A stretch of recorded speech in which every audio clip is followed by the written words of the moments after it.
and Scott Sowers.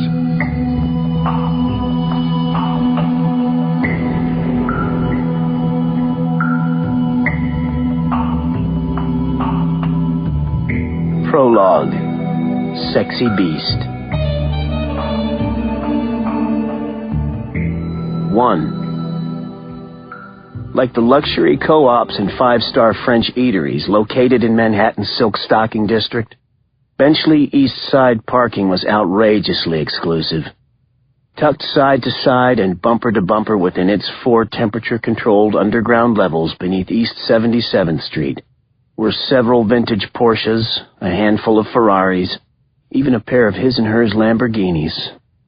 The out-of-the-box midnight blue SL 550 Mercedes convertible that squealed out of its car elevator at 3 minutes past noon that Saturday seemed tailor-fit to the high-rent neighborhood. So did the lean 40-something waiting by the garage's office when the sleek Merc stopped on a dime out front.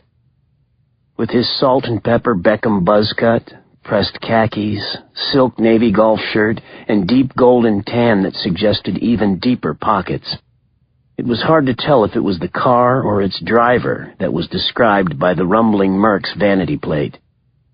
SXY BST.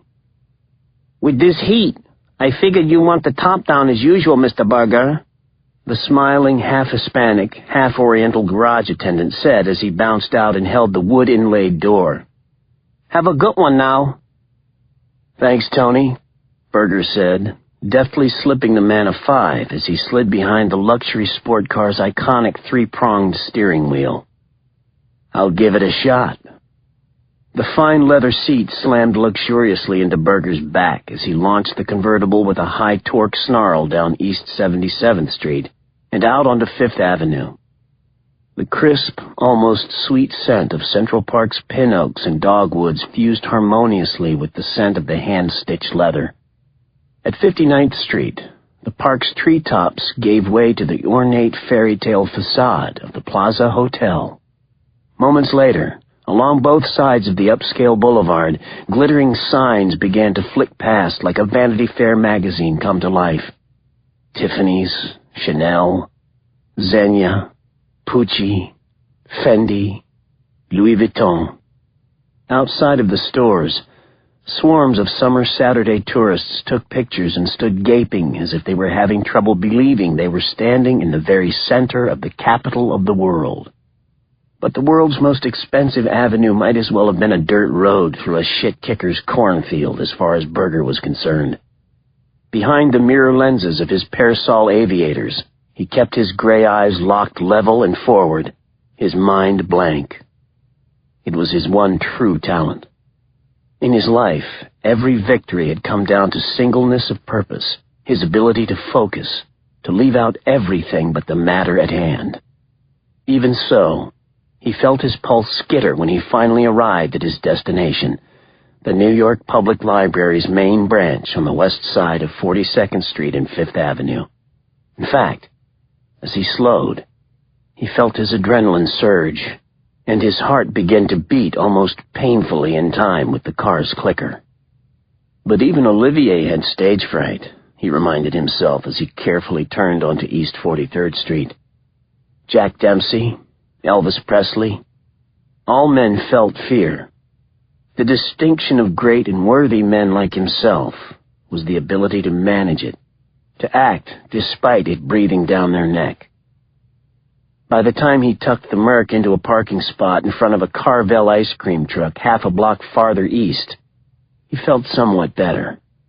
To ground himself completely, he patiently watched the hardtop hum into place over his head, precise, symmetrical, a glorious harmony of moving parts.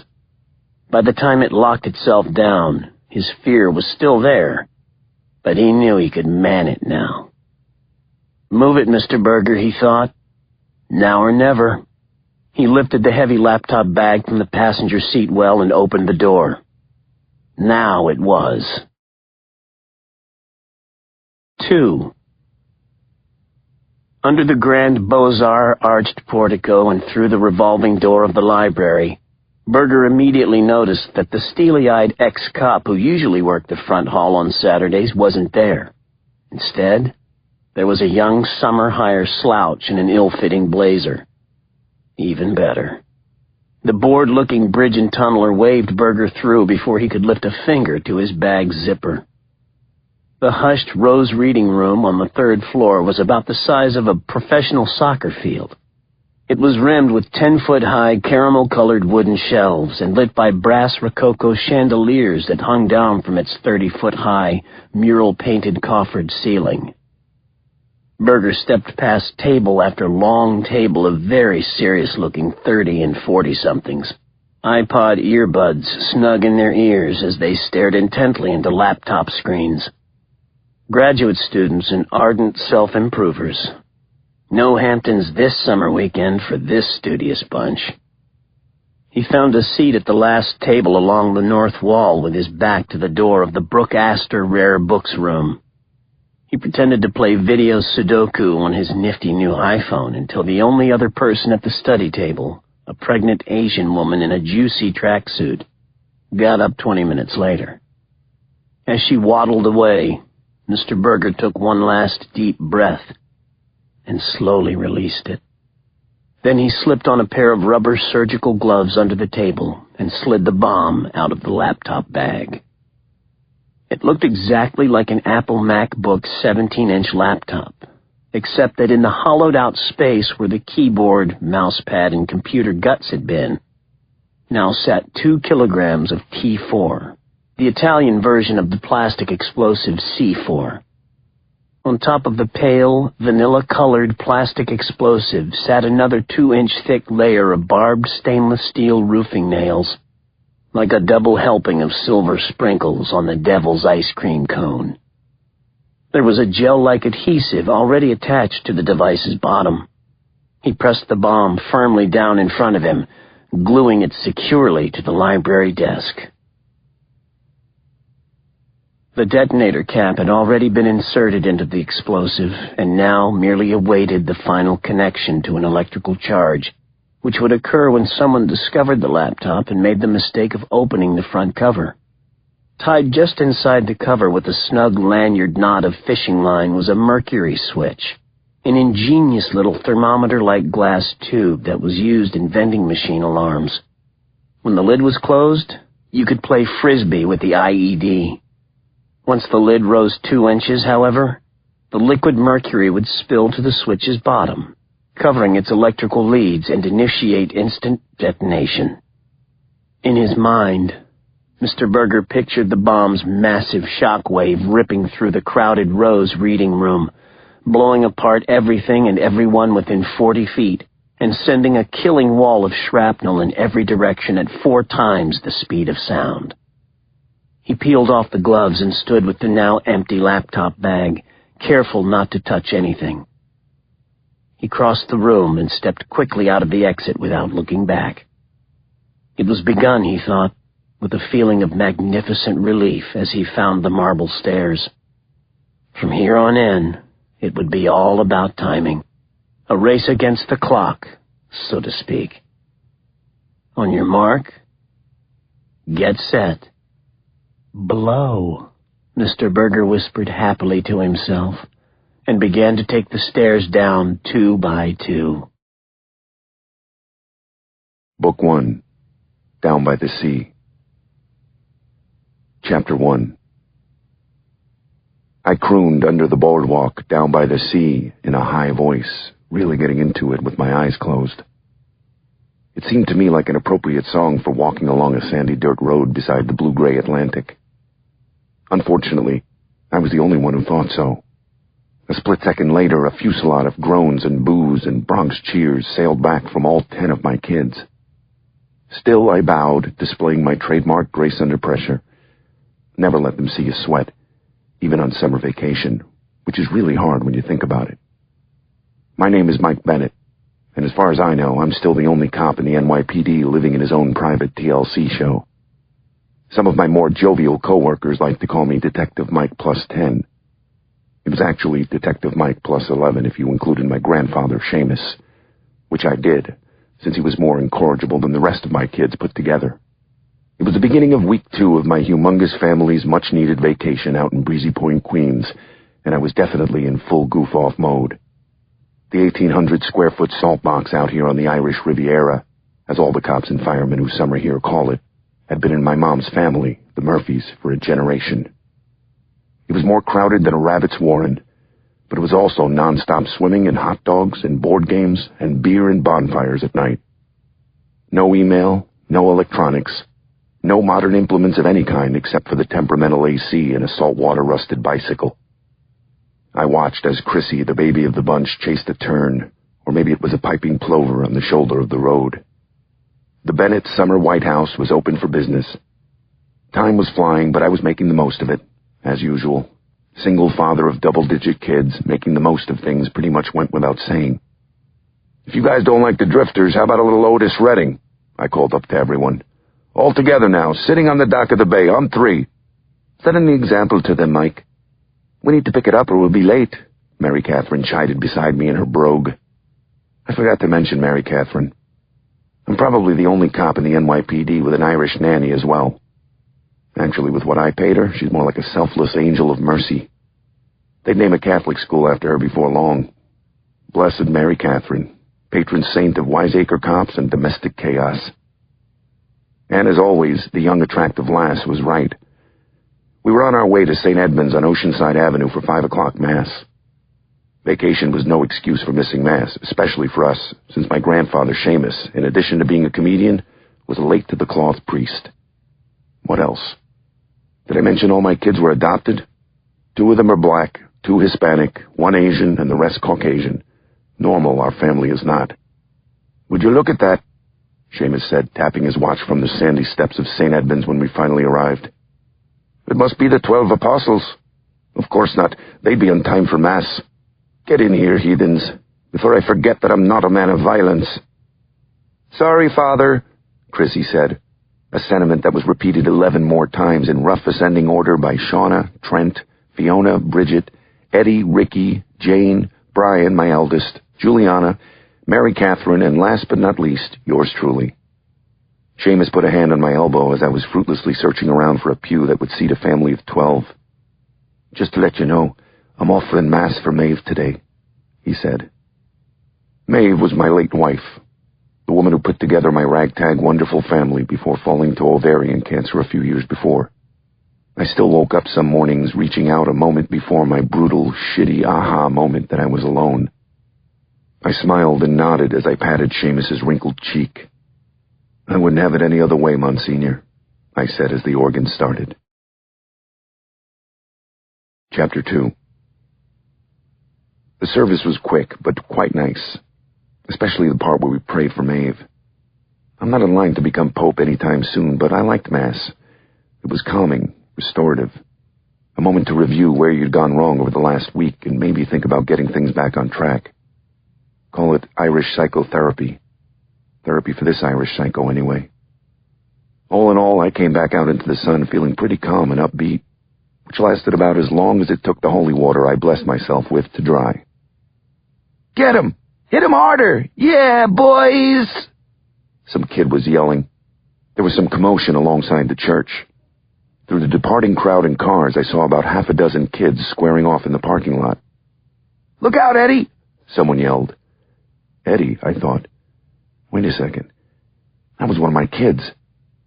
I rushed into the brawl with my oldest son, Brian, at my heels. There was a pile of kids swinging and kicking on the sun-bleached asphalt. I started grabbing shirt scruffs, yanking kids away, putting my NYPD riot police training to good use. I found my son, Eddie, at the bottom of the scrum, red-faced and near tears. "You want some more, bitch? Come and get it!" One of the kids who'd been kicking my son yelled as he lurched forward.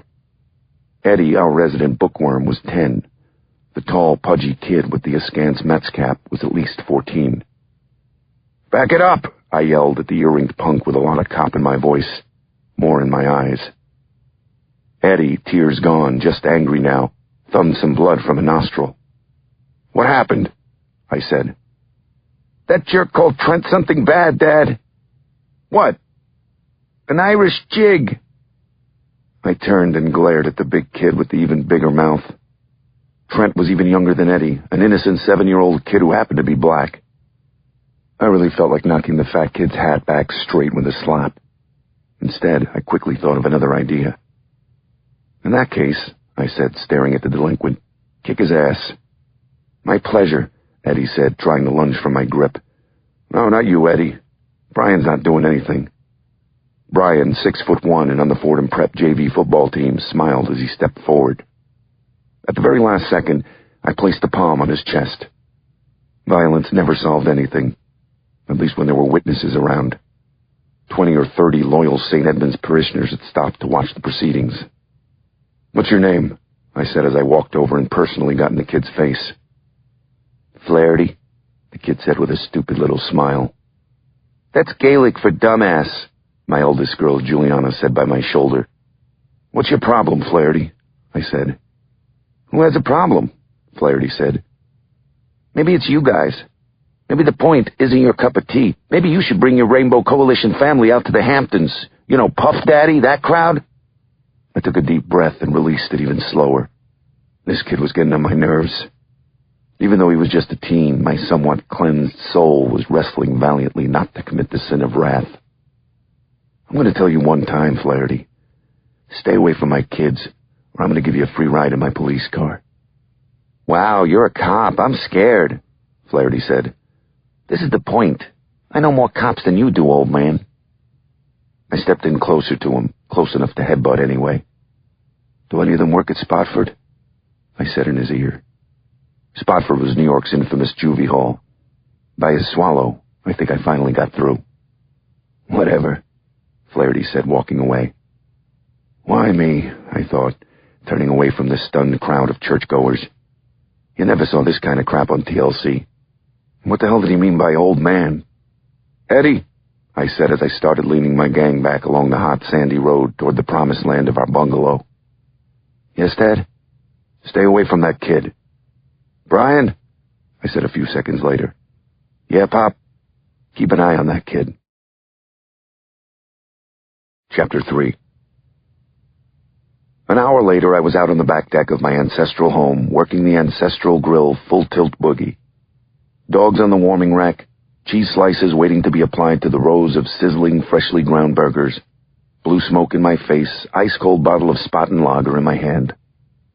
We were so close to the water, I could actually hear the rhythmic roll and crash of salt water dropping onto hard-packed sand. If I leaned back on the creaky rail of the deck behind me and turned to my left, I'd actually be able to see the Atlantic 2 blocks to the east. If I turned to the right, to the other side of Jamaica Bay, I'd be able to see the sun starting its long descent toward the skyline of Manhattan where I worked. I hadn't had to look in that direction for over a week now, and was praying that it stayed that way until the 1st of August. No doubt about it. My world was a fine place and worth fighting for. Maybe not in church parking lots, but still. I heard something on the XM radio behind me. It was the 80s song, Everybody Wants to Rule the World by Tears for Fears. I laughed as I remembered dancing to it with Maeve at our wedding. I cranked it. You better believe I was preoccupied with 1985. No internet, spiky gelled hair, Weird Al Yankovic, John Hughes movies. If they build a real hot tub time machine, I'm going back. "Bets to you, Padre," I heard Trent say behind me. Inside at the kitchen table, a tense game of Irish Riviera Hold'em was underway. A lot of candy had been trading hands all evening. "All right, hit me," Seamus said. "Grandpa, this isn't blackjack," Fiona complained with a giggle. "Go fish?" Seamus tried. I thought about what my new young friend Flaherty had said about my multicultural family. It was funny how wrong people got it. My family wasn't a Hollywood social experiment. Our gang had come from my cop cases and from my departed wife Maeve's work as a trauma nurse at Jacoby Hospital in the Bronx. Our children were the survivors of the most horrible circumstances New York City had to offer. Drug addiction, poverty, suicide. Maeve and I were both from big families, but we weren't able to have kids. So we took them in, one by one by one. Simple and crazy as that. I turned as Trent opened the sliders to the deck. I was prepping my father-son sit-down about racist dumbasses when I saw that he was holding something. It was my work cell, and it was vibrating. I threw a panicked glance back toward the Manhattan skyline. I knew it. Things had been too good for too long, not to mention way too quiet. "Answer it," I finally said to him, pissed. "Bennett," Trent said in a deep voice. "Give me a crime scene." "Wise guy," I said, snatching it out of his hand. "That wasn't me," I said, turning down the radio, "and you can keep the crime scene." "Wish I could," my new boss, Inspector Miriam Schwartz, said. I closed my eyes. Idiot. I knew we should have gone to the Grand Canyon. "I'm on vacation," I protested. "We both are, but this is big, Mike. Homeland Security big. Just got off the phone with Manhattan Borough Command. Someone just left one hell of a bomb at the main branch of the New York Public Library." I almost dropped the phone as a pulse of cold crackled down my spine and the backs of my legs. My stomach churned as memories of working down at the World Trade Center pit after 9/11 began to flash. Fear, sorrow, useless anger, the end-of-the-world stench of scorched metal in my clothes and the palms of my hands. Screw that, I thought. Not again. Please. "A bomb?" I said slowly. "Is it armed?" "No, thank God it's disarmed, but it's sophisticated as shit," to quote Paul Sell from Bomb Squad. "There was a note with it." I hate fucking notes. "Was it a sorry one?" I said. "No such luck, Mike," Miriam said. "It said, 'This wasn't supposed to go boom, but the next one will.' Something like that. The commissioner wants major crime on this. I need my major player. That's you, Mickey." "Mickey just left," I groaned. "This is Donald. Can I take a message?" "They're waiting on you, Mike," my boss urged. "Yeah, who isn't?" I said, dropping the spatula as my burgers burned. Chapter 4. A day or two after 9/11, the front cover of the Daily News was splayed with the dramatic photograph of a fire truck crossing the Brooklyn Bridge on its way to the burning Twin Towers. It's an incredible shot even before you learn that every fireman on the truck, Ladder 118, ended up dying in the subsequent collapse. As I rolled my beat-up Suburban along the same route under the famous bridge's arches, back into the city toward my date with the bomb on 42nd Street, I couldn't stop thinking of that picture for some strange reason. I skipped the backed-up FDR and took the side streets, St. James to the Bowery to Park Avenue South. Half a block west of Grand Central Station, wooden NYPD sawhorses cordoned off 42nd Street in both directions. Behind the yellow tape, a crowd of summering Asian and European tourists stood front row center, cameras aloft, taking in some action. After I badgered my way through the outer perimeter, I parked behind a 17th Precinct radio car a half a block south of 42nd Street. As I was getting out, I spotted a shiny new blue Crown Vic, a couple of tall and neat-looking guys in JTTF polo shirts sitting on its hood, talking on their cell phones. I doubted they were here to play polo. Calling in the Joint Terrorism Task Force fed that the slightest hint of the T-word was standard operating procedure in our jittery post-9/11 metropolis. The feds didn't seem too impressed with me or my gold shield as I walked past them. I knew I should have put a jacket on over my Hawaiian shirt. When I arrived at the corner diagonal to the library, I could see there were more barricades far down 42nd Street on 6th Avenue and 3 blocks in both directions up and down 5th Avenue. The silence and lack of traffic on what was usually one of the busiest intersections on Earth was zombie movie eerie. "Sarge, que pasa?" I said, showing my bling to the Hispanic female uniform at the inner perimeter's aluminum gate. "Seems like some scale forgot his overdue book, so he returned a booby-trap bomb to the library instead," she said as I signed into her crime scene logbook. "We got the place evac'd, including Bryant Park. The bomb nuts are inside. Midtown North Squad took a bus of witnesses and staff back to the precinct, but I heard it ain't looking too good." Among the library's columns and fountains, I passed nervous-looking Midtown North Task Force and 17th Precinct uniforms. Some of the cops were holding what looked like radar guns that were really radiation detectors. Another unmarked van, geared with God knew what kind of testing equipment, was parked at the curb. When I arrived at the front entrance of the library, a red-headed guy in a white Marshmallow Man Tyvek suit was walking out with a yellow lab on a leash. A Labrador wasn't a seeing eye dog, I knew, but an EDC, explosive detecting canine. I loved dogs, just not at crime scenes. A dog at a crime scene meant bombs or dead bodies, and I wasn't particularly jazzed about seeing either one. Ain't looking too good seemed like the midsummer evening's theme, I thought as I climbed the stairs between the two giant stone lions. Chapter 5.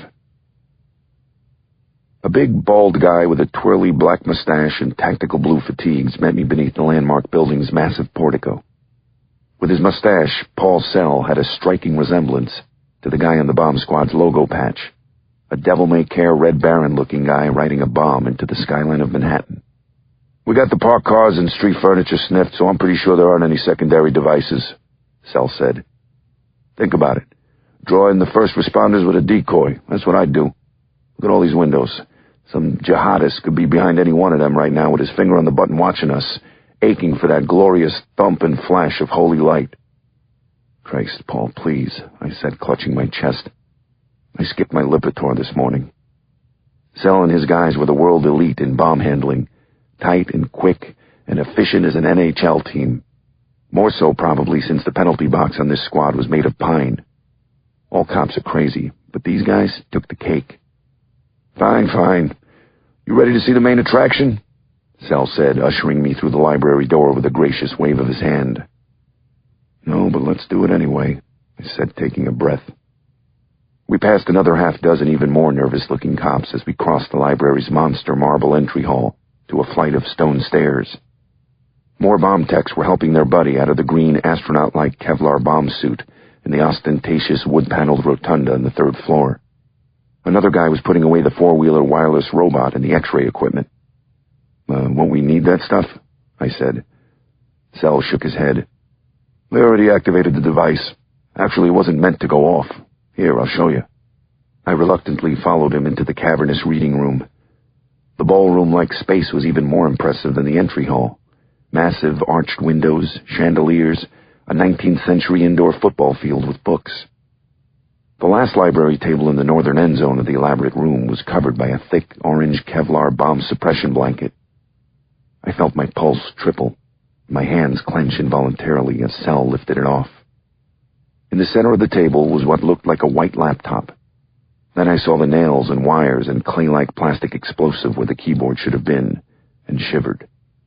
On the screen, the chilling and redundant words, "I am a bomb," flashed on and off before the scrolling message. "This wasn't supposed to go boom, but the next one will. I swear it on poor Lawrence's eyes." "This guy has finesse," Sal said, looking almost admiringly at the bomb. "It's basically like a claymore mine. 2 Ks of plastic behind all these nails, one huge mother of a shotgun shell. All wired to a nifty, motion-sensitive mercury switch, only the second one I've ever seen. He even glued it to the desk so someone would have to open it and spill the mercury." "How interactive of him," I said, shaking my head. By far my least favorite part of the message was the ominous reference to the next one. I was afraid of that. It looked like somebody wanted to play a little game with the NYPD. Considering I was on vacation, unless it was beach ball, I really wasn't that interested. He used a real light touch with a soldering gun to wire it up to the battery. He must know computers as well, because even though the hard drive is missing, he was able to program his little greeting card through the computer's firmware internal operating system. "Why didn't it go off?" I said. "He cut one of the wires and capped both ends in order for it not to go, thank God. Security guy said the room was packed like it is every Saturday. This would have killed 12 people easily, Mike. Maybe 24. The blast wave itself from this much plastic could collapse a house." We silently stared at the scrolling message. "It almost sounds like a poem, doesn't it?" Sal said. "Yeah," I said, taking out my BlackBerry and speed-dialing my boss. "I've even seen the style before. It's called psychotic pentameter." "Tell me what we got, Mike," Miriam said a moment later. "Miriam," I said, staring at the flashing "I am a bomb," "what we got here is a problem." Chapter 6. The Alexander Hotel just off Madison on 44th was understaffed, overpriced, and excessively seedy. All the grim peeling walls, off-white towels, and pot smoke and piss stench $175 a night could buy. Sitting cross-legged on the desk that he'd moved in front of his top-floor room's window, Berger slowly panned his camera across the columns and entablatures of the landmark marble library 17 stories below. The $11,000 Nikkor Super Zoom lens attached to his 35mm digital camera could make faces distinguishable at up to a mile. At a block and a half with the incredibly vivid magnification, Berger could see the sweat droplets on the first responders' nervous faces. Beside him on the desk was a laptop, a digital stopwatch, and a legal tablet filled with the neat shorthand notes he'd been taking for the last several hours. Evacuation procedures, response times. He'd left the window open so that he could hear the sirens, immerse himself in the confusion on the street. He was meticulously photographing the equipment inside the open back door of the bomb van when someone knocked on the door. Freaking, Berger swung immediately off the desk. He lifted something off the bed as he passed.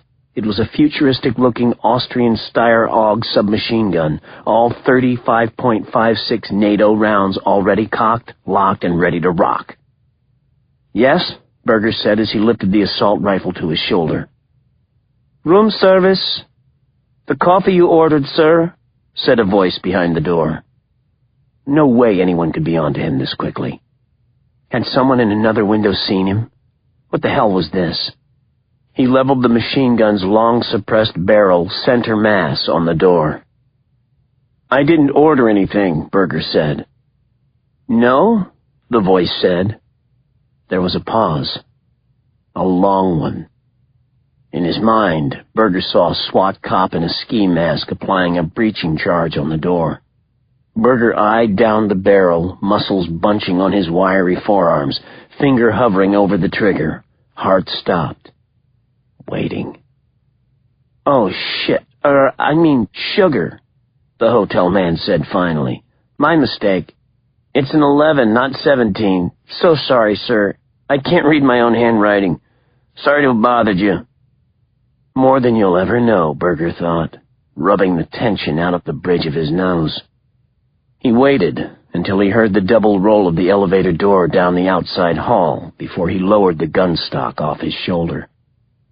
A man was standing talking to the bomb squad chief down on the library's pavilion when Berger arrived back to the zoom lens.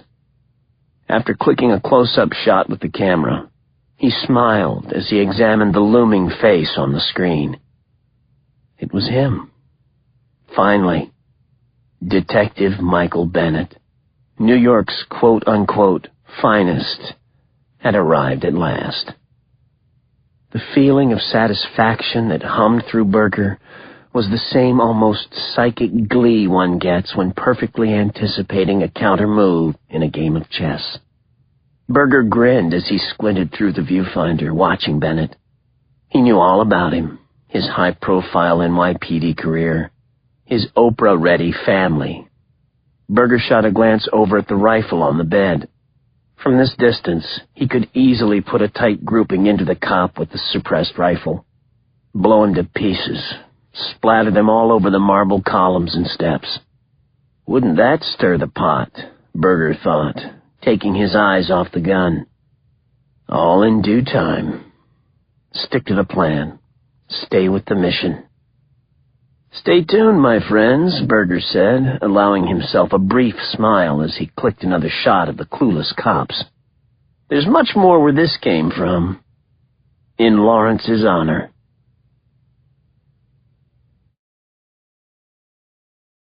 Chapter 7. I didn't have the slightest care in the world as I fought the Saturday night gridlock on the BQE back to Breezy Point. Now, wait a second. That's what I was only wishing were true.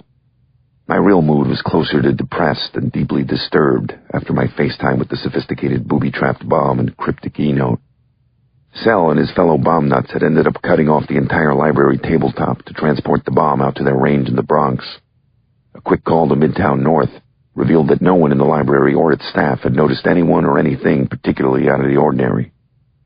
With the absence of security cameras at the location, we were left with basically nada, except for one extremely sophisticated, improvised explosive device and a seemingly violent nut's promise to deliver more. To add insult to injury, a briefing about the incident was being called in the morning down at One Police Plaza, my presence required. I hate seemingly violent nuts, I thought as I got on the Belt Parkway, especially ones who really seem to know what they're doing. Even though it was 10 and way past everyone's bedtime, I could see that all the windows of the beach bungalow were lit as I parked the SUV and came up our sandy path.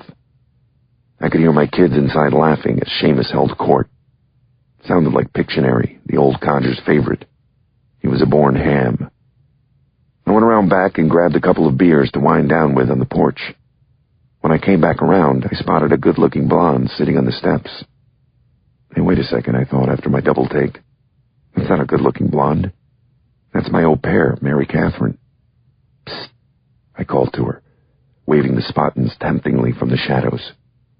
Come on, run before someone sees. We crossed the 2 blocks to the beach and walked out on the dunes, drinking, taking our time.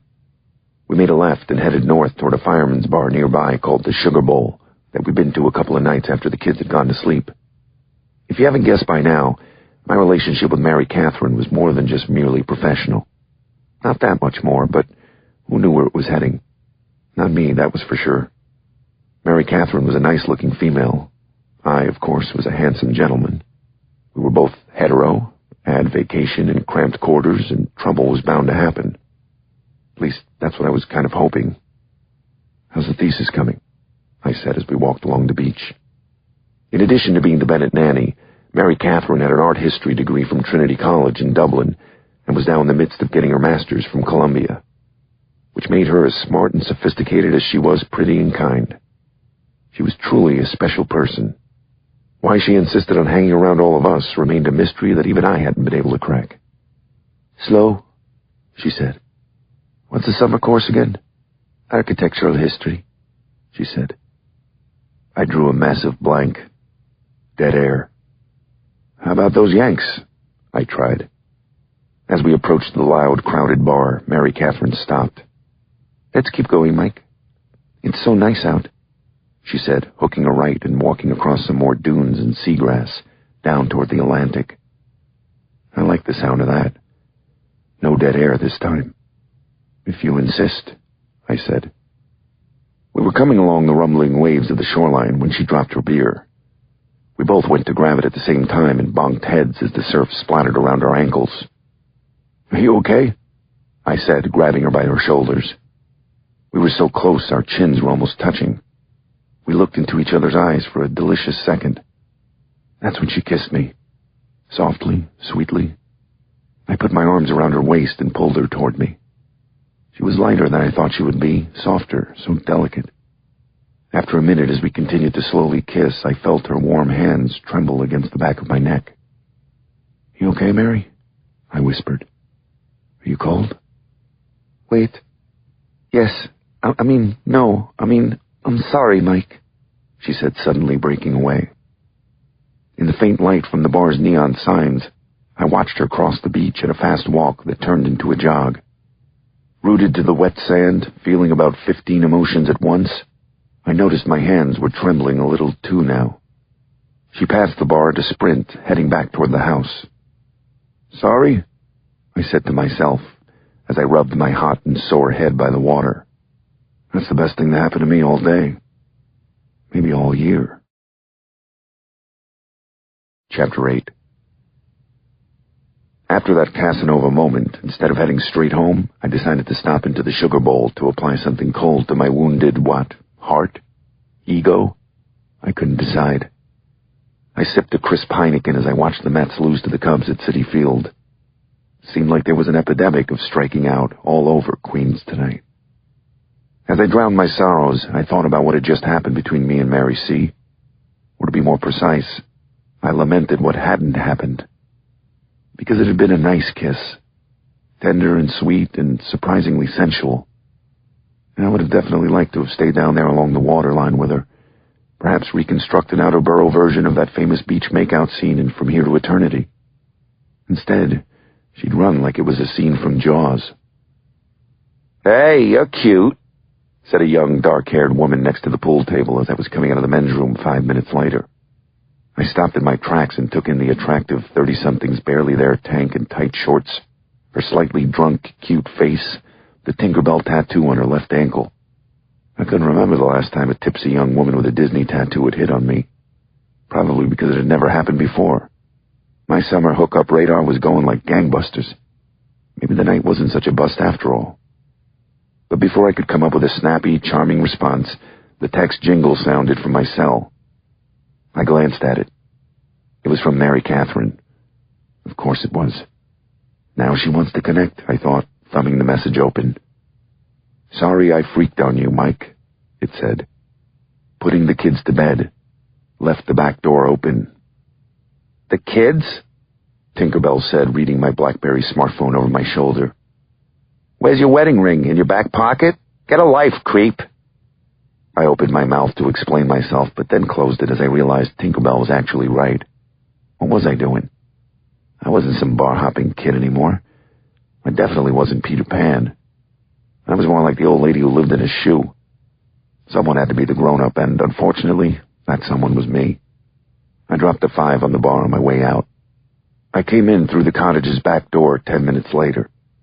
I tiptoed through what we called the dorm, the big, rambling family room where all the boys slept on pull-out couches and air mattresses at night. They were all asleep, sunburned, exhausted, and dreaming happy midsummer night dreams after another day of all the beachside heaven the tri-state area would allow. My baby, Chrissy, giggled in her sleep as I kissed her goodnight in the girls' tiny, crowded bedroom next door. I looked at the massive pile of seashells on the table. At least someone was still having a good time. As I was heading to my own bunk, I saw Mary Catherine through the crack of an open door. With her eyes closed, she looked ethereal, otherworldly, serene as a cemetery angel. I tore my eyes away and forced myself to continue down the hallway before I succumbed to the urge to go in and kiss her goodnight, too. Chapter 9. It seemed like I'd just fallen asleep when my eyes shot open in the dark, my heart racing. Confused, I lifted my cell phone off the bedside table to see if its ringing was what woke me up. That's when I heard glass breaking. "Dad!" one of the kids called from down the hall. It was coming from the dorm. I jumped out of bed and began turning on lights as I ran. Beside Ricky's bed by the bay window, there was broken glass and a hunk of concrete. I ran to the window, then ducked as a beer bottle ricocheted off the glassless frame and whizzed past my ear. I could see a small car parked in front of a house with its lights off. 2 or 3 people were in it. "You suck, Bennett!" called a voice. "Get out of the point while you still can!" On the wings of hate, I flew out the room toward the front door. I was past pissed, more like enraged. Those bastards could have hurt or killed one of my kids. In just my boxer shorts and bare feet, I flew through the front door, picking up an aluminum baseball bat off the porch as I ran. The car's engine raced as I hit the street. Its tires barked as it peeled out. I could hear teenage kids inside laughing and yelling. Instead of trying to get the plate like the trained law enforcement professional I was, I went another route. I hauled back and threw the bat as hard as I could at the car's taillights. It clinked across the empty asphalt as they rounded the corner. I ran to the corner, but there was no sign of them. They'd gotten away. I was absolutely wide awake as I stood there in the dark. My adrenaline was definitely pumping. I didn't care how old Flaherty was. No one messes with my kids. I really felt like killing someone. Brian came up behind me as I was retrieving the bat. "Was that the Flaherty kid, Dad?" he said. "Had to be, right?" "I didn't see any faces, but it's a pretty safe assumption," I said. "I asked around about him, Dad. They say he's bad news. Actually, his whole family's crazy. He has 5 brothers, each one badder than the next. They even have a pit bull. Someone said they're Westies, Dad." I thought about that. The Westies were what was left of the Irish Mafia, latent thugs and gangsters who stole ransom rackets on the west side of Manhattan. One of their signature moves was dismembering bodies, and we'd apparently just gotten into a feud with them. Brian looked at me worried. I put an arm around his shoulders. "Look at me, Brian," I said, indicating my lack of attire. "Do I look sane to you? In the meantime, try to stay away from him. I'll take care of it." I wasn't sure how, but I kept that to myself. Everyone, and I mean everyone, was awake and on the porch as we came back. Some joker from a neighboring window across the street gave a cat-calling whistle at my shirtless bod as I stepped up the stairs. "Daddy, get in here," Chrissy commanded. Can't walk around in just your underpants. You're right, Chrissy, I said, actually managing a smile. Daddy forgot. Chapter 10. I left for work early the next morning, which, if you're vacationing in the ass end of Queens and want to avoid the traffic back into the city, means in the car by a bleary-eyed 5:30. I hadn't gotten much sleep thanks to the late-night cinder block delivery from the Breezy Point Welcoming Committee. My guys were pretty shaken up, and though I didn't want to admit it, so was I. The kid, Flaherty, really did seem kind of crazy, and I, more than most, knew what crazy people were capable of. After the incident, I had called the local 100th precinct, or the 100 in cop parlance, who'd sent over a radio car about half an hour later. We filled out a report, but from the shift commander's ho-hum expression, it didn't seem like finding the culprits was too high on his night's priority list. So much for professional courtesy. The best we could do was have a guy come to fix the window later today and hope that was the end of it.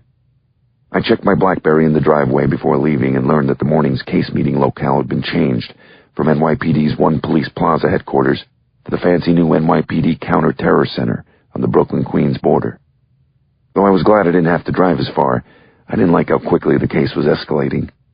My hopes of salvaging the remainder of my vacation seemed to be dwindling at an increasingly rapid clip. As I was coming in, Miriam suggested we meet for breakfast at a diner near the Counter-Terror HQ beforehand to get on the same page. I got there first and scored us a window booth overlooking an expansive junkyard vista. A muted Channel 2 news story about the bomb threat was playing on the TV behind the counter.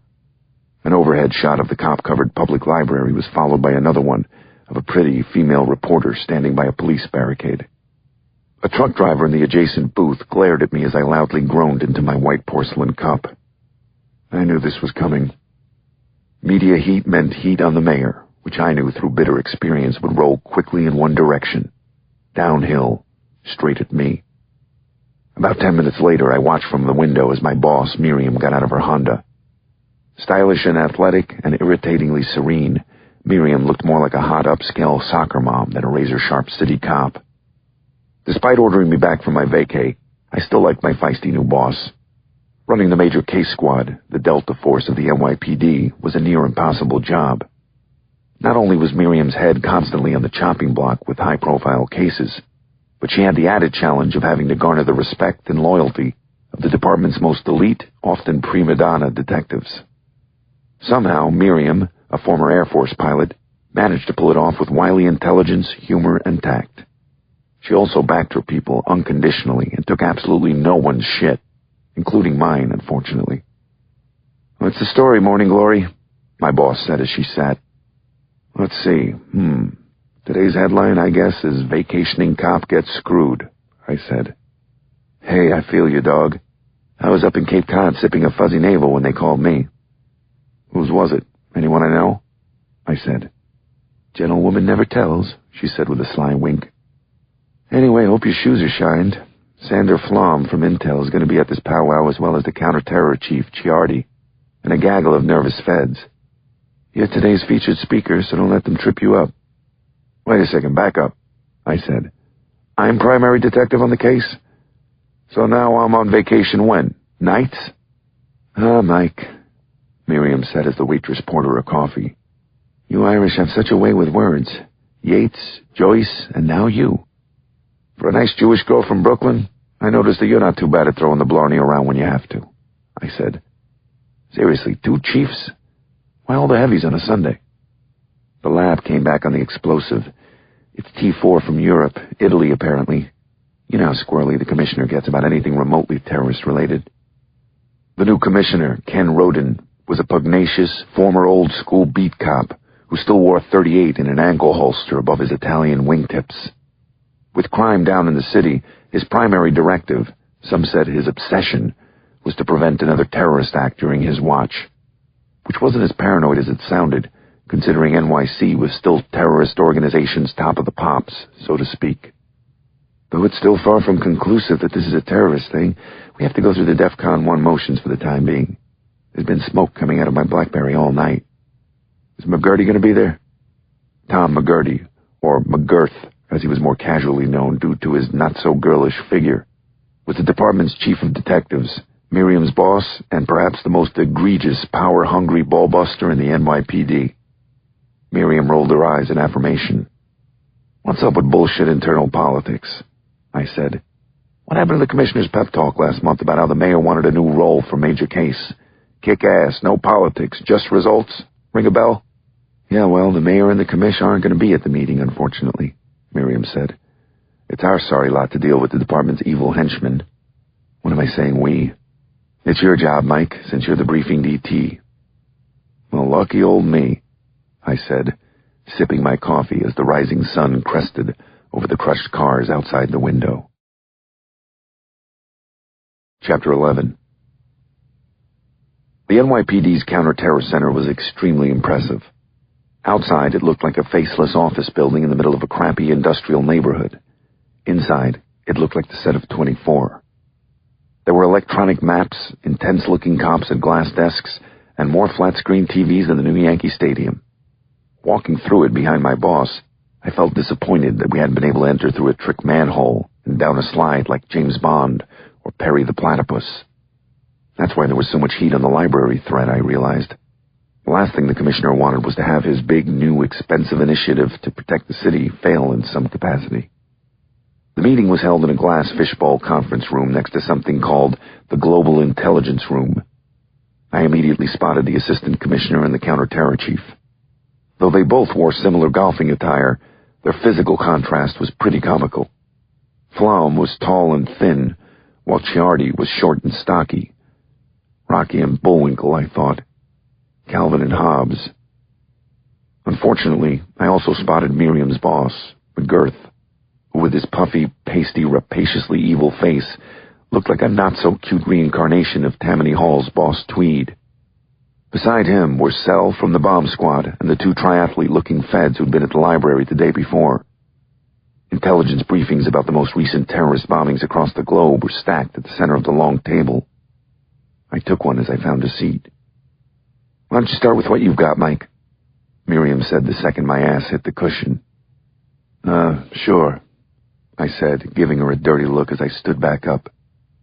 "Basically, sometime yesterday afternoon, a bomb was left in the main reading room at the main branch of the New York City Public Library.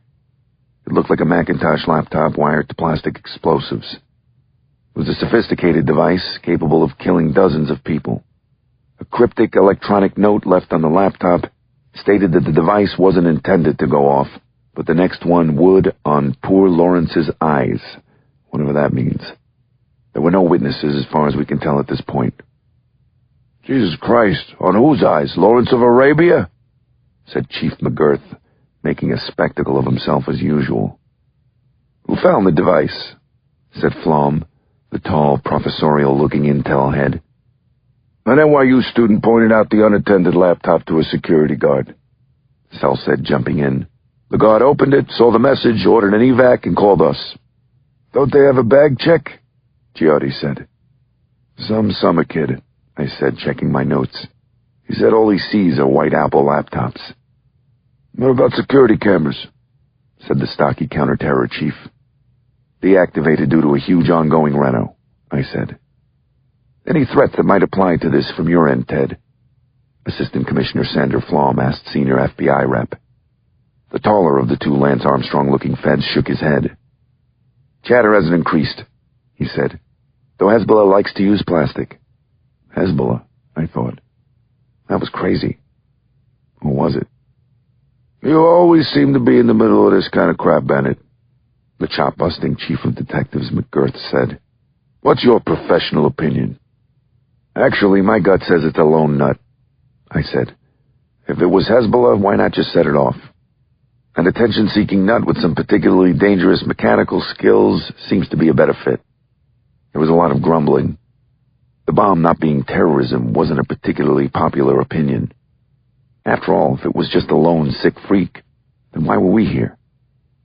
"What about the explosive?" the intel chief said. "It's from overseas. Maybe the whole nutcase note thing is just window dressing in order to get us off balance. Are nuts usually this organized?" "You'd be surprised," Miriam said. "If there aren't any further objections, I say we keep it a major case until further notice," said Ciardi, the counter-terror head, as he glanced impatiently around the table. I was thinking about voicing an objection of my own about how I was supposed to be on vacation until Miriam gave me a look. Try to keep your face from appearing on TV, huh, Bennett? This is a confidential case, McGirth said as I was leaving. I know how hard you find that at times. I was opening my mouth to return a pithy comment when Miriam appeared at my back and ushered me out. Chapter 12. With that bureaucratic hurdle painfully tripped over, we headed back to Manhattan. Sunday or no Sunday, we needed to go to our squad room on the 11th floor of One Police Plaza in order to put together a major case squad task force on the Lawrence bomber case, as we were now calling it. I followed Miriam's Honda through Queens and over the 59th Street Bridge. Outside the windshield, Manhattan's countless windows seemed to stare at me through the flickering, rusty girders. The thought that somebody might be behind one of them right now, meticulously plotting to blow up his fellow human beings, was not a comforting one, especially as I hurried across the Rattle-Trap Bridge. I received a text on my smartphone as we arrived downtown and snuck in through the back door of HQ. It was from Emily Parker, an FBI agent I'd worked with on my last case. We'd stayed close since the investigation, so I knew Emily worked a desk at the Bureau's VICAP, Violent Criminal Apprehension Program, that dealt with cheerful things like homicides, sexual assaults, and unidentified human remains. Just heard about your performance at NYCT Blue, Agent Parker's message said. Don't you love working weekends? You the primary on the library bomb thing? Talk about a security leak, I thought. How the hell had she found out about our secret meeting this fast on a Sunday? One of her fellow FBI agents at the meeting must have told her, I surmised. She wouldn't actually go out with one of those organic food-eating geeks, would she? The fact was, Emily was an attractive lady to whom I'd become quite attached. Not quite firmly enough for my liking, but I did get to sample her lipstick in the back of a taxi after the case's conclusion. I remembered its taste fondly. Very fondly, in fact. Thinking about it, I suddenly remembered the kiss I'd shared with Mary Catherine on the moonlit beach the night before. That was pretty good, too, come to think of it. Being single was fun, though confusing at times. Affirmative, I thumbed. Mike Bennett, Chief of the Library Cops. LOL, she hit me back as I was getting into the elevator. I heard you're leaning toward a single actor. You need something to bounce. Don't forget your cousins down here at Quantico. Kissing cousins, I thought. You coming or what, Tex boy? My boss Miriam said as the elevator door opened at 11. You're worse than my 12-year-old. Coming, Mother, I said, tucking away my phone before it got confiscated. Chapter 13. Berger's hair was still wet from his shower as he drove his blue Mercedes eastbound out of Manhattan on the Cross Bronx Expressway. Spotting a seagull on the top rail of an exhaust-blackened overpass, he consulted the satellite navigation system screen in the convertible's polished wood dash. Not yet noon, and he was almost there. He was running just the way he liked to, ahead of schedule. He sipped at a container of black coffee and then slid it back into the cup holder before putting on his clicker and easing onto the exit ramp for I-95 North. Minutes later, he pulled off exit 11 in the northbound lane into the Pelham section of the Bronx. He drove around for 10 minutes before he stopped on a deserted strip of Baychester Avenue. He sat and stared out at the vista of urban blight. Massive weeds known as ghetto palm trees commanded the cracks in the stained concrete sidewalk beside him.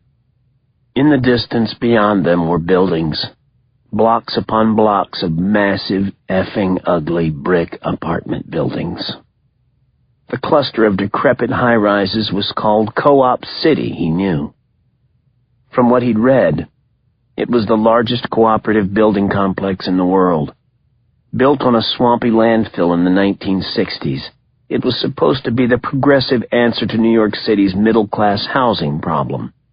Instead, like most unfortunate progressive solutions, it had quickly become the problem. Berger wondered how the urban wasteland had looked in December of 1975.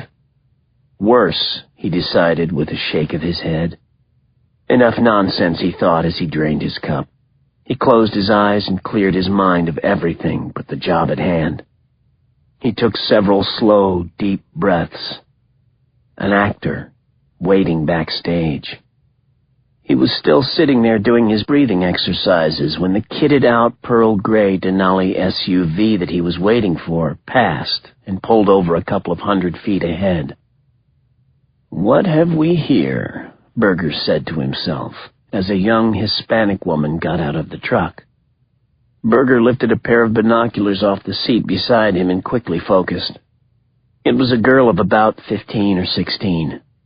She was wearing oversized Nicole Richie glasses, a lot of makeup, a scandalously slight yellow bikini top, and denim shorts that were definitely not mother-approved. Berger flipped open the manila folder that the binocs had been sitting on. He glanced at the photograph of the girl whose name was Aida Morales. It was her, Berger decided. Target confirmed. The Denali pulled away from the curb and the girl started walking down the sidewalk toward where Berger sat in the parked car. Berger held back a smile. He couldn't have set up his blind better in a dream. He quickly checked himself in the rearview mirror. He was already wearing the clothes, baggy brown polyester slacks and an even baggier white shirt, butterfly collar buttoned to the neck. He'd padded the shirt with a wadded-up laundry bag to make himself look heavier. When she arrived at the turn for her building's back entrance, he took out the curly black wig from the paper bag beside him and put it on. He checked himself in the mirror, adjusting the shaggy wig until he was satisfied. She was halfway down the back alley of her building with her all but naked back to him when he started running and yelling. "Excuse me, miss, excuse me," he cried. She stopped. She did a double take when she saw the wig, but by then he was too close, and it was too late. Berger pulled the knife from the sheath at his back. It was a shining, machete-like military survival knife with a 9-inch blade. Rambo would have been proud. "Yell and I'll carve your fucking eyes out of your skull," he said as he bunched her bathing suit at her back like puppet strings. He hauled her the quick 20 steps to the loading dock by the building's rear even faster than he had visualized. He dragged her into the space between the dock's truck-sized garbage compactor and the wall. There was a little plastic chair there in the space back next to the dock, probably where the building's janitor fucked off. "Here, have a seat. Get comfy," Berger said, sitting her down on it hard. Instead of taping her mouth like he had planned, he decided to go ahead and start stabbing her. The garbage stench and the sound of the flies were too much. The first quick thrust was to her right shoulder. She screamed behind his cupped hand and looked up at the windows and back terraces of her 20-story building for help. But there were just humming, dripping air conditioners and blank, empty panes of glass. They were all alone. She screamed 2 more times as Berger removed the knife with a slight tug and then thrust it forward again into the left shoulder. She started to weep silently as her blood dripped to the nasty, stained cement. "There, see?" he said, patting her on the cheek with his free, bloody hand. "It's not so bad, right? Almost done, baby. In a minute, we'll both be out of this stinking hole. You're doing so fine." Chapter 14. Still at my desk late Sunday afternoon, I'd spent the last 2 hours scouring the NYPD and FBI databases for any open cases involving the name Lawrence. Though there were quite a few, not one of them seemed to have anything to do with explosives or serial bombings. My eyes felt like blown fuses from sifting through case after irrelevant case. I glanced up from my computer at the cartoon on the wall of my cubicle, where 2 cops were arresting a guy next to a dead Pillsbury doughboy. "His fingerprints matched the one on the victim's belly," one of the cops was saying. If only I could catch a slam dunk like that, I thought, groaning as I rubbed my tired, non-smiling Irish eyes with the heels of my hands. Scattered around the bullpen behind me, 6 other major case detectives were running down the European explosive lead and questioning potential witnesses and library staff. So far, just like me, they'd compiled exactly squat. Without witnesses or likely suspects to connect to the disturbing incident, if I had any money, I'd bet it was going to stay that way. At least until our unknown subject struck again, which was about as depressing as it was gut-churning. It was getting dark when I finally clocked out and drove back to the point. Fortunately, most of the traffic was in the opposite lane, heading back into the city from Long Island, so I made decent time for a change. My gang had quite a surprise for me, as it turned out. It started innocently enough. Trent was sitting by himself in the otherwise empty family room when I opened the front door. "Hey, buddy, where is everyone?" "Finally," Trent said, putting down the deck of Uno cards he was playing with. He lifted up a pair of my swim trunks sitting on the couch beside him and tossed them at me. He stood and folded his arms. "You need to put these on and follow me," he said cryptically. "Where?" I said. "No questions," Trent said. My family was nuttier than I was, I thought, after I got changed and let Trent lead me down the 2 blocks toward the dark beach. Down toward the water's edge, I saw a crowd beside a bonfire. The Black Eyed Peas song, "Tonight's Gonna Be a Good Night," was blasting. "Surprise!" everyone yelled as I stepped up. I staggered over, unable to believe it. All my guys were there. They brought out the grill, and I could smell ribs smoking. There was a tub of ice and drinks, a tray of s'mores on a blanket. A Bennett beach party was in full swing. "What the heck is this? It isn't my birthday." "Since you couldn't be here for a day at the beach," Mary Catherine said, stepping out of the shadows and handing me a gigantic day-glow blue plastic margarita glass. "We thought you might like a night at it. It was all the kids' idea." "Wow," I said. "We love you, Dad," Jane said, dropping a plastic lei over my neck and giving me a kiss. "Is that so surprising?" "Oh, yes, Daddy Waddy, we love you so much," said Ricky, tossing a soaking wet Nerf football at my head. I even managed to catch it without spilling a drop of booze. After a few more stress-killing margaritas and laughter from watching Seamus dance to Wipeout, I was ready for the water. I gathered everyone up and drew a line in the sand with the heel of my bare foot. "Okay, on your mark. Get set." They were already bolting, the little cheating stinkers. I hit the ocean a second behind them. I collided with the water face first, a nail bomb of salt and cold exploding through my skull. Damn, I needed this. My familia was awesome. I was so lucky. We all were. I let the water knock me silly, then got up and threw someone small who smelled like a s'more up onto my shoulders and waited for the next dark wave. Everyone was screaming and laughing. I stared up at the night sky, freezing and having an absolute panic. There was a roar, and another wave came straight at us. We howled as if to scare it away, but it was having none of it. It kept on coming. "Hold on tight," I screamed as tiny sticky fingers dug into my hair.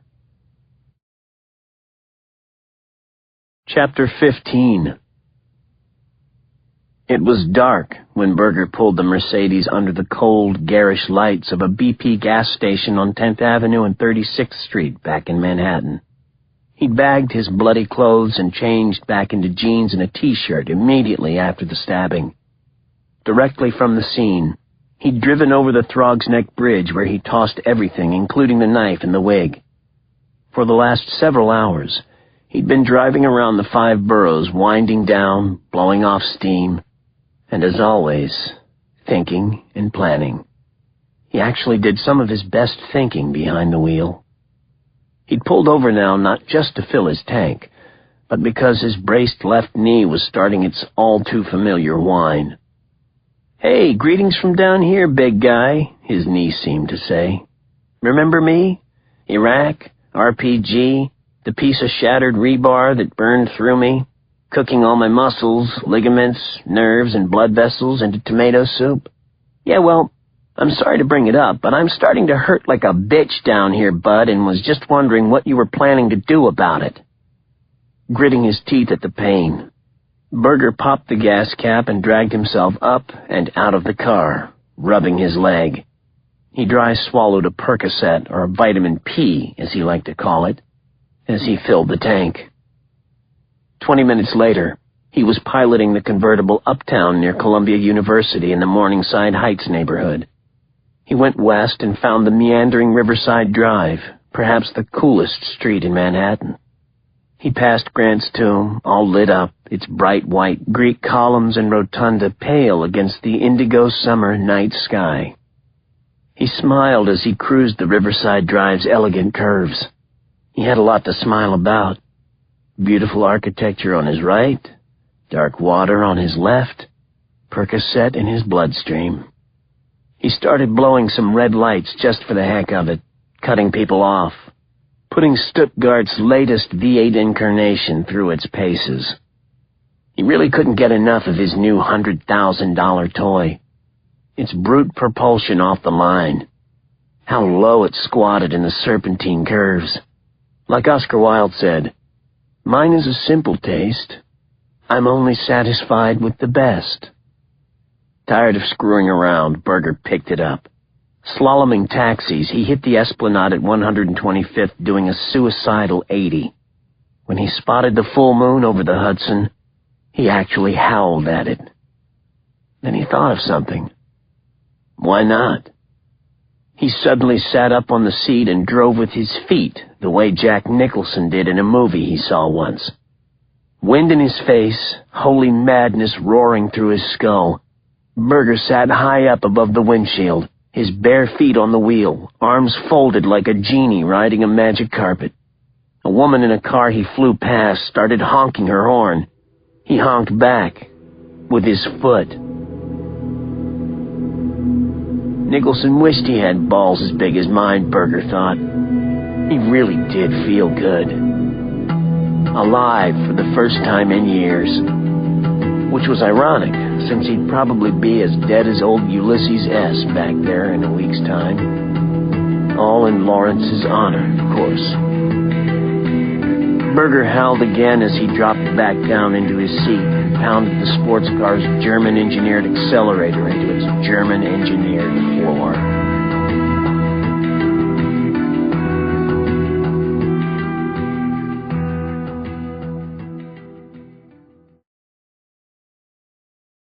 Chapter 16. A silver Bentley Arnage with a Union Jack bumper sticker pulled away from the hunter green awning as Berger came hobbling up 77th Street with the cane he kept in the Merc's trunk. Did the Bentley belong to landed gentry, he thought? The Windsors visiting from Buckingham Palace? Of course not. It was Jonathan Brickman from 7A, the biggest wasp-aspiring Jew since Ralph Lipschitz Lauren. Berger was only teasing. He actually liked Brickman. He'd sat on the board when they reviewed the businessman's co-op application. He had the trifecta of impeccable creds, Jonathan did. Princeton, Harvard, Goldman Sachs. His financials were mind-boggling, even for the silk stocking district. Jonathan was a pleasant fellow, too. Amiable, self-deprecating, handsome and crisp in his bespoke Savile Row pinstripe. The only thing the gentleman financier had left to do was get a Times wedding announcement for his debutante daughter so he could die and go to heaven. Or maybe Greenwich. Berger even liked Brickman's Anglophile Ralph Lauren yearnings. What wasn't to like about Ralph Lauren's great Gatsby-like idealized aristocratic world, filled with beautiful homes and clothes and furnishings and people? Brickman was attempting to become brighter, happier, better. In a word, more. What could be more triumphant and life-affirming than that? When Berger entered the bird's-eye maple-paneled lobby, he saw the Sunday doorman packed down with Brickman's Coach leather bags. His name was Tony, or at least that's what he said it was. His real name was probably Artan or Besnik or Zug by the Croatian twang in his voice. Welcome to New York, Berger thought with a grin, where Albanians want to be Italians, Jews want to be wasps, and the mayor wants to be emperor for life. Mr. Berger, yes, please, Tony said. If you give me a moment, I'll press the elevator door button for you. He was actually serious. Literally lifting a finger was considered quite gauche by some of the building's more obnoxious residents. I got this one, Tony, Berger said, actually pressing the button himself to open it. Call it an early Christmas tip. On the top floor, the mahogany-paneled elevator opened onto a high coffered ceiling hallway. The single door at the end of it led to Berger's penthouse. Brickman had actually made a discreet and quite handsome offer for it some years before. But some things, like 4,000 multi-leveled square feet overlooking Central Park, even a billionaire's money couldn't buy. Like he always did once inside the front door, Berger paused with reverence before the two items in the foyer. On the left, upon a built-in marble shelf, sat a dark lacquer jug of Vienna porcelain, a near-flawless example of Louis XV-style chinoiserie. On the right was Salvador Dali's devastating Basket of Bread, the masterpiece that he painted just before being expelled from Madrid's Academia de San Fernando for truthfully telling the faculty that they lacked the authority to judge him. Standing before them, Berger felt the beauty and sanctuary of his home descend upon him like a balm. Some would say the old, dark apartment could probably use a remod, but he wouldn't touch a thing. The veneer of high, old, paneled, dusty hallways made it feel like living inside an old master's painting. This place had been built at a time when there was still a natural aristocracy, respect for rank and privilege and passion and talent, an urge to ascend. There were ghosts here, ghosts of great men and women, great ambitions. He felt them welcome him home. He decided to draw himself a bath. And what a bath it was, he thought, entering his favorite room. Inside the 400-square-foot vault of Tyrolean marble sat a small swimming pool of a sunken tub. On its right stood a baronial fireplace big enough to roast an ox on a spit. On its left, a wall of French doors opened onto the highest of the sprawling apartment's many balconies. Berger particularly loved being in here in the wintertime. When there was snow on the balcony, he'd open the doors and have the fire roaring as he lay covered in bubbles, looking out at the lights. He opened the doors before he disrobed and lowered himself slowly into the hot bath. He floated on his back, staring out at the city lights, yellow and white, across the dark sea of trees, resting up. Tomorrow, he would be kicking it up to levels unknown, to borrow the words of some obnoxious Food Network chef. This weekend was nothing compared to what people would wake up to tomorrow morning. Tomorrow was going to be one hell of a day. Chapter 17. Way past all our bedtimes and loving it, the kids and I were soaked to the skin and shivering around the bonfire. I heard Seamus clear his throat to tell one of his famous ghost stories. I remembered them from when I was a kid. Run-of-the-mill ghost stories were for pansies. Seamus's tales were H.P. Lovecraft-inspired yarns about fish creatures so horrifying, just the sight of them made people go insane. I mean, anyone can just scare a little child. Few can introduce them to cosmic horror. Make it a PG tale, huh, Padre? I said, taking him aside. I don't want the kids to have nightmares. Or me either. Fine, I'll water it down, you party pooper. Seamus grumbled. Mike, Mary Catherine whispered to me, would you help me get some more soda? She didn't even make a pretense of heading toward the house. We walked north along the dark beach parallel to the waterline. Mary Catherine was wearing a new, thin, white cotton summer dress I'd never seen before. Over the last 2 weeks, she'd become quite brown, which made her blue eyes pop even paler and prettier than usual. She turned those eyes on me and held them there as we walked, an adorably nervous look on her fine-boned face. Mike, she said as I followed her on our mystical soda quest. Yes, Mary? I have a confession to make, she said, stopping by an empty lifeguard chair. This party wasn't the kid's idea. It was mine. I'll forgive you on one condition, I said, suddenly holding her shoulders. There were no headbutts this time or hesitating. We kissed. This is crazy. What the hell are we doing? Mary Catherine said when we came up for air. Looking for soda? I said. Mary Catherine smiled and gave me a playful kick in the shin. Then we climbed up into the lifeguard chair and started kissing again. We went at it for quite some time, holding each other, warm against the cold. I didn't want to stop, even with the skeeters biting the crap out of my back. But after a while, we climbed back down. We headed back to the party, but everyone was gone and the fire was out. "Oh no, we're so busted," Mary Catherine said. "Who knows? Maybe we'll be lucky and Seamus's fish monsters got him," I tried. I knew we were in trouble when I saw Shauna and Chrissy on the front porch. They're coming, they're not dead," they chanted, running back into the house. "Well, yes, we are," Mary Catherine said under her breath. "Now where could the two of you have been for the last eon?" Seamus said with a stupid, all-too-knowing grin on his face. "Yeah, Dad," Jane said. "Where'd you go to get the soda? The Bronx?" "There was none left, so I tried, we went to the store. But it was closed and we walked back," Mary Catherine finished quickly. "But there's a case of Coke right here," Eddie said from the kitchen.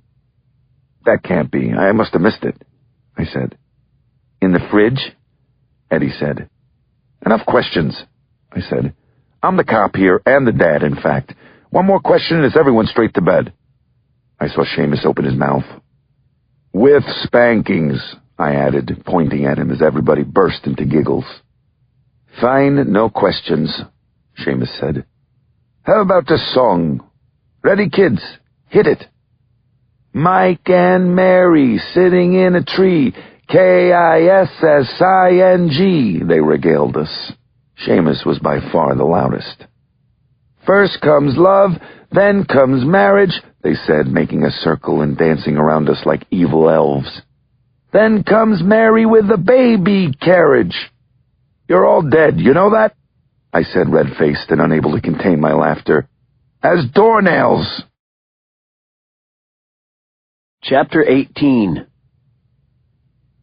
It was still dark and already hot at 7:15 in the morning when Berger downshifted the massive budget rental box truck with a roar and pulled over onto Lexington Avenue near 42nd Street.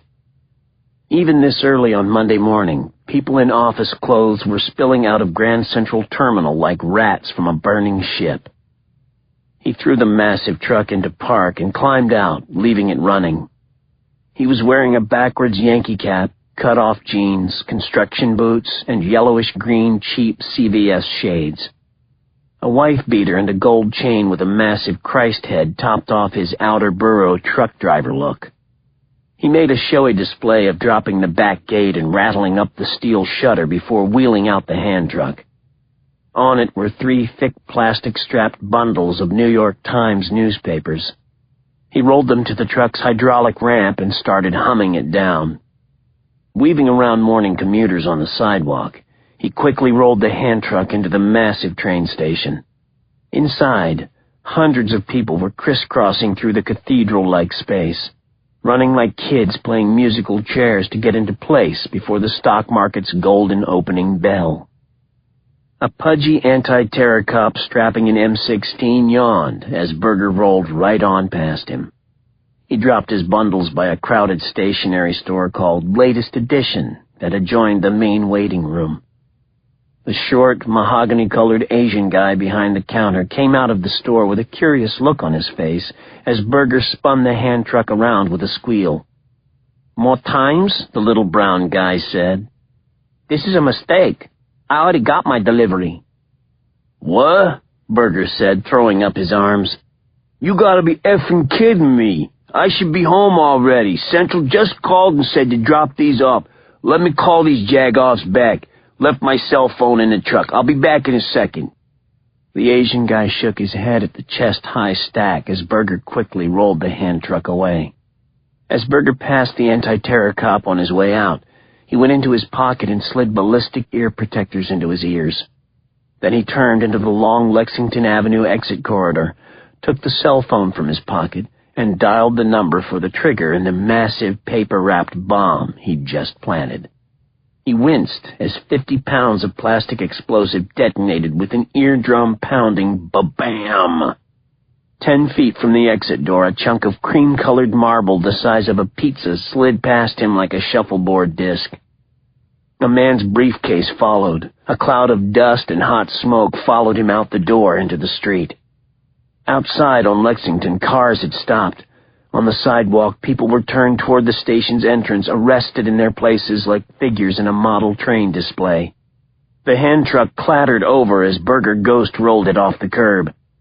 Passing the rear of the truck he'd parked, he crossed the street and turned the close corner of 43rd Street, quickly walking with his head down, the iPhone still in his hand.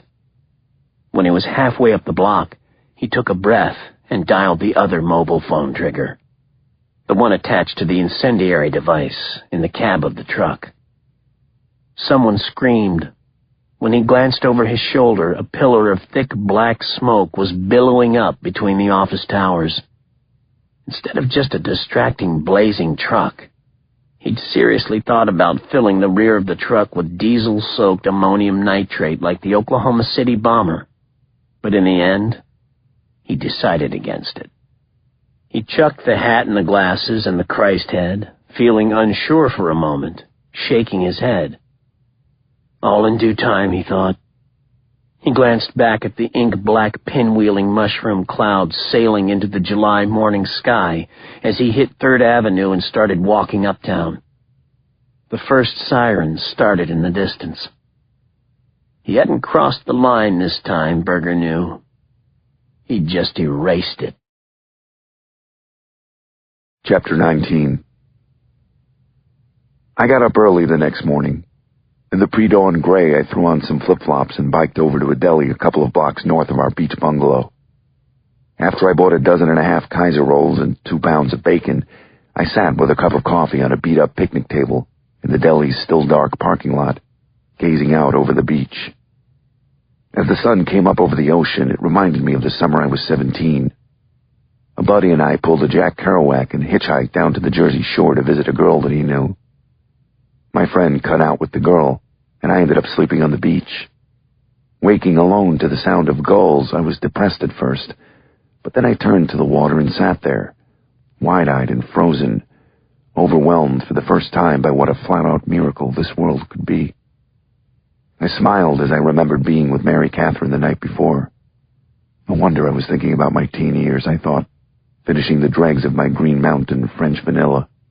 After last night, I certainly felt like I was 17 all over again. I was definitely acting like a kid. Not a bad thing by any stretch in my book. I highly recommend it. Seamus was on the porch waiting for me when I got back. I could tell by the bloodless look on his face that something was very wrong. He had my phone in his hand for some reason. I screeched to a stop and dropped the bike as I bolted up the stairs. "No, what is it? One of the kids?" Seamus shook his head. "The kids are fine, Michael," he said with a surreal calm. Michael? Shit, this was bad. The last time he used my Christian name was the morning I buried my wife. I noticed that the radio was on in the house behind him.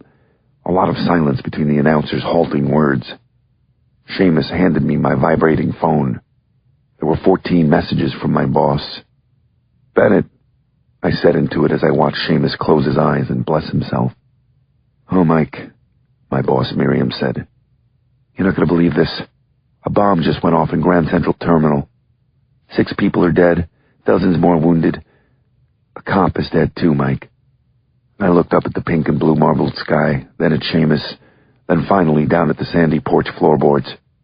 My morning's peaceful Deepak Chopra contemplation session was officially over. The big bad world had come back to get my attention, like another chunk of cinder block right through my bay window. "On my way," I said, shaking my head. "Give me an hour." Chapter 20. Inbound Manhattan traffic was lighter than usual due to the heart-stopping news. I'd taken my unmarked Impala home the day before, and as I got on the LIE, I buried the pin of its speedometer, flashers and siren cranked. Keeping off the crowded police band radio, I had my iPod turned up as far as it would go and blasted the Stones' Gimme Shelter. Gritty, insane 70s rock seemed extremely appropriate theme music for the world coming apart at its seams. The anti-terror unit in full force had already put up a checkpoint at the 59th Street Bridge. Instead of stopping, I killed some cones as I put the imp on the shoulder and tinned the rookie at the barricade at around 40. There were 2 more checkpoints, one at 50th and 3rd, and the final one at 45th and Lex. Sirens screaming in my ears, I parked behind an ambulance and got out. Behind steel pedestrian barricades to the south, dozens of firemen and cops were running around in all directions. I walked to take my place among them, shaking my head. When I arrived at the corner and saw the flame-gutted box truck, I just stood gaping. I spotted Bomb Chief Cell through a debris-covered lobby. It looked like a cave-in. One of the fire chiefs at the blast site's command center made me put on some Tyvek and a full-face air mask before letting me through. "Guess our friend wasn't lying about the next one, was he?" Cell said. "Looks like the same plastic that we found at the library." He smiled, but I could see the frozen rage in his eyes. He was angry. We all were. Even through the filters of the mask, you could smell death. Death and concrete dust and scorched metal. There was no predicting what would happen next. Chapter 21. The rest of the day was as hellacious as any in my career. Later that morning, I helped an EMT dig out the body of an old, tiny homeless man who'd been buried under the collapsed Grand Central Lexington Avenue corridor. When I went to grab his leg to put him into the body bag, I almost collapsed myself when his legs separated freely from his body. In fact, all of his limbs had been dismembered by the bomb's shockwave. We had to bag him in parts like a quartered chicken. If that wasn't stressful enough, I spent the afternoon in the on-site morgue with the medical examiner, compiling a list of the dead. They'd set up in the Campbell apartment what had been an upscale cocktail bar, and there was something very wrong about seeing covered bodies laid out in rows under a sparkling chandelier. The worst part was when the slain police officer was brought in. In a private ceremony, the waiting family was handed his personal effects. After hearing the sobbing moans, I had to get out of there. I walked out and headed down one of Grand Central's deserted tracks. I peered into the darkness at its end for a few minutes, seething tears in my eyes. Then I wiped my eyes, walked back, and got back to work. I met Miriam that afternoon at the emergency operations trailer set up by the main entrance of Grand Central on 42nd. I spotted a horde of media cordoned off on the south side of the street by the overpass behind barricades. National this time. Global newsies would be showing up pretty soon to get their goddamn sound bites from this hellhole. "We got Verizon pulling recs of the nearest cell sites to see if it was a mobile trigger," Miriam said to me. "The rest of our guys are pulling security tapes from the nearest stores up and down the block. Preliminary witnesses said a large box truck pulled up around 7. A homeless guy sleeping in the ATM alcove in the bank across the street said he looked out and saw a guy pushing a hand truck with something on it before the first explosion." Miriam paused, staring at me funny before she pulled me closer. "Not only that, Mike. You need to know this. A letter came to the squad this morning. It was addressed to you. I had them x-ray it before they opened it. It was a typed message. It had today's date along with 2 words. For Lawrence." I closed my eyes, the hair standing up on the back of my neck. "Addressed to me? For Lawrence," I said. "What the hell? I mean, give me a break. This is insane. There's no rationale, no demand for ransom. Why was it addressed to me?" Miriam shrugged as Intelligence Chief Flom came out of the trailer. "ATF is flying in there, guys, as we speak, to help identify the explosive," he said. "You still think we have a single actor, Mike? Could that be possible? One person caused all this?" Before I could answer, the mayor came out of the trailer, flanked by the police and fire commissioners. "Good morning, everyone," the mayor said into a microphone. "I'm sorry to have to address you all on this sad, sad day in our city's history," he said. Not as sorry as I am, I thought, blinking at popping flashpack bulbs. I was at Bellevue Hospital around 4, having just interviewed an old Chinese woman who'd lost one of her eyes in the blast when my cell rang. "Mike, I hate to tell you this," Mary Catherine said. "With everything going on, I know it's not the right time, but—" "What, Mary?" I barked. "Everyone's okay, but we're at the hospital. St. John's Episcopal." I put down the phone for a minute. I took a breath. Another hospital. Another problem. This was getting ridiculous. "Tell me what happened." "It's Eddie and Ricky. They got into a fight with that Flaherty kid. Ricky got the worst of it. 5 stitches in his chin, but he's fine. Really. They both are. Please don't worry. How is it down there? You must be going through hell." "It's not that bad," I lied. I'm actually leaving now. I'm on my way. Chapter 22. Angry, dirty, and emotionally hollowed out, I parked in my driveway and sat for a moment. I smelled my hands. I'd scoured them at the hospital, but they still smelled like death and burnt metal. I poured another squirt of Purell into them and scrubbed until it hurt. Then I stumbled out and up the porch steps and through the front door. The dining table was packed full with my family having dinner. It was silent as a graveyard as I came through the kitchen door. I stepped down to the end of the table and checked out Ricky's chin and Eddie's shiner. While I was carrying out the dead, some sick kid had savagely beaten up my 10 and 11-year-old sons. This was my sanctuary, and even this was under siege. Nowhere was safe anymore. What happened, guys? We were just playing basketball at the court by the beach, Ricky said. Then that Flaherty kid came with his older friends, Eddie jumped in. They took the ball, and when we tried to get it back, they started punching. Okay, guys, I know you're upset, but we're going to have to try to get through this the best we can, I said with a strained smile. The good news is that everyone is going to be okay, right? You call this okay? Juliana said, pointing at Ricky's chin. She made Eddie open his mouth to show me his chipped tooth. Dad, you're a cop. Can't you just arrest this punk? Jane wanted to know. It's not that simple, I said, my voice calm and a convincing fake smile plastered on my face. There's witnesses and police reports and other adult stuff you guys shouldn't worry about. I'll take care of this. Now, until then, I want everyone to lay low. Stick around the house. Maybe stay away from the beach for a few days. A few days? But this is our vacation, Brian said. Yeah, our beach vacation, Trent chimed in. Now, children, your father knows best, Seamus said, sensing how I was about to snap. We need to be Christian about this. We need to turn the other cheek. Yeah, Brian said. So the next time we get socked, the first stitches don't get reopened. Brian was right. We were getting our asses kicked, and I was too drained to come up with some good bullshit to bluff them that everything was fine.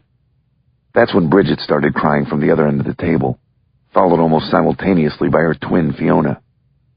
I want to go home, Fiona said. I don't like it here anymore, Bridget added. I don't want Ricky and Eddie to be hurt, Daddy. Let's go to Aunt Susie's for the rest of our vacation. Aunt Susie lived in Montgomery, New York, where she and Uncle Jerry owned a mind-blowingly fabulous restaurant called Backyard Bistro. We'd vacationed at nearby Orange Lake the previous summer. Girls, look at me. No one's going to get hurt again, and we can still have fun. I really will take care of this. I promise. They smiled. Small smiles, but smiles nonetheless. I couldn't let them down, I thought. No excuses. New York City under attack or not, I'd have to think of something. But what? Chapter 23. It was dark when Berger crossed the White Stone Bridge. He buzzed up the hardtop as he pulled the Mercedes convertible off 678 onto Northern Boulevard in Flushing, Queens. Traffic, crummy airports, and even crummier baseball team. Was there anything that didn't suck about Queens? He slowly cruised around the grid of streets, trying not to get lost. It wasn't easy with all the small, tidy houses and low apartment buildings set in neat, boring rows everywhere you looked. Thank God for the car's navigation system. After 5 minutes, he finally stopped and pulled over behind a parked handicapped bus near a wooded service road alongside the Cross Island Expressway. He turned the Merc's engine off but left the radio on. He listened to a talk show for a bit, then found a soothing Brahms concerto. When it was over, he sat silently in the darkness. Just sitting here waiting was torture when there was so much still to do. He'd seriously debated contracting this part out, but in the end, had decided against it. Every small thing was part of the effort, he reminded himself. Even Michelangelo, when painting the Sistine Chapel, built the scaffolds and mixed his own paint. It was almost half an hour later when a new Volvo crossover passed him and turned off the road onto the secluded lover's lane that ran up the wooded hill alongside an electrical tower cutout. He waited 10 minutes to let them get going. Then he slipped on his trusty surgical gloves, got out his new black curly wig, and grabbed the sack. Fireflies pulsed among the weeds and wildflowers as he stepped up the muggy, deserted stretch of service road. It could have been upstate Vermont, but for the massive electrical pylon at the top of the hill that looked like an ugly, sloppy black stitch across the face of midnight blue sky. Even though the parked Volvo's lights were off, Berger caught a lot of motion behind the station wagon's steamed windows as he stepped up. If the Volvo's a-rockin', don't come a-knockin', Berger thought, taking the heavy gun out of the paper sack.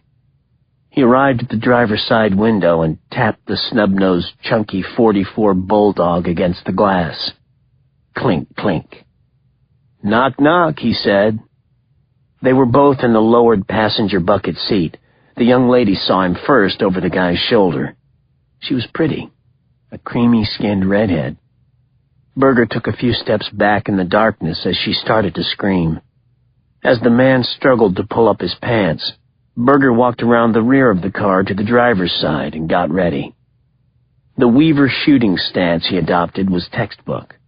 2 hands extended, elbows firm but not locked, weight evenly distributed on the balls of his feet. When the guy finally sat up, the Bulldog was leveled exactly at his ear. The 2 huge booms and enormous recoil of the powerful gun were quite surprising after the light, smooth trigger pull. The side window blew in. So did most of the horny, middle-aged guy's head.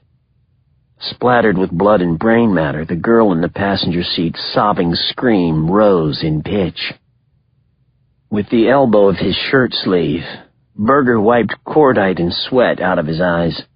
He lowered the heavy revolver and calmly walked around the front of the car back to the passenger side. Situation like this, you had to stay focused, slow everything down. The woman was trying to climb over her dead lover when he arrived at the other side of the car. Berger took up position again and waited until she turned. 2 more dynamite-detonating booms sounded out as he grouped 2 .44 Bulldog rounds into her pale forehead. Then there was silence, Berger thought, listening. And it was good.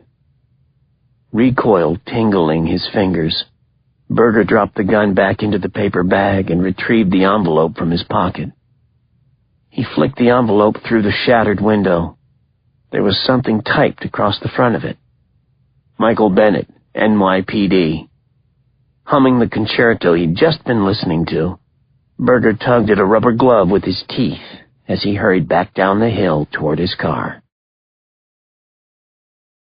Chapter 24. Going out for ice cream, I said, getting up from the game of Trivial Pursuit that we started playing after dinner. Mary Catherine gave me a quizzical look as I was leaving. Her concern only seemed to increase when I gave her a thumbs up on the way out the screen door. But instead of ice cream, I hopped into the Impala and called into my squad to get the address for the Flaherty family in Breezy Point. Was that a little crazy? It was. But then again, so was I by that point. Their house was on the Rockaway Inlet side of the point, about 10 blocks away. I drove straight there. They really did have a pit bull chained up in their front yard. It went mad as I stepped out of my car and made my way up the rickety steps. It wasn't madder than me, though. I actually smiled at it. After today and everything that I had seen, I was in a man-bites-dog sort of mood. I pounded on the door. "Oh, this better be good," said the bald guy who answered it. The guy was big. He was also shirtless and in damn good shape, I could see. Huge bowling ball shoulders, 6-pack abs, prison yard pumped. There was another man, just as big and mean-looking, covered in tattoos, standing behind him. I should have been cautious then, I knew. I knew a violent criminal mobster asshole when I saw one. But I guess I was through giving a shit for the day. "You Flaherty?" I said. "Yeah, who the fuck are you?" "My name's Bennett. You have a kid?" "I got 5 of them, at least. Which one we talking here?" "Fat, freckles, about 14. Did I say fat?" "Talking about my Shawnee? What's up?" Yeah, well, your Shawnee split my 10-year-old's chin open today is what's up, I said, staring into Flaherty's soulless, dull eyes. I had to take him to the hospital. That can't be right, the man said, stone-faced. He smiled coldly. We went fishing today. All day. It was sweet. Got some blues. Hey, Billy, remember when Sean caught that blowfish today? Oh, yeah, the thug behind him said with a guffaw. Blowfish. That was the puffy balloon thing, right? That shit was funny. See? Guess you made a mistake, Flaherty Sr. said. Wait a second. Bennett, I know you.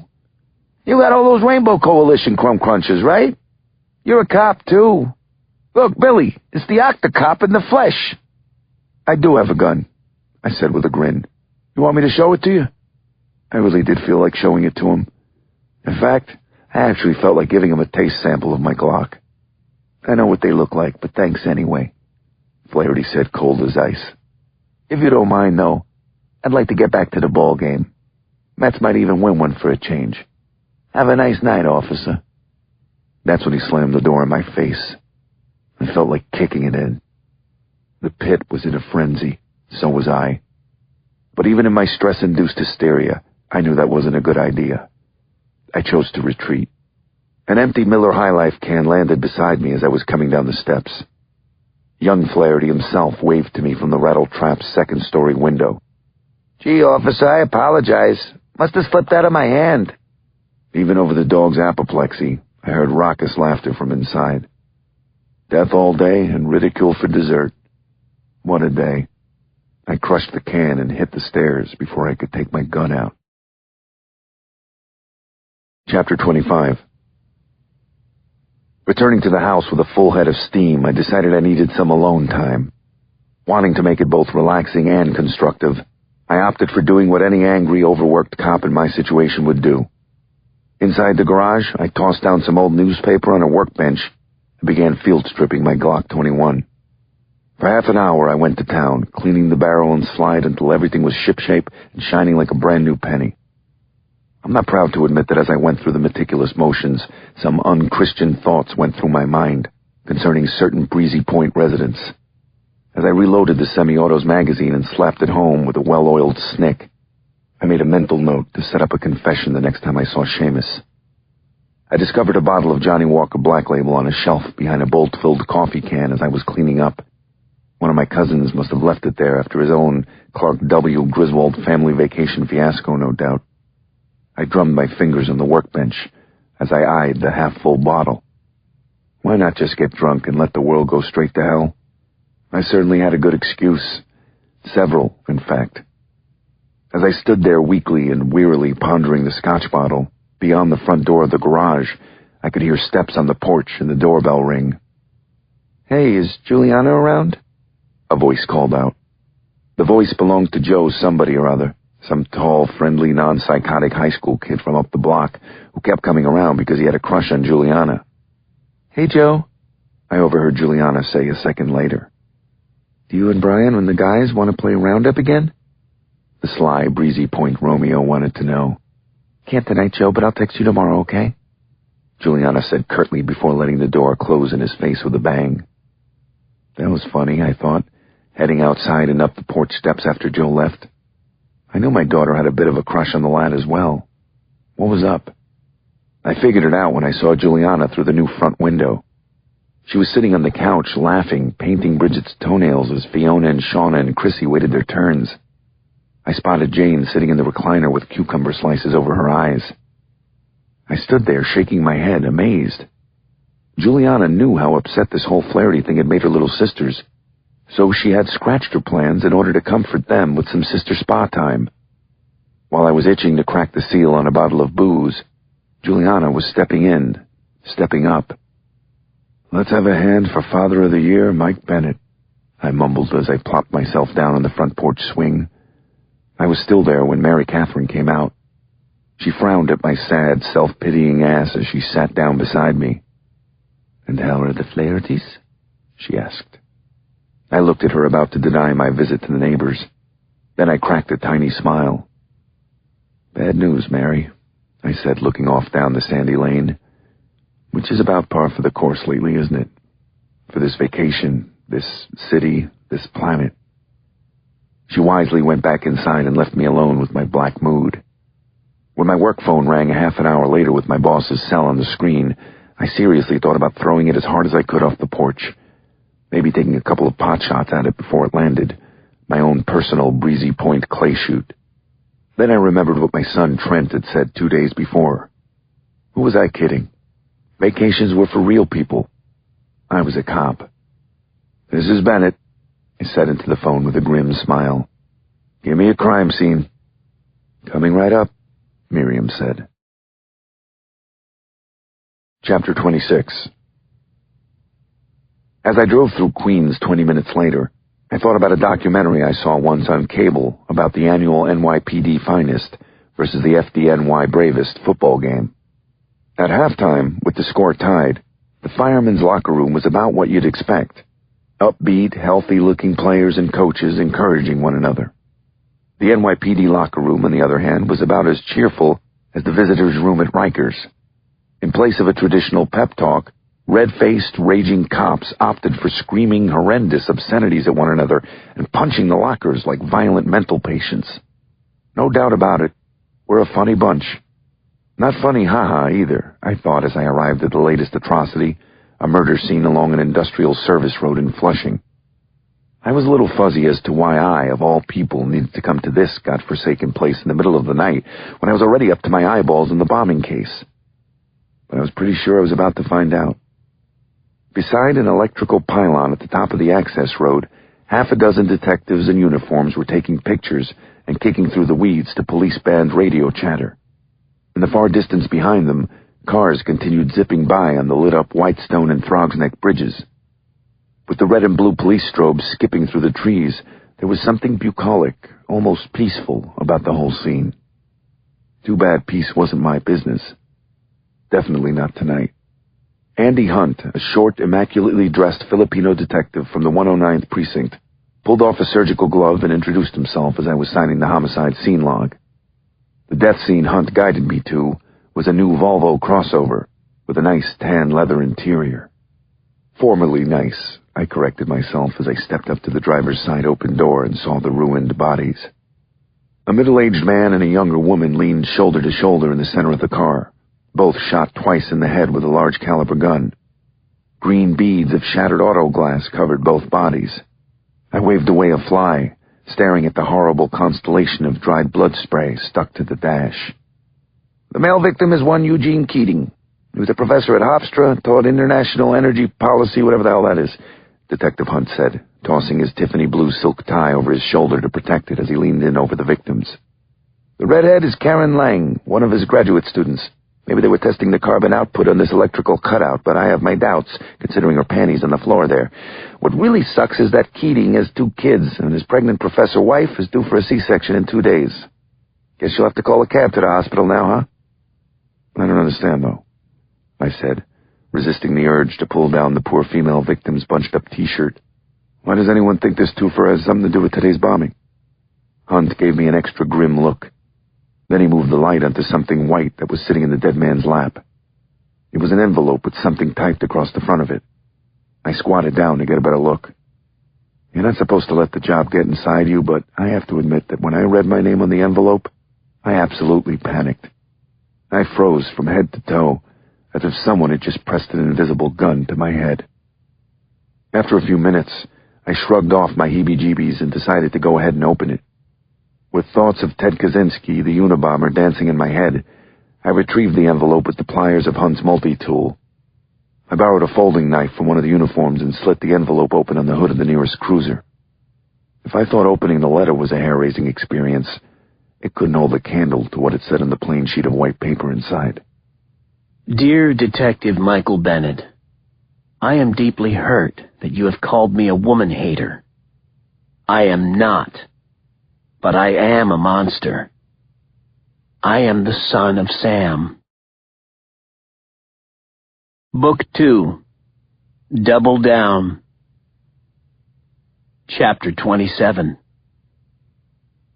Wearing a pink Banana Republic button-down, Pillows soft J. Crew khakis, and Bass penny loafers, Berger whistled as he carried a brimming tray of Starbucks coffee south down Fifth Avenue with the rest of the early morning commuters. Shaved and gelled to a high-gloss, metrosexual sheen, he even had a corporate ID badge with the improbable name Corey Gonzalez emblazoned across it like a hello sticker. In this elitist venue of publishing houses and television company offices that was the Rockefeller Center Business District, his just-so casual, creative-type office worker look was better camouflaged than a sniper's ghillie suit. Pounding hammers and clicking socket wrenches and muffled shouts rang off the granite walls as he turned right down Rockefeller Center's East Concourse. Berger almost tripped over a gray-haired, pot-bellied roadie on his knees taping down some cables. The stage that was being erected was for the Today Show's outdoor summer concert series to be broadcast at 8:15 this morning, Berger knew. The musical artist, a young man by the ponderous name of The Show, was going to perform his hit song, Anywhere Real Slow. Already people had arrived for the event. Faces painted, holding signs, they were anticipating a fun morning of dancing and singing along with the ex-drug-dealing rapper as he performed his soulful ode to the joys of public sexual activity. Berger had a catchphrase for today's young that he was waiting for the ad firms to pick up on. First, you had Generation X, then Generation Y. Now welcome ye one and sundry, I introduce D-Generation 1. Because Anywhere Real Slow wasn't just a mockery of music, but of civilization. It didn't glorify raunch and stupidity and low urges. It worshipped them. Anyone who didn't see the cheerful acceptance of this gutter dirt by the general public, and especially by the young, as a sign of the coming new dark ages, lacked a working mind, or was madder than Alice's hatter. Ancient Greece fell, as did Rome. Now it was our turn. The Show was here to provide the background music. Berger passed a group of giggling high school girls. Enjoy the bottom feeding, he thought, as he carefully left one of his coffees on the ledge of a planter that he passed. Without looking back, he stepped out onto 6th Avenue and hailed a taxi. Chapter 28. It was almost 8 a.m. by the time Berger got back to his apartment. Inside the high, dim alcove, he actually knelt and genuflected before Salvador Dali's first painting, praying to the great Spaniard for help and strength. He remembered a quote from the master. At the age of 6, I wanted to be a cook. At 7, I wanted to be Napoleon. And my ambition has been growing steadily ever since.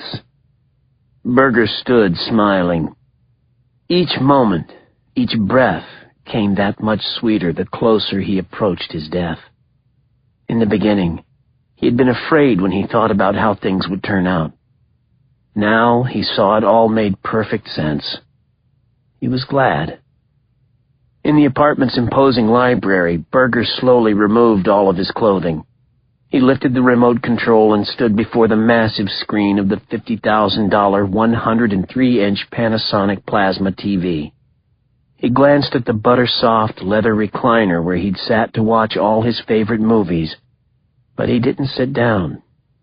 For this, he preferred to stand. He clicked on the set.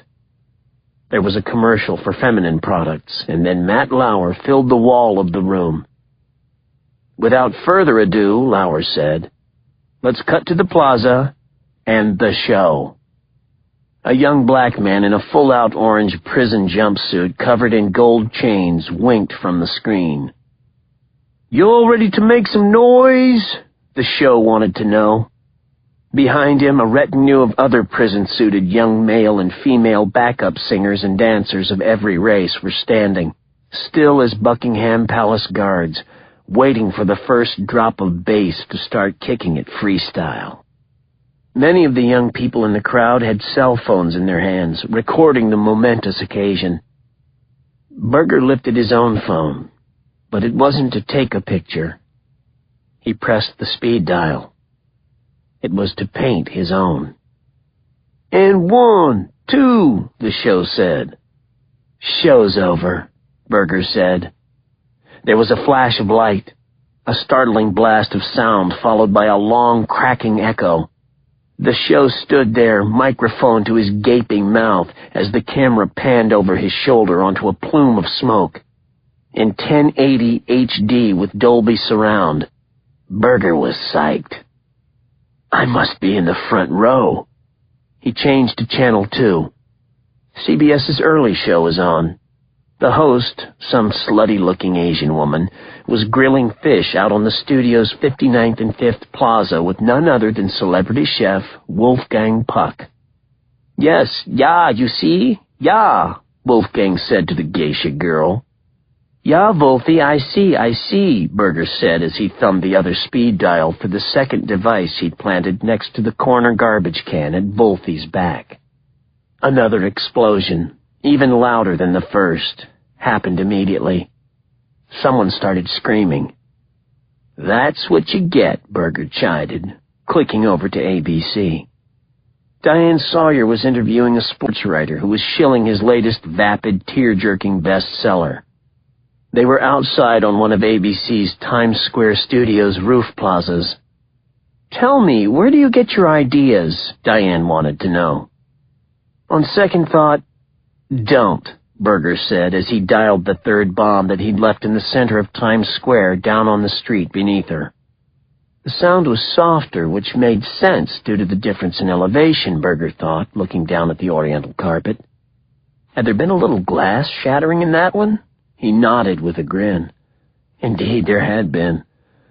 Exceptional. Satisfied, he shut off the massive set. Watching the ensuing chaos would prove what? People were afraid of explosives? He knew that already. More than most. Now it was time to rest up before lunch. He was actually pretty proud of the bombs. They were simple, venti-sized sticks of dynamite attached to a Wi-Fi antenna wired to a watch battery with a thin piece of det cord for the boost. Not big, but just big enough to make everybody scared shitless. Big enough to make everyone start to carefully ponder their next step. With high explosives, it was all about the real estate. Location, location, location. He went into his bath and opened the tap. He dropped the bubble soap and bath crystals and lit some candles. On the sound system, he put on a new CD that he'd gotten at Bed Bath & Beyond, popped a couple of vitamin P's for Percocets, and slid into the warm water as a woman's voice rang like an angel's off the glowing white Tyrolean marble walls. Berger sang along. He closed his eyes. Chapter 29. I buried my head deeper under my pillow as a little hand shook my big foot. By the brightness of the light trying to crash my sealed eyelids, I knew I was late for work, and I couldn't care less. I didn't even want to start thinking about, let alone dealing with, the mind-blowing letter I received last night from the son of Sam. Then there was a giggle and more fingers wrapped around my other foot. Two someones were now having some silly fun at Daddy's expense. Two about-to-be spanked someones. "Daddy," Shauna said, wriggling my ear.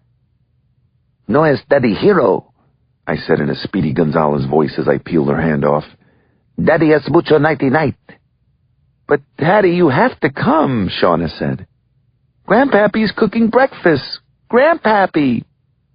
"What?" I said, rolling to my feet in my Manhattan College boxers. Seamus cooked breakfast on one occasion only. Christmas morning. The funny thing was, it was so good, it was worth the yearly wait. I couldn't believe it as I came into the kitchen and the smell hit me. It was true. Seamus, in a cook's cap, was working all the burners, and the table was already a feast of pecan bacon, these links from heaven called pork king sausages, eggs, home fries, pancakes. Seamus had gone to town. All the way downtown, in fact, I thought as I saw a stack of homemade donuts covered in powdered sugar. "What gives, Seamus?" I said as he laid down some sizzling blood pudding. "You leaving us? Is that it? You heading back to the old sod, Danny boy? Is this farewell?" "You wish," he said, pointing the spatula at me. If you haven't noticed, this family is in need of some cheering up ever since we went to war with Clan Flaherty." "Dad," said Juliana as I took my place at the head of the table, "could you at least, put on a bathrobe?" Everyone was smiling around the crowded dining room table, even poor Eddie with his stitches. "Why do I have to be so formal, Juliana?" I said, smiling back at everyone. "Is Joe coming by?" "Ooh," everyone said. "Ooh, yourselves," Seamus said, coming in with a platter of buckwheat pancakes. "How about we say grace instead? Mr. Bennett, you lead us, if you can even remember it." "Bless us, O Lord, in these thy gifts," I said as we all joined hands, "which we are about to receive from thy bounty through Christ our Lord." "Amen," everyone agreed heartily. Joking aside, I actually did say a prayer for the professor's poor wife who was about to give birth. I even asked for help to catch the insane son of a bitch who blew her husband's head off at point-blank range. I was in a breakfast grease coma and biting into my first donut when someone made the mistake of putting on the TV. Dad, you have to see this," Ricky yelled. "I'm a cop," I said, calling into the family room. "Don't mess with a cop when he's anywhere near a donut." I winked at Mary Catherine across the table. She seemed to be in a good mood, having slept in while Seamus cooked. Maybe today would turn out better than yesterday after all. I was due for a small miracle. Past due. "But it's another bombing, Dad, at Rockefeller Center.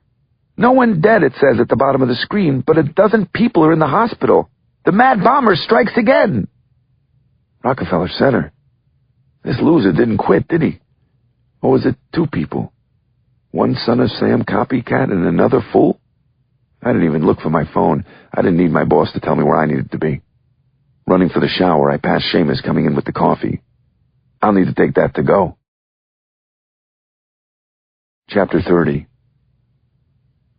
Pedaled to my city-issued Impala's metal, flashers and siren cranked to full amplification, I plowed a swath through the BQE's left lane that morning. A scraggly red Ford pickup that had missed out on cash for clunkers deals tried to cut in 100 feet in front of me. His mirrors must have been broken as well as his ears. I roared up until I was practically in his rusting truck bed before I sent them packing with a savage barrage of machine-gunning yops and whoops. No wonder I was on the warpath. It was beyond incredible what was happening. Police presence had been beefed up at all major public places around the city, and still our bomber had managed to set off even more explosives, as all 3 network morning shows were being broadcast, no less. I thought about the crime scene the night before. I lifted my BlackBerry as I pounded past a nasty stretch of Queens track housing and half-finished construction sites. Talking on the phone was beyond stupid and reckless, considering I had my cop car up near the 3-digit range. But what were you going to do? Stupid and reckless happened to be my middle and confirmation names this crazy morning. It was time to brainstorm with Emily Parker down at the FBI's Violent Criminal Apprehension Program in Virginia. "Parker," Emily said. I quickly told her about the previous night's murder scene and the Son of Sam letter addressed to me. "So not only is someone setting off bombs every 3 seconds, but the Son of Sam has apparently returned," I said in conclusion. "And to top things off, the only connection between the crimes so far seems to be a desire to correspond with lucky old me." 3 terrorist acts connected to some sort of copycat killer?" Emily said. "That is truly bizarre." That's when I remembered what Ricky had said as I was leaving. I almost ran off the elevated expressway. The mad bomber strikes again. "Wait, the mad bomber, of course," I cried. "It isn't a terrorist act, Emily. The bombings are copycats, too. There actually was a mad bomber who terrorized New York in the 40s or 50s, I think." "Hold up, Mike, I'm at a computer," Emily said. I could hear her typing. "My God, Mike, you're right. It's right here on Wikipedia. The guy's name was George Metesky. He was known as the Mad Bomber, and it says here that in the 40s and 50s he planted bombs at New York landmarks. Wait, it says he planted bombs at the Public Library and Grand Central Terminal." I shook my head. "Is that what this is?" I said. "Someone or more than one is copycatting 2 famous crime sprees at once?" "But how?" Emily said, sounding astounded. "Think about the logistics. How could it be coordinated? 3 bombings and a double murder in 3 days' time?" "Well, from the sophistication of the bombs, we're not dealing with dummies," I said as I fumbled my grip on my phone. I was just able to catch it against my chest. When I looked back up, I immediately stopped thinking about the case. In fact, My entire brain stopped functioning. Then my lungs. Because around a curve in the highway, coming at me at roughly the speed of light, were 3 packed lanes of dead-stop traffic. Chapter 31. For a few precious fractions of a second, I did nothing but gape at the frozen red wall of brake lights. Then I did 4 things pretty much simultaneously. I screamed, released the phone, let off the gas, and slammed on the brakes. Nothing happened. In fact, the brakes felt suddenly looser than I remembered. Were they broken? I thought, pissed. Cut? I knew the car had ABS. It was perhaps the only thing on my shock-scrambled mind as I hurtled toward the rapidly approaching rear of a Peter Pan tour bus. I wondered through my panic if I was doing it right. Was I supposed to pump or hold the brakes? I couldn't remember. My fear-locked leg decided for me, keeping the pedal down as far as it would go. The brake pedal gave a couple of hard jerks under my foot and then felt even looser. The line had snapped under the strain, I decided. The massive steel wall of bus in my windshield got larger and closer by the millisecond. It was over, I decided. I was going to hit it head-on, and it was going to be very bad. That's when a slow-motion, light-flashing before your eyes sensation kicked in. I glanced to my right as I lasered past a white Volkswagen Jetta. The pretty young brunette woman behind the wheel was putting on mascara. Turning back toward the rear of the bus that I was about to become a part of, I wondered if she was the last human face I would ever see. My last thought as I braced my arms against the steering wheel was of my kids. How hard and royally shitty it was going to be for them to lose not just their biological parents, not just their adoptive mother, but now their careless adoptive father as well. I closed my eyes, and the car just stopped. No skidding, no warning. There was a brief scream of rubber, and it was like God slipped his hand between my car and the bus, and I went from 60 to 0 in 0.0 seconds. Too bad I was still moving. My sternum felt like it was hit with an axe handle as I chest-bumped my locked shoulder belt. My dropped BlackBerry catapulted off the passenger seat like an F-14 off a carrier. It ricocheted off the glove box and whizzed past my ear like a bullet. Guess I should have bought that merchandise insurance after all, I thought as I sat, blinking and shuddering behind the wheel. I was still alive? I decided to check. I took a sweet drink of oxygen and, like magic, turned it into carbon dioxide. Then I did it again. My heart was still beating, too. Actually, it felt like it was trying to tear itself out of my chest, but that was neither here nor there. Being alive was fun, I decided. Chapter 32. I waited a few more seconds to see if St. Peter was going to show. When he didn't, I backed away from the back of the idling bus. Ignoring the dumbstruck looks from my fellow motorists in the other 2 lanes, I reached into the back of the car and retrieved my phone. The battery cover was shot, but it was actually still serviceable. Miracles were abounding this morning. Since traffic was at a standstill, I decided to call Emily back. "Mike, what happened?" Emily said when I got her back on the line. "Oh, nothing," I said, wiping cold sweat out of my eyes with my free palm. I was going to leave it at that, but then the fear and stress caught up to me and my hands started to shake so badly I had to lay the phone down and put it on speaker. "Actually, I almost just killed myself, Emily," I said. I was flying back into Manhattan and turned a corner and came an inch or 2 from embedding myself into the back of a tour bus. Who needs coffee? "My God, are you okay?" "My hands won't stop shaking," I said. "I thought I bought it there for a second, Emily." "Just pull over and take some deep breaths, Mike. I'm right here with you." I followed her advice. It wasn't just what she said, but the way she said it. Emily really was a supportive person. I remembered her on our case together, how caring she was with one of the young kidnapping victims. She knew when to push, when to hold back. She was a terrific agent and a deeply caring person.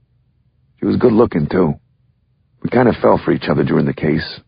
Well, I know I fell for her. "Mike, you still there?" "Barely," I said. She laughed. "Well, I, for one, am glad your head's still attached to your shoulders, Mike. I like the way it thinks. The way it looks isn't half bad either." "What did she say?" I thought, squinting at the phone. "Ah, you're just saying that to keep me from going into shock," I said. "That's what friends are for," Emily said. "Actually, they want to send someone from our team up to New York to help you guys out, Mike. I was wondering if you thought it was a good idea if I volunteer." I thought about that. That her expertise on this case would be invaluable went without saying. It really would be awesome to see her. We had definitely made a connection, something special. Then I suddenly thought about Mary Catherine and how things were going on that front. I must have still been loopy with shock, because the next thing I said surprised me. Come up. We need all the help we can get. We need the best people on this. Besides, it would be great to see you.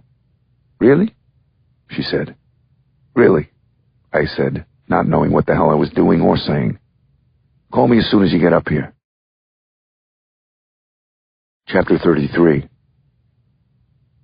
I somehow managed to safely complete the rest of my commute and arrived at the closest bombing scene at 59th Street and 5th Avenue around 9:30 a.m. The area across from the Plaza Hotel in Central Park was usually packed with rich ladies who lunch and tourists looking for overpriced horse and buggy rides. Now, an occupying force of assault rifle-strapping emergency service unit stormtroopers had cordoned off the corner, and instead of cheapoos peeking from Fendi clutches, bomb-sniffing Labradors were sweeping both sides of the street. I noticed an aggravating CBS News camera aimed directly between my eyes as I came under the crime tape in front of the GM building. I guess I couldn't complain that the media had already gotten here, since along with ABC and NBC they seemed to be the targets. As if Tiffany's and the network studios weren't high-profile enough, the world-famous FAO Schwartz toy store sat on the other side of the outdoor space, as well as the funky, transparent glass cube of the Apple's wild, sunken Fifth Avenue store. I found the bomb squad's second-in-command, Brian Dunning, chewing gum as he knelt on the intersection's southeast corner in front of a blast-blackened streetlight. At the Grand Central scene, Sel had told me that the blonde, pock-faced tech was fresh from Iraq, where he'd been part of a very busy Army EOD team. Since it seemed New York was currently at war as well, I was glad he was on our side. The toppled garbage can beside him had a hole in its steel mesh the size of a grapefruit. What looked like tiny pieces of confetti were scattered on the sidewalk and street beside it. It reminded me of firecracker paper on the day after the 4th of July. I scooped some of it up to get a better look. It's cardboard, Dunning said, standing. From a coffee cup is my guess, which would blend in perfectly in a garbage can. You want an IED to appear totally innocuous. Was it plastic explosive like the last one? I said. Dunning smelled the piece of cardboard. Dynamite, I'd say off the top of my head. About a stick or so, I'd guess. Mobile phone trigger with a fuse-head electric blasting cap packed in a coffee cup, all neat as you please. This cop-killing freak's got skills, I'll give him that. Great, I thought. Our guy was using new materials. Or maybe not, I thought, letting out a breath. It could have been someone else catching the heat of the moment and getting in on the act. More questions without any answers, I thought. What else was new? I caught up to my boss, Miriam, talking with a group of shaken-up early show staffers. No one seems to have seen a thing, Mike, she said as we walked toward the corner. They have security out here on the plaza, of course, but they don't detour pedestrian traffic. Sanitation said they collected this morning at 5. Our guy must have dropped the coffee cup any time after that, probably as he was waiting on the light. This guy's a ghost. I quickly went over the double copycat theory that Emily and I were working on. He's not just copying Sam the Man, I said. In the 40s, a disgruntled Con Ed employee named George Metesky planted bombs in movie theaters and public places. For 16 years, he set off gunpowder-filled pipe bombs in the same places this guy has hit. The library, Rockefeller Center, Grand Central. It fits, boss. She stepped off the sidewalk into the street. We looked down Fifth Avenue at the Empire State Building for a few beats. So you're saying this guy isn't just some regular run-of-the-mill violent psycho? She said. I nodded. I think we have some kind of super competent and super loony NYC crime buff out there, giving nods to those he admires, I said. Chapter 34. For the remainder of the day, I visited the other crime scenes at Rock Center and Times Square, where I learned absolutely nothing new. No one in Times Square had seen a man dropping a coffee cup, not even the naked cowboy. The entire major case squad was going blind reviewing security video footage from surrounding stores and buildings, but so far nothing definitive had made itself evident. It was the same story for the red-balled forensics test on the letter from the Flushing double murder. There was a brief moment of hope when I learned that the VIN for the truck involved in the Grand Central bomb had been traced, but that hope had been dashed with authority when it turned out that it was a stolen rental truck. Who steals a rental truck? A psycho is the answer to that one. A very neat and tidy anal psycho. The worst kind of all. And to top it all off, I still couldn't shake how I'd almost died on the BQE through my own sheer stupidity. It was around 10 that night when I got off the exit for Breezy Point. There was no music when I pulled up in front of the Bennett Beach House. Definitely no margaritas waiting for me. In fact, all the lights in the house were off. I remembered Mary Catherine was at her night class at Columbia. Not good. Somebody was on the porch. It was my son, Brian, pacing back and forth, holding a baseball bat. It didn't look like he was working on his swing. "Don't tell me something else happened," I groaned. "Wasn't today any better?" "No one told you, Dad? Eddie and Ricky went out to get ice cream, and a bunch of a-holes threw some eggs at them from a passing car. Not only that, but when Jane rode the bike to the store, she came out and found this." He rolled the bike over and showed me the front tire sliced to ribbons. "I'm going to kill this kid, Dad. I swear, I'm going to kill him." "And I'm going to absolve him when he does," Seamus said, stepping onto the porch with a golf club. I let out a breath. Home, insane home. "The worst thing," Seamus said, "is that all the fucking Flahertys go to Sunday Mass. Like it's going to keep them out of hell, which it isn't, little heathens. The hosts should burn holes in their tongues." "Enough about going on the warpath, you fighting Irishman," I said. "Brian, listen, I know you're mad, but we need to be smart about this. You let this punk bait you, you'll be the one who gets arrested." "Maybe we should do what Bridget said then, Dad," Brian said, dropping the mangled bike. "Maybe we should just clear out, because this vacay's starting to suck." I lifted up the bike and carried it off the porch into the garage. I popped off the tire with a screwdriver and looked through the shelves for a patch kit. "He's right, you know," Seamus said, coming in as I put rubber cement over the first gash. "About what?" I said. "This vacay is starting to suck.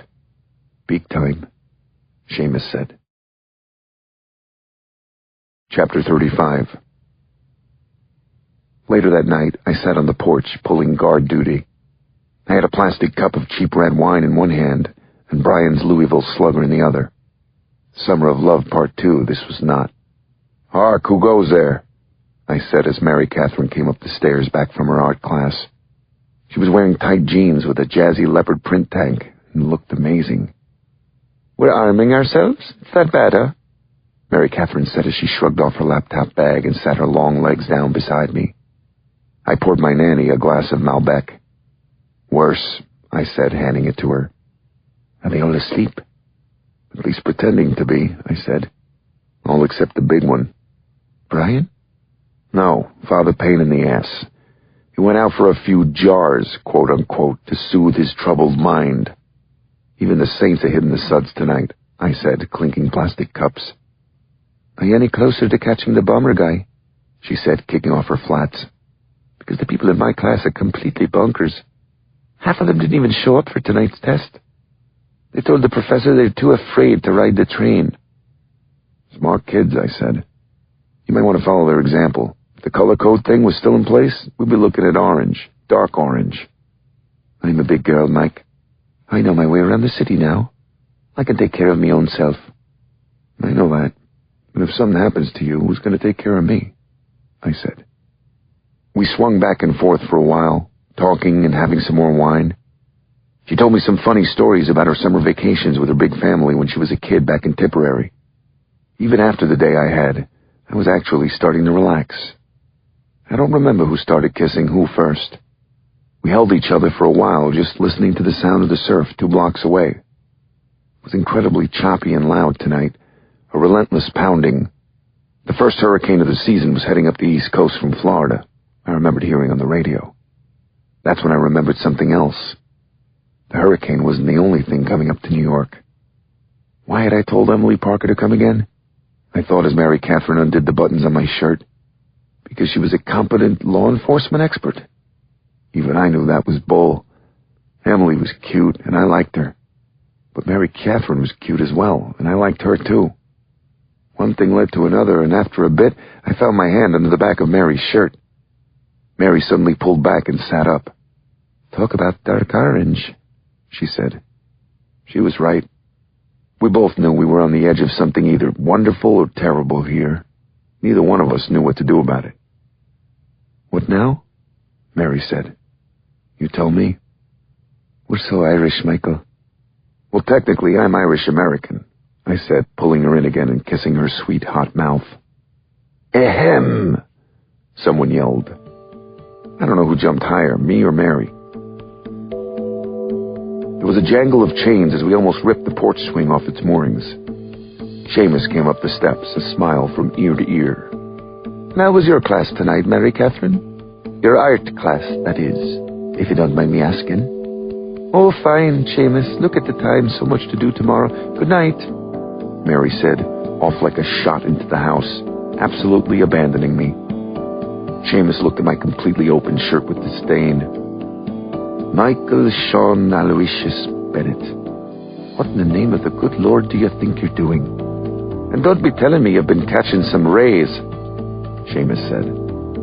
I'm going to bed, Father, I said, hitting the screen door at Mach 2. It's been a long day. Good night.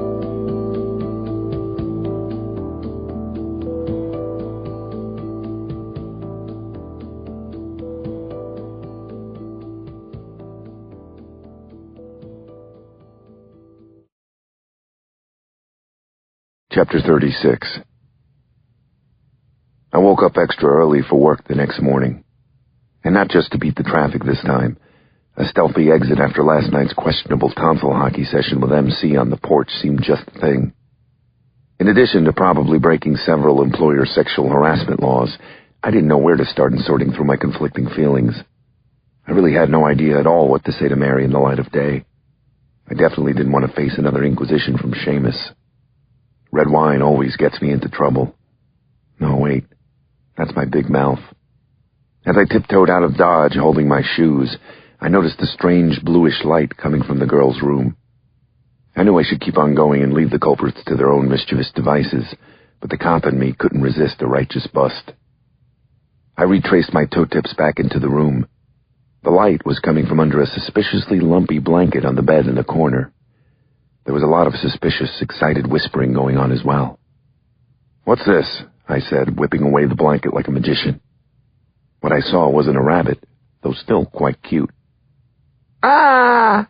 Chrissy and Shauna screamed in unison, lying on their bellies in front of a laptop computer. A computer? I said, clapping a hand against my head in mock outrage. You smuggled a computer on our vacation? Don't tell me that's Phineas and Ferb on that screen. No electronic toys, remember? No video games. Sound familiar? It was Ricky, Shauna said, pointing towards the boys' room frantically. It's true, it's Ricky's. We're just borrowing it, Chrissy said. What's going on? Mary Catherine whispered, suddenly yawning in the doorway. Uh-oh. I knew I should have gotten out while I could. The girls weren't the only ones who were busted. We're sorry, Mary, Chrissy said. Yes, we're so sorry, Shauna added quickly. So sorry that Ricky brought a computer when he wasn't supposed to. We'll deal with this later, Mary said as she confiscated the computer and tucked the girls back in. You're up early, she said, glancing suspiciously at the shoes in my hand as we left the room. Come to the kitchen. I'll make you coffee before you go.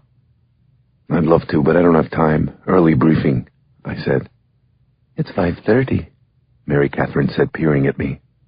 Duty calls, I said with a hopefully convincing smile and a wave as I headed toward the front door. I stopped as I came out onto the porch. Even in the pre-dawn murk, I could see it. Somebody had spray-painted the wall behind the porch swing. Go home, stupid bastards. I stood there holding my hungover head in my hands. The sons of bitches had come onto my porch in the middle of the night. I guess my scare tactic over at the Flaherty compound hadn't gone over as well as I'd hoped. This was really getting nuts now. Seems like Flaherty gets his spelling lessons from Quentin Tarantino, Seamus said in his bathrobe from the doorway. I shook my head. Like it or not, I really did need to get to work. I couldn't stay to sort through this latest outrage. I glanced at Seamus. Seamus, I'm swamped at work. You think you could take care of this for me before the kids see? Seamus gave me a hard glare. Oh, don't worry, Michael Sean Aloysius. I'll be cleaning up all the latest shenanigans going on around here before the kids see them, Seamus said. I winced at his stress on the word shenanigans. I guess I was getting a fresh, unasked-for heaping of Catholic guilt to go this morning. And I'll tell you another thing. Jail time or no jail time, I'll blast the first Flaherty I see back to Hell's Kitchen and straight down to hell where they belong," he called as I walked down the steps. "This old codger will make Clint Eastwood from Gran Torino seem like Santa Claus." "You already do," I whispered as I hurried for the safety of my police car. Chapter 37. Instead of heading into the city to my crowded, frantic squad room, I skirted Manhattan altogether and took the Triborough Bridge north to the New York State Thruway. An hour and a half later, I was upstate in Sullivan County near Monticello, sipping a rest stop Dunkin' Donuts Java as I rolled past misty pine forests and lakes and dairy farms. The bucolic area was close to where Woodstock had taken place. It had also been home to the Borscht Belt vacation resorts, where Jewish comedians like Milton Berle and Don Rickles and Woody Allen had gotten their start. Unfortunately, my visit had nothing to do with music and even less with laughter. This morning, I was heading to Fallsburg, home of the Sullivan Correctional Facility. My boss and I had decided it was time to have a chat with its most infamous resident, David Berkowitz, the .44 caliber killer, the son of Sam himself. There were several reasons why. One of the most compelling was that the Monday night double murder in Queens wasn't the only recent Son of Sam copycat crime. An hour after we put the Son of Sam lead over the inter-department wire, a sharp Bronx detective had called the squad. He told us that on Sunday, a teenage Spanish girl in the Bronx had barely survived an odd stabbing in Co-op City. Her attacker had worn a crazy David Berkowitz-style wig and said some real out-there stuff to her as he slowly cut her up. It mimicked almost perfectly Berkowitz's first crime, the random stabbing of a girl in Co-op City in 1975. There was a long list of people with whom I'd rather spend my morning, but since Berkowitz seemed to have some connection to the recent string of murders, I thought it might be fruitful to have a sit-down. It was probably a long shot, but with 8 people dead and no lead in sight, it was high time to get creative. Sullivan Correctional was discreetly hidden behind a tall stand of pines, a few miles northeast of Fallsburg's small-town Main Street. Spotting the sudden vista of steel wire and pale concrete buildings built terrace-like up a rolling hill, the coffee in my stomach began to percolate for a second time. Sullivan was a maximum security prison that housed many of New York City's most violent offenders. I knew because I put a few of them in there. Under the stony eye of a tower guard, I was buzzed into the South Complex Administrative Building, where I reluctantly relinquished my service weapon and signed in. I was escorted to the ground floor office of Doug Gaffney, the prison manager, whom I'd spoken to the day before to set up the meeting. Bald and stocky in a polo shirt and khakis, Gaffney reminded me more of a middle-aged football coach than a warden. Books about anger management and drug abuse lined the shelf behind his desk, along with a thick binder with the words, "Life Skills," on the spine. "Thanks for setting this up for me, Bob," I said after we shook hands and sat down. "This case you're working on, we're talking about the bombing thing?" Gaffney said as his secretary closed the door. "Yes, but that's confidential, as is my visit," I explained, sitting up in my folding chair. "The press are already dogging us on this. I'd hate to sell more papers for them than I have to. What should I expect from Berkowitz?" "Don't worry. We don't have to put him in a hockey mask or anything," Gaffney said with a small grin. "In the 6 years I've been here, he's been nothing but a model prisoner. Runs a prayer group now. He even helps blind inmates back to their cells. I heard about his religious conversion. Do you believe it?" I said.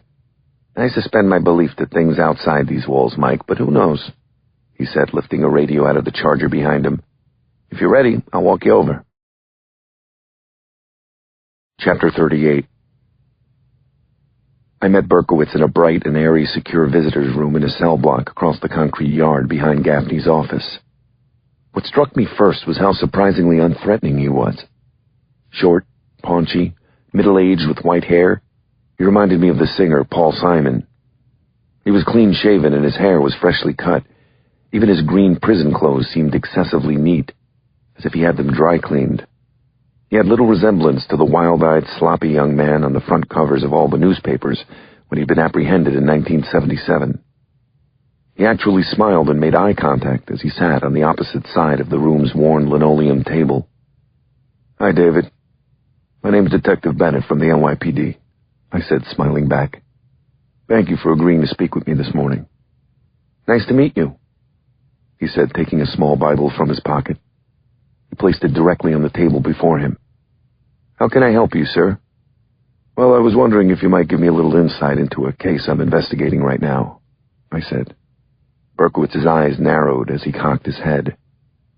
It must be some case for you to come all the way up here from the city. It is, David. It seems a person is committing crimes similar to the ones you were involved with back in the 70s. I reluctantly used the term involved with instead of viciously and cowardly committed because I needed his cooperation. A girl in Co-op City was stabbed and 2 people were shot in a lover's lane in Queens with a .44 caliber weapon, I continued. We even received a letter from someone claiming to be you. Berkowitz stared at me wide-eyed. He looked genuinely shook up. That's terrible, he said. Do you know anyone who might want to do these things? Not a soul, he said immediately.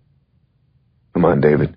I know in the past you've made references to other people who might have been involved in your case. Other satanic cult members, wasn't it? Have you had any contact with any of those people lately? Well, to tell you the truth, Detective, I don't know how helpful I can be in that area, he said, staring at the Bible.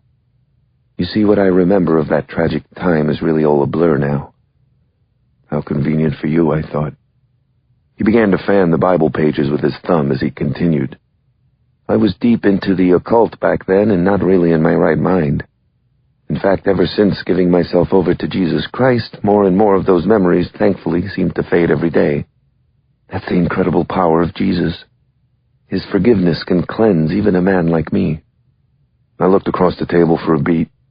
Berkowitz had his eyes closed and hands clasped in silent prayer. He seemed pretty convinced that Jesus Christ was now his personal savior. I wasn't so sure. I knew that one of the things serial killers tended to crave was manipulation. They exulted in their superiority over people and liked to lie for the sheer pleasure of it. You said you weren't in your right mind. I continued to keep the conversation flowing. You think I should look for a person with mental instability? Talk to some psychiatrist, maybe? Berkowitz nodded, opening his eyes. Sure, he said. Though like myself, there are a lot of lost individuals out there who never receive any formal psychiatric help. That's when I dropped my payload, the thing I was truly interested in. Does the name Lawrence mean anything to you? I said, staring into his eyes. Think hard, David. Someone from your past, or maybe someone you met in jail? He cocked his head again and squinted up at the ceiling. No, he said slowly after a few seconds. Should it? Have you ever received any correspondence from anyone named Lawrence? An admirer, perhaps? I kept staring into his eyes. Not that I remember, he said, looking back at me serenely. It is possible, though. I do receive a lot of mail. I nodded as I let out a sigh. That was about it. Either Berkowitz wasn't aware of anything or he wasn't going to tell. There was no connection, no lead. I'd arrived at yet another dead end. Thanks, David, I said, frustrated as I stood and nodded at the guard outside. I appreciate your time. Good luck and God bless you, Detective Bennett. I hope you catch the poor soul who's out there hurting people, Berkowitz said as the guard led him away. Poor soul, I thought, rolling my eyes as Gaffney came in. Yeah, I couldn't wait to catch the poor, tragic, homicidal, wayward lamb myself. Does he get a lot of mail? I asked Gaffney. It's amazing, Gaffney nodded. From all over the world. I know you guys read the mail, but you wouldn't happen to have a record of Berkowitz's correspondence, would you? That we do. For Diamond Dave, we read and make a copy of everything, coming and going, even the stuff we won't let him have. Maybe my trip wasn't such a bust after all. You think I could see it? Confidentially? Gaffney asked with a wink. But of course, I said. We actually scan everything now. I'll email you the whole bowl of wax. Hope you have a big hard drive. Anything else? Just one thing, I said, hurrying behind him toward the block's electric gate and the free world. Where do I get my gun back? Chapter 39.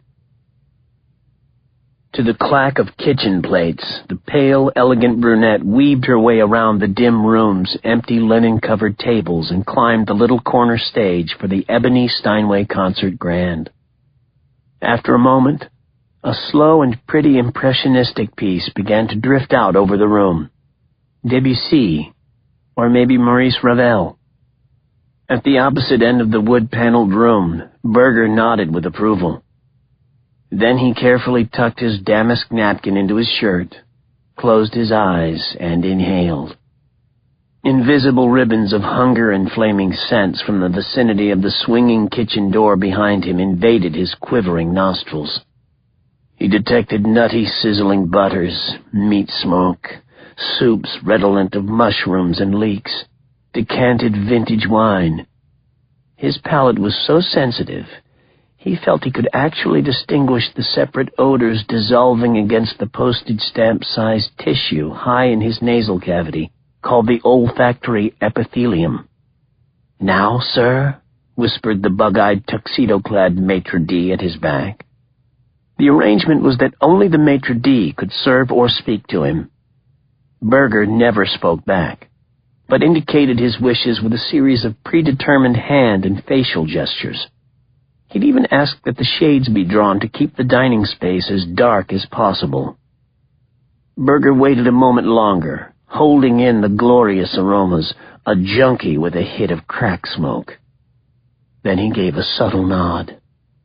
The maitre d's finger snap was like a starter pistol, and in came the white-jacketed waiters with the plates.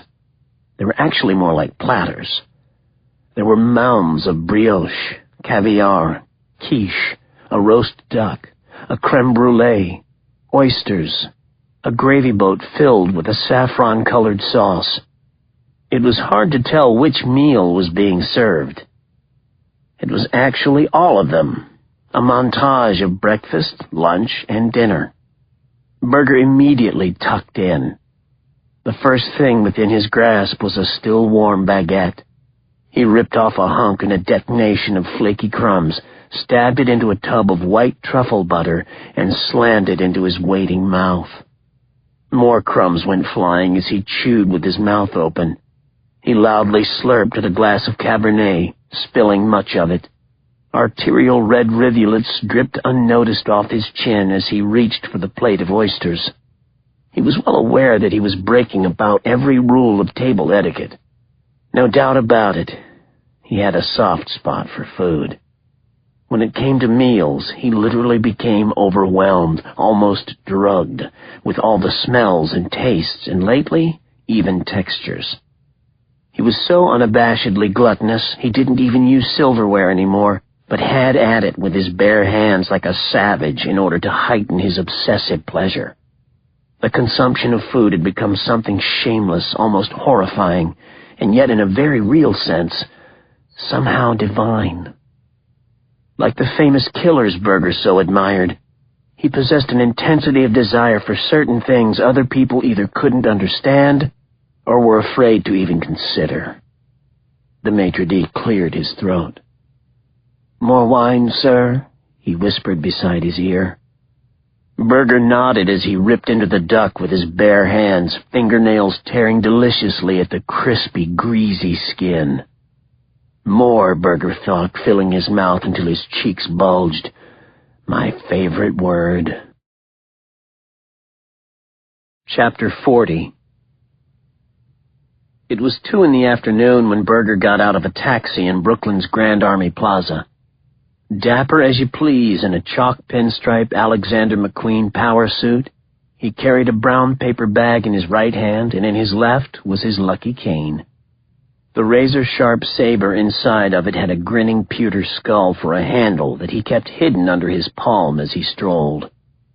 He arrived at 6th Street and made a right. Half a block up the leafy, brownstone-lined street, he paused by the steps of a church. He made the sign of the cross as he glanced at himself in the window of a parked Prius. He unbuttoned his jacket to show off his Hermes tie and handmade single-stitched Turnbull and Asser shirt. Now was not the time for Christian modesty. He counted the addresses until he came to 485, stepped up the stoop, and rang the doorbell with the cane. The 40-something red-headed man who came to the door was wearing a Fordham T-shirt and shiny black basketball shorts, both speckled with primer. "Mr. Howard," the man said, patting at his carrot-colored hair as he opened the door. "What brings you here?" "I was in the neighborhood, Kenneth," Berger said, smiling. "I remembered you lived around here and thought I'd give you a buzz." The man's name was Kenneth Cavuto. He'd been a real estate financial analyst working for Lehman Brothers until the investment bank went belly up in the financial meltdown. Berger had interviewed the man 2 weeks ago after contacting him from the employment wanted section of Craigslist. On the Monday following, at $200,000 to start plus bonuses, Kenneth was supposed to begin running the capital market team of Berger's fictitious new investment startup, the Red Lion Fund. "Here, I brought you a gift," Berger said, handing him the paper sack. "My mother always said when you go for a visit, ring the bell with your elbow." "Hey, wow, thanks. You didn't have to do that," Cavuto said as he accepted the bag. "What is it?" "Fresh strawberries and pot cheese," Berger said. "What kind of cheese?" Cavuto said, looking into the bag. "Pot. Though it's not the kind you're thinking, you rascal. It's the latest thing at Whole Foods." "Is that right?" Cavuto said with a shrug. "Please, come in. Let me wash up and I'll put on some coffee." "Don't bother yourself," Berger said with a wave. "I've just wanted to make sure we were buttoned down on your position. No one else has come in with a higher bid, I hope. You'll be there on Monday?" "Of course, Mr. Howard, 9 a.m. sharp," the redhead assured him with a pathetic earnestness. Berger smiled immediately as a 3- or 4-year-old blonde girl appeared in the hall behind Cavuto. "Hey, who's that?" Berger called to her. "Angela, am I right?" "That's right. You remembered," Cavuto said in happy surprise. "Angela, come here, baby." Berger got down on one knee as she arrived next to her father. He looked at the funny-looking doll she was holding. It was Boots the monkey from Dora the Explorer. "Knock, knock," Berger said to her. "Who's there?" Angela said, peering suspiciously at him. "Nunya." "Nunya who?" Angela said, smiling a little. "Nunya business," Berger said, standing. The little girl laughed. He always had a way with kids. "Won't you come in?" Kenneth offered again. No, I'm off," Berger said. "I have to head over to the zoo now, where my ex is waiting to get my little angel Bethany's 4th birthday party started," and Berger snapped his finger. "Where are my manners? Why don't you come? A couple of vice presidents from the firm will be there as well. It'll give you a chance to get acquainted before Monday." "Really?" Cavuto said. "Sounds great. Give me 5 minutes to get ready." Berger checked his flashy white gold Rolex and made a face. But I'm already late, and it starts off with a guided tour for the kids. The ex-wife will lay me out if I'm not right there video recording every millisecond of it." Berger fished into his pocket and handed Cavuto his Red Lion Investments business card. "How's this?" Berger said. "You and Angela can skip the animals and meet us for cake." "But, Daddy, animals! The monkeys! I want to see the monkeys!" Angela said, tugging at her father's shirt on the verge of tears. "There I go again, me and my big mouth," Berger said sheepishly as the girl actually started crying. Berger snapped his finger. "I feel terrible, Ken. If you want, Angela and I can start ahead so she doesn't miss the tour. Then when you're ready, call us and we'll tell you what animal we're up to." This was the do-or-die moment, Berger knew. Hang with the boss versus parental paranoia. He was banking on the fact that the unemployed analyst wasn't that used to being a stay-at-home dad, still unsure of himself, still unsure of his instincts. And of course, if he said no, Berger would quickly switch to Plan B. Stun-gun the father, chloroform the girl, and get out of there. "Yeah?" Cavuto finally said. Berger held his breath. The fish was on the hook. Time to reel it in slowly. "You know, on second thought," Berger said, checking his watch as he retreated a step down the stairs. The girl, sensing his departure, broke into full-fledged sobs. "It's not too much of a pain?" Cavuto said. "Of course not," Berger said, reaching out for the 3-year-old's hand with a smile. "Bethany will be so happy to make yet another brand-new best friend." "I won't be long," Cavuto called, fingering the fake business card as they started down the sidewalk. "Oh, yes you will, Daddy," Berger thought as he waved goodbye. "Longer than you'll ever know." He turned around when they got to the corner. Cavuto had already gone inside. Instead of heading straight for the park and the zoo, he made a left, searching for a taxi. "Hey, Angela, you thirsty? Want a juice pack?" Berger said, taking out the Elmo apple juice that he'd laced with liquid Valium. "Is it Ganic? Mom only likes when I drink Ganic," the white-haired tot wanted to know. "Oh, it's Ganic all right, Angela," Berger said as the taxi pulled to the curb. "It's as Ganic can be." Chapter 41. That afternoon, back in the city, I glued my butt to my squad room office chair and did nothing but go through Berkowitz's fan mail. It was unbelievable. There were curiosity seekers, people who wanted autographs, soft-hearted and headed religious people wanting to save the serial killer's soul. Some old catwoman from England had sent him a feline family picture, along with a check for $300 to buy himself some Gaspers, whatever they were. I'd have to toss it by the Geico Lizard next chance I got. I had just gotten through all the stuff from the 2000s and was tossing my desk for some aspirin when my boss, Miriam, called from a bomb squad meeting in the Bronx. "Something nuts just came out of Brooklyn," she said. "A little girl was abducted from her dad in broad daylight. We got Brooklyn major case running over, but I need you to see what in the hell is going on. From the little I've heard, it's completely bizarre, which makes it par for the course for our guy. But I mean, it can't be our bastard, right? How could a child abduction have something to do with the Mad Bomber or the Son of Sam?" The address was in a pricey part of Brooklyn, not too far from the Art Museum and Prospect Park. Blue and whites blocked up both sides of the brownstone-lined street as I double-parked and headed toward an elaborately refurbished townhouse. A funeral-faced female lieutenant from the 78th Precinct met me in the bright front hallway. "How we doing here, boss?" I said. "We've activated an Amber Alert and sent out Angela's picture to all the media outlets, but so far nothing," she said, lowering the cackle on her radio. "The missing girl is 4. 4. The father was just out of it when the first unit showed, just glass-eyed. They got him in the back bedroom now, with the mother and a doctor and a priest. A Brooklyn DT just went in about 5 minutes ago." It was another 10 long minutes later when Hank Schaller, a veteran Brooklyn North detective who sometimes taught at the academy, came out from the back of the house. "Hank, what's up?" I said. The neat, middle-aged man's gray eyes looked wrong as he shouldered past me like I wasn't even there. That wasn't good. I followed him out of the townhouse and down the steps. He started speed-walking down 6th, so fast I had to jog to catch up with him. He seemed in a place beyond hurt, beyond angry. Around the corner, he headed into the first place he came to, a swanky-looking restaurant.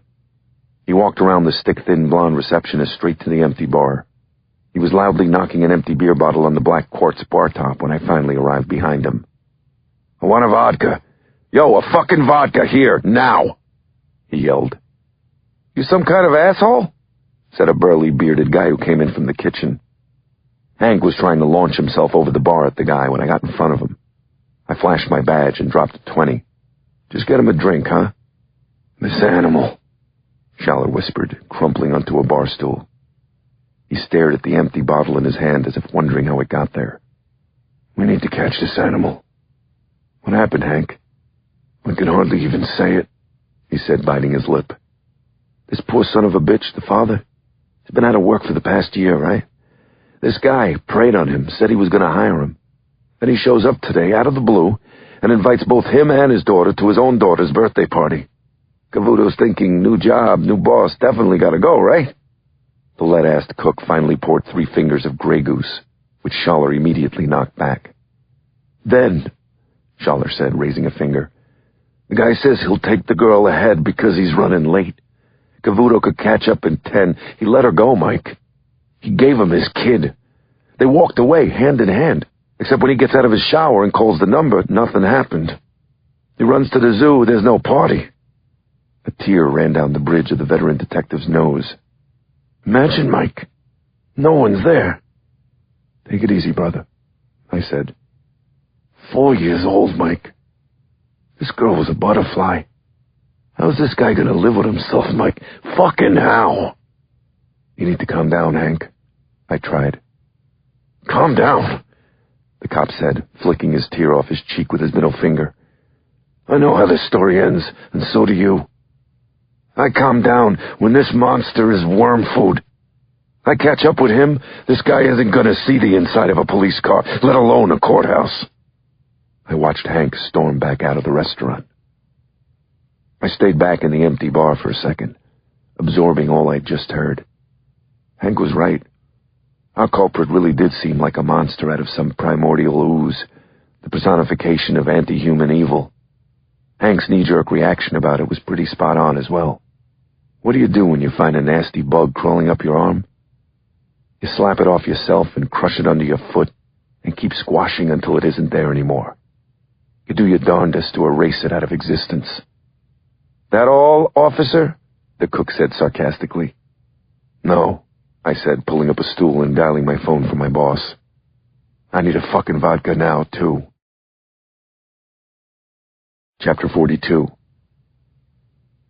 I finished my drink and made some more calls before I walked back to the house. Since I knew that poor Angela had been walked away, I put people onto contacting the major taxi companies and the buses and subways in case anyone had seen anything. When I arrived back to the brownstone, I spotted the CSU team and stayed out on the stoop coordinating things with them. For some reason, the kidnapper had actually dropped off a bag with the father that contained strawberries and some kind of rank-looking cream cheese. I was hoping the bizarre package might get us a print. If this creep was bold enough to let the father get a good look at him, I was thinking he might be getting sloppy and prone to making his first mistake. I just sent the department sketch artist into Detective Schaller when Emily Parker called me. Hey, Mike. I got the green light, just got the word from my boss. I'm on the task force. That couldn't be better news, Emily, I said, because this case has just taken another left turn. What now? She said.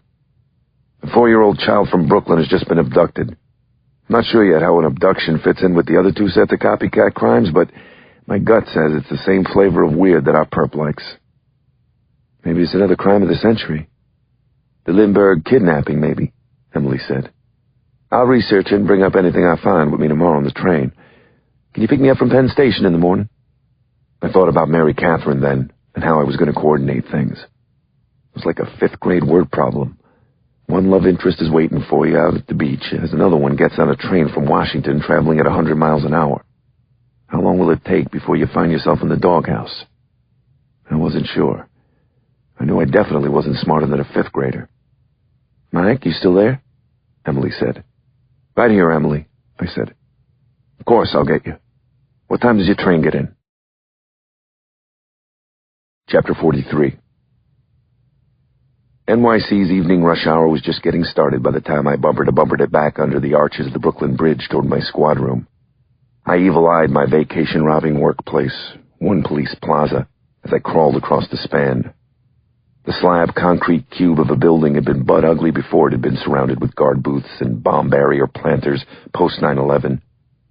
Because traffic from the financial district had been rerouted due to all the security measures, some Chinatown business people had raised a fuss and suggested that headquarters be moved to another area. I had my fingers crossed for Hawaii, but so far I hadn't heard anything. Finally pulling off the bridge ramp onto the Avenue of the Finest, I spotted all the double-parked TV news vans. Since all the newsies and camera guys on the sidewalk beside him looked especially restless, I did myself a favor and decided to keep on going. I drove a few blocks south and pulled over in front of a graffiti-scrawled deli on the corner of Madison and James. I got a coffee and one of those little table talk pies and a post with its ever-subtle tabloid headline, "Who Will Be Next?" on the front cover. Which turned out to be ironic because when I came back out onto the sidewalk, sitting on the hood of my car was Gary Aronson, the New York Post police beat reporter who was probably responsible for the paper's headline. Like most crime reporters, Gary was ruthless. He claimed colorblindness and dyslexia for his habit of ignoring crime scene tape. So instead of heading back for my vehicle, I hooked a hard left and stepped into Jerry's Old School, an inner-city barbershop I sometimes used as a meeting spot with confidential informants. And almost tripped over Kathy Calvin, the New York Times police beat reporter blackberrying under a poster for the rapper Uncle Murda by the door. I glared over at the muscular owner, Jerry, giving some Chinese kid a fade. "Is nothing sacred, my man?" I asked him as I did an immediate 180 back outside. Calvin had exchanged her phone for a tape recorder by the time she caught up to me on the sidewalk. "We have a bombing spree, a double murder that looks a lot like the son of Sam, and now a girl is missing. Rumors are that all three are related. What's going on, detective?" As if I had the time to perform in the media circus. "Didn't I blackball you?" I said as I picked up my pace. "That was just for the last case," Calvin said. "Finally," Aronson said, taking out his own recorder as he got off the hood of my Impala. "I got this one, Gary," Calvin said, waving him away. The Post reporter stepped away, making call-me gestures at Calvin. All the newspaper hacks who covered crime hung out together. They were as thick as thieves and just about as considerate when it came to cops. They actually had some space on the second floor of HQ called the Shack, where they came up with new ways to get cases and cops jammed up. "No, she doesn't, Gary," I said, opening my car door. "You want info? Talk to the 13th floor, Kathy, my lass. I'm sure they'll be willing to hand over everything you need to know." The 13th floor was home to the department's public information office. Because of the logjam in the white-hot case, its under-pressure chief wanted certain vital body parts of mine for breakfast, last I'd heard. "Come on, Mike, I do news, not propaganda," Calvin said, rolling her eyes. "That's not what Fox News says," I shot back before I jumped into the safety of my vehicle. Chapter 44. I was starting the car to make my escape when the passenger door opened and Calvin hopped in beside me. "What class of medication did you forget to take this morning?" I said. "I'm screwed, Mike," she said, letting out a weary breath. "I'm not kidding. You don't understand how desperate things are in the paper biz right now. City editor's waiting for any tiny excuse to clear some payroll. Can't you give me anything? I'll take a no comment at this point." "In that case, no comment," I said as I leaned across her and opened her door. "Good sob story, by the way. I almost fell for it. The first 3 times you used it. You should update it. Toss in a dying roommate or something." "You really are heartless, aren't you?" Calvin said. "Heartless, yes. A sucker, no," I said. "If it bleeds, it leads, right, Kathy? This one is most definitely bleeding. Last thing I'm worried about is your job security." She gave me a thin smile. "Fine, fine. I like you too, by the way, Mike. Hard enough as it is to believe. What's that cologne you're wearing? I like it." I sniffed. It was some Axe body soap one of my kids had left in the sand-covered shower back at Breezy. It actually did smell pretty good. I knew she was just pulling my chain to get an angle on the case. Or was she? "Kathy, you seem like a nice enough young woman," I said. "You're educated. You dress nice. I thought covering cops was just a stepping stone to better things. Is it the street cred? You have a thing for dead bodies? You ever ask yourself?" "Come to dinner with me and find out, Mike," Calvin said, checking her makeup in my rear view. "I'll tell you the long, sad story of my life over a bottle of Irish wine. I'm partial to Jameson's myself." Then she gave me a naughty girl stare for a few seconds. Kathy was a tall, slim blonde with soft brown eyes like light through maple syrup. Evil reporter or not, I couldn't help but stare back. "We won't even talk shop, I promise," she said, clicking off her tape recorder with a red-nailed thumb. She smiled. Well, maybe just a teensy-weensy bit. It was the click that did it. It snapped me back to what was left of my senses. What the hell was I doing or thinking? Attractive or not, Kathy was nuts and the enemy. Even if she wasn't, I had 2 young ladies on my dance card already. I needed 3? "Some other time, Calvin," I said. "If you haven't noticed, I'm a tad busy these days." "Whatever you say, detective," she said, getting out. She stopped for a moment on the sidewalk and turned slowly, giving me a good look at what I'd be missing. "My phone is always on." "I'm sure it is," I mumbled as I pretended to ignore her walking away.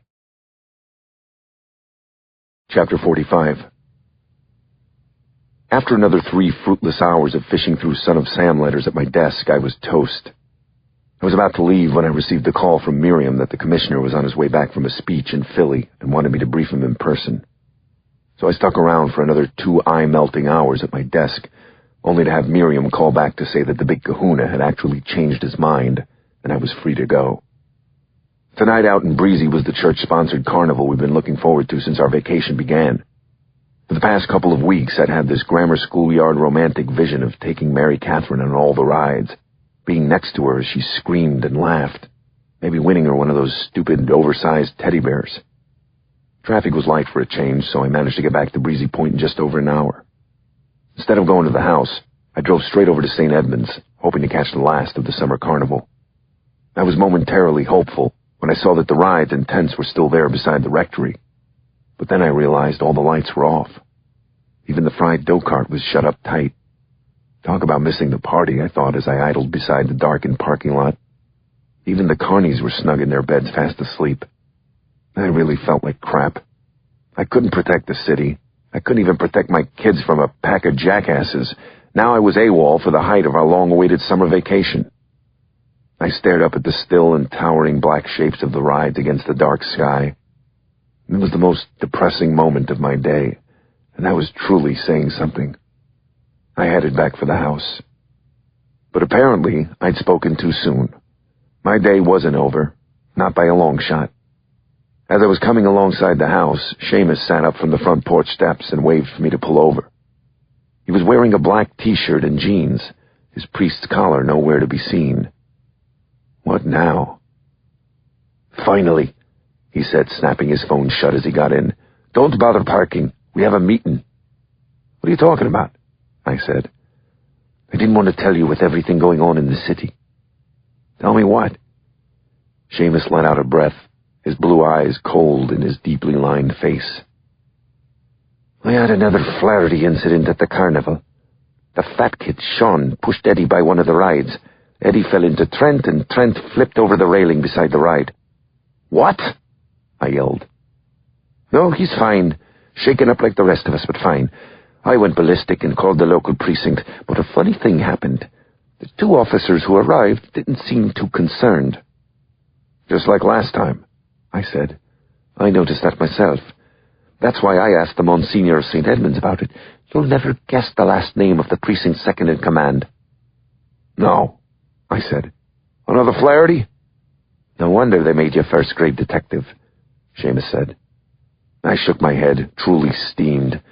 Nothing pissed me off more than a fellow cop abusing his power. "They're a scourge, these people. From way back. I actually knew their father when I worked in the meatpacking district before I went to college. He was a loan shark, as vicious as they come. Used to make his rounds come dinner time, but if they couldn't pay, he'd mercilessly beat a man in front of his own family." "Father of the Year," I said.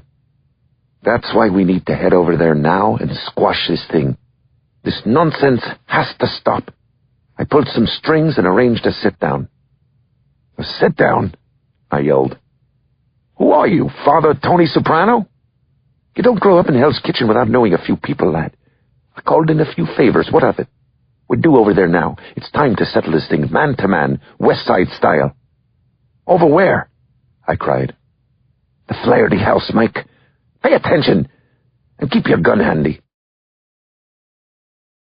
Chapter 46.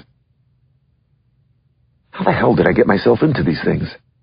As I drove toward the Rockaway Inlet for the second time, I couldn't believe I was actually agreeing to participate in some kind of crazy Irish mobster meeting. I mean, had I fallen asleep at work and was dreaming this? Of course not. You hang with an old-school Irish lunatic grandfather like mine long enough, the surreal becomes your normal. We heard the fireworks before we turned the corner for the Flaherty street. There were whistling bottle rockets and deafening strings of firecrackers. A giant flower burst of yellow lit up the sky behind the Flaherty compound's dilapidated split level as we pulled up in front of it. "I thought the 4th of July was over," I said as we got out.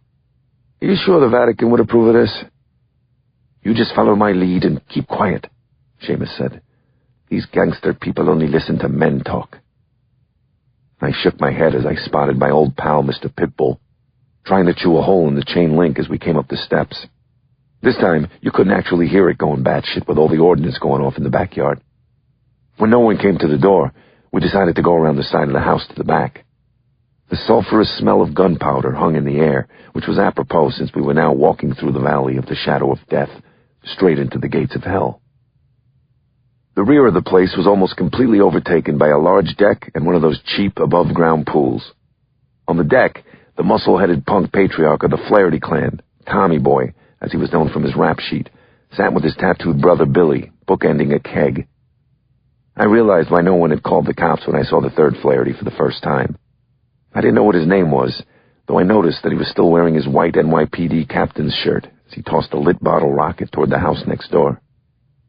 Tommy Boy looked over with bleary eyes as Seamus cleared his throat by the deck steps. "What the?" he said. His pale, spare face split into a grim grin. "Hey guys, check this out. How's this for a joke? A cop and a priest walk uninvited into a private party." "We're here to have that sit-down, Flaherty," Seamus said. "We've come to work this thing out, and we won't leave until we do."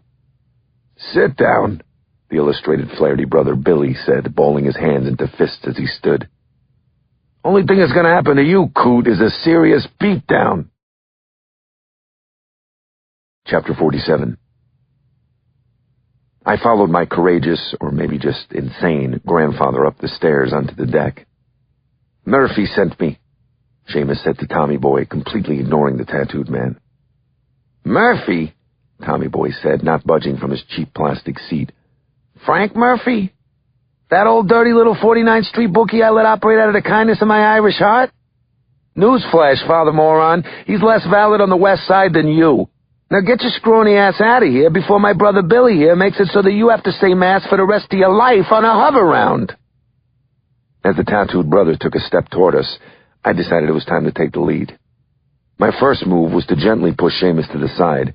My next and last move was to much less gently kick the seated Flaherty in the side of the head as hard as I could as I drew my Glock. I helped him up by his long greasy hair, the barrel of my gun wedged into his ear hole, like a pencil into a sharpener. "Bennett, hold up," the cop brother said, slowly showing me his hands. "We don't need this kind of stuff. We're all friends here. You actually worked with my old partner, Joe Kelly, when you were in Manhattan North Homicide." "That's right, I worked homicide," I said, "and I'm not above committing one right about now. 3 of them, in fact. How's this for a joke, Flaherty? 3 dumbass brothers are found floating face down dead in their own pool. Let me get this straight. You're actually willing to shoot me over this stupid kitty crap?" Tommy Boy asked from the other side of my Glock. I nodded enthusiastically. "Your kid almost killed my 7-year-old tonight at the carnival. To protect my kids, you better believe I'll end your worthless ass." "I see," Tommy Boy said, looking at me sideways across the gun I was scratching against his eardrum. "I hadn't heard about that. I think I'm starting to understand your position now. I even know what to do. Here, watch. Shawnee!" The screen door opened a few moments later, and the fat kid who'd been terrorizing my family stepped out onto the deck. His pudgy jaw dropped in a cartoonish gape when he saw me and his dad down on the deck, conversing over the barrel of my Austrian semi-auto. "Yes, Dad?" he said, fear in his voice. "Come here," Flaherty Sr. said. Quick as a snake, Tommy Boy moved out of my grasp before the kid had made 2 steps. Before I could tell what was going on, he lifted his portly son up and threw him off the deck. Instead of landing into the pool like I was expecting, the heavy teen slammed into the side of it with a cracking sound before he fell face first onto the backyard concrete, bawling, crying. Christ, I thought, standing there shocked with the gun still in my hand. Now that's what you call tough love. "Dad!" young Sean cried from his knees as blood poured out of his nose. Behind him, water began to trickle out from the crack he'd made in the plastic pool. "Don't you dad me, you little punk!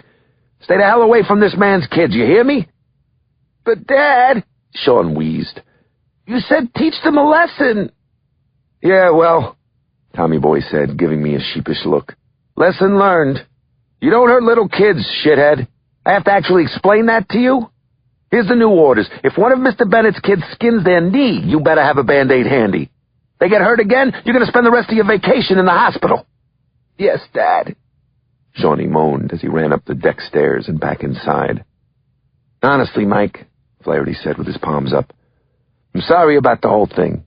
It really is my fault. My wife went to Ireland for a week to bury her mother. Guess I'm not so hot on this dad thing. Everything's just gone to hell with out of here." "There's a definite learning curve," I said, reholstering my weapon. "I'm just glad we could finally work things out." "Man to man," Seamus added behind me. "Hey, it took a lot of guts to come over here. I respect that. Flaherty said as we were leaving. "You ever need anything? Anything? Let me know. That goes for you too, Father." "Back, Satan," Seamus mumbled as we took our leave. I let out the breath of all breaths as I got the car started.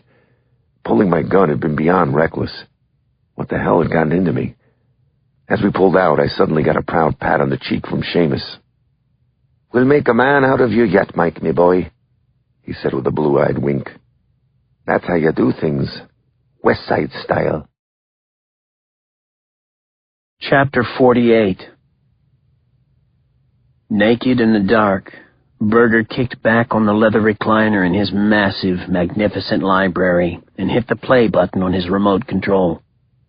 There was a chirp and hum from the Blu-ray player, and then the 100-inch plasma blazed with a midday shot of the New York City Public Library. The camera shook a little from the first-person shot, but the picture and colors and sounds of the street were amazingly vivid.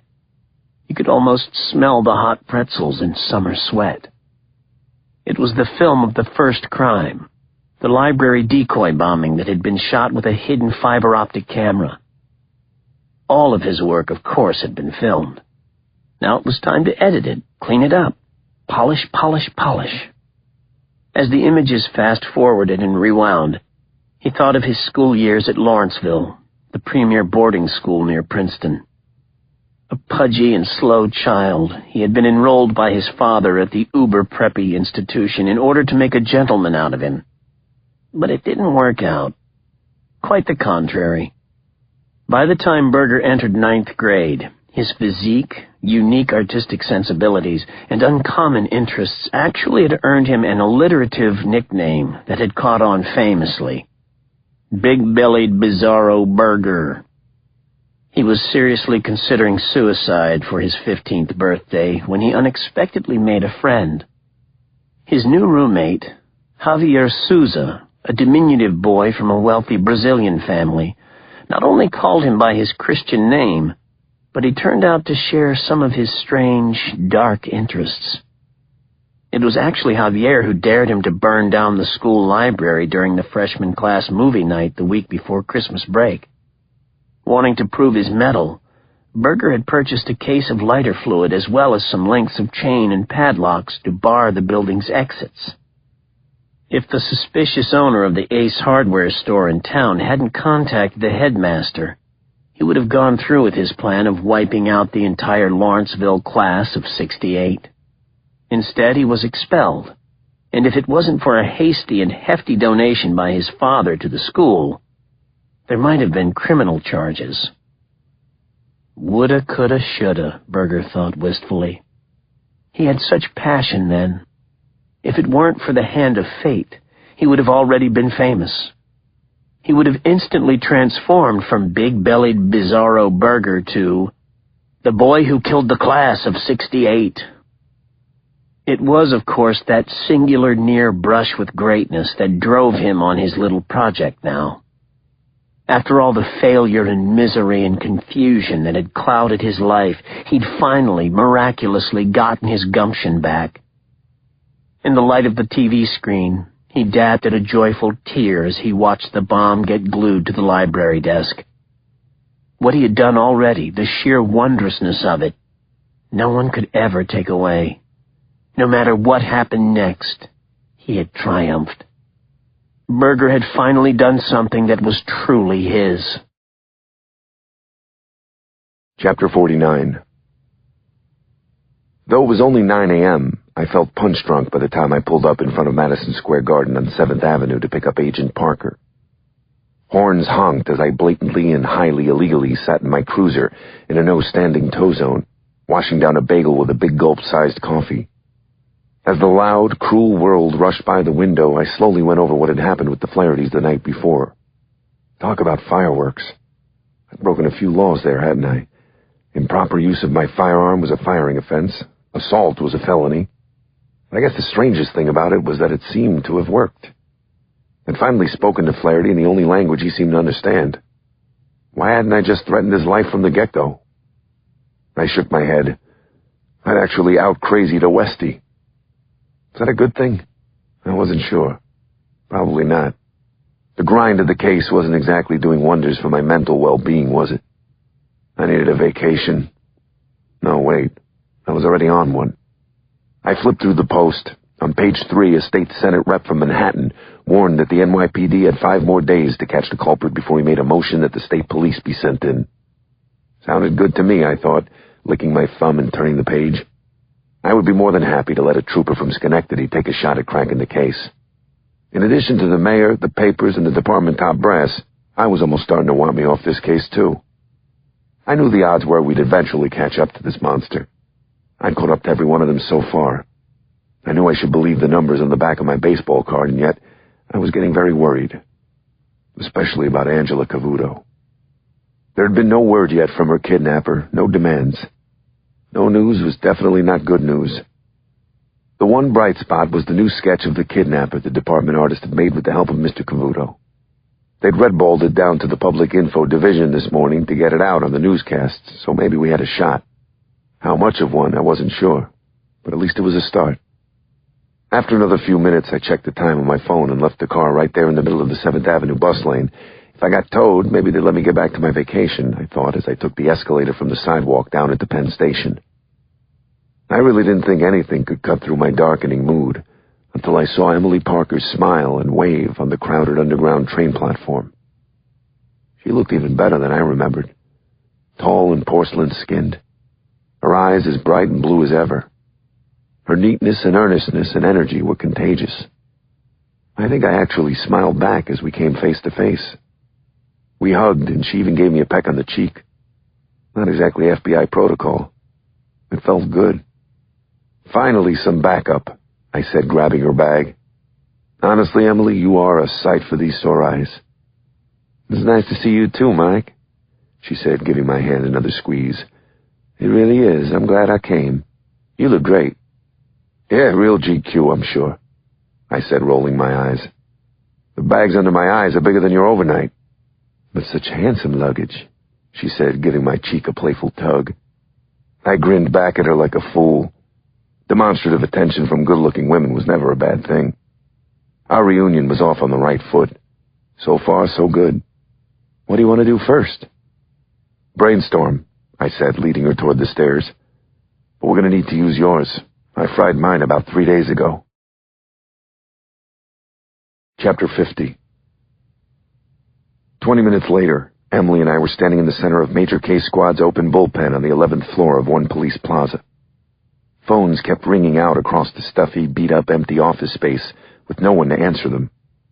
Every single one of the task force's 40-plus detectives was out chasing down leads on the now 3-pronged case. There was no rest for the weary this summer of insanity, or any in sight for that matter. Beyond the cluster of cluttered desks, we parked ourselves in front of a decidedly low-tech rolling bulletin board. Push-pinned onto it was a huge map of the city, along with the printouts of each crime and crime scene. In the very center of the board, the new Xeroxed sketch of the kidnapper stared back at us, like a spider from the center of its web. With her arms crossed, Emily stared at the board silently, absorbed, an art critic before a new installation. Give me the vitals on the abduction again, Mike. I slowly went through what had happened to Angela Cavuto. According to the father, I said, finishing, our guy is white, right-handed, walks with a limp and a cane, is thin and about 5'11". Cavuto also said he was cultured and polished. Not only was he wearing a tailored suit, he spoke quite convincingly about hedge fund investing. I can't believe it, Mike, Emily told me as she took a rubber-banded folder out of her bag. I spent yesterday pulling reams of stuff about famous New York crimes, hoping this wasn't true, but I think it is. What have you got, Emily? I think this guy's done it again. This abduction is another copycat, a carbon copy, in fact. Of what? The Lindbergh case? I said, confused. No, there was another heinous kidnapping way back in the 1920s in Brooklyn, no less. At the time, they called it the crime of the century. A sociopathic, murderous pedophile named Albert Fish was dubbed the Brooklyn Vampire when he abducted and killed a girl. And Mike, his M.O. wasn't just similar. From what you just told me, it was exactly the same. Posing as an employer, Fish answered the ad of an 18-year-old boy seeking work and ended up leaving with his 10-year-old sister under the pretense of taking her to a birthday party. F off. No. I yelled as I collapsed in a chair. Emily nodded. "Tell me, did he give the father something?" she said. "Strawberries and some goop," I said. "Pot cheese." "Right. Shit, it's the same thing. The Mad Bomber, then the Son of Sam, now the Brooklyn Vampire. This guy's just pulled off a third famous crime. Mike, this isn't good. This fish guy was evil personified. He made the Son of Sam seem like a volunteer at a soup kitchen. He was one of the worst pedophiles and child murderers of all time. He didn't just kill his victims, he would cannibalize them as well." I punched the desk beside me, then my thigh. Then Emily and I sat there silently listening to the whoosh of the air duct. On the board, a picture of Angela from the Cavuto family Christmas card smiled at us from beneath a glitter halo. Chapter 51. I was with Emily putting on some coffee about an hour later when I heard a strange, gut-wrenching call come over the break room's radio. There was some kind of disturbance uptown. An unconscious, unresponsive child had been found in a store on Fifth Avenue. When I heard the name of the store repeated, my blood went cold. "What, Mike? What is it?" Emily said, straining to listen.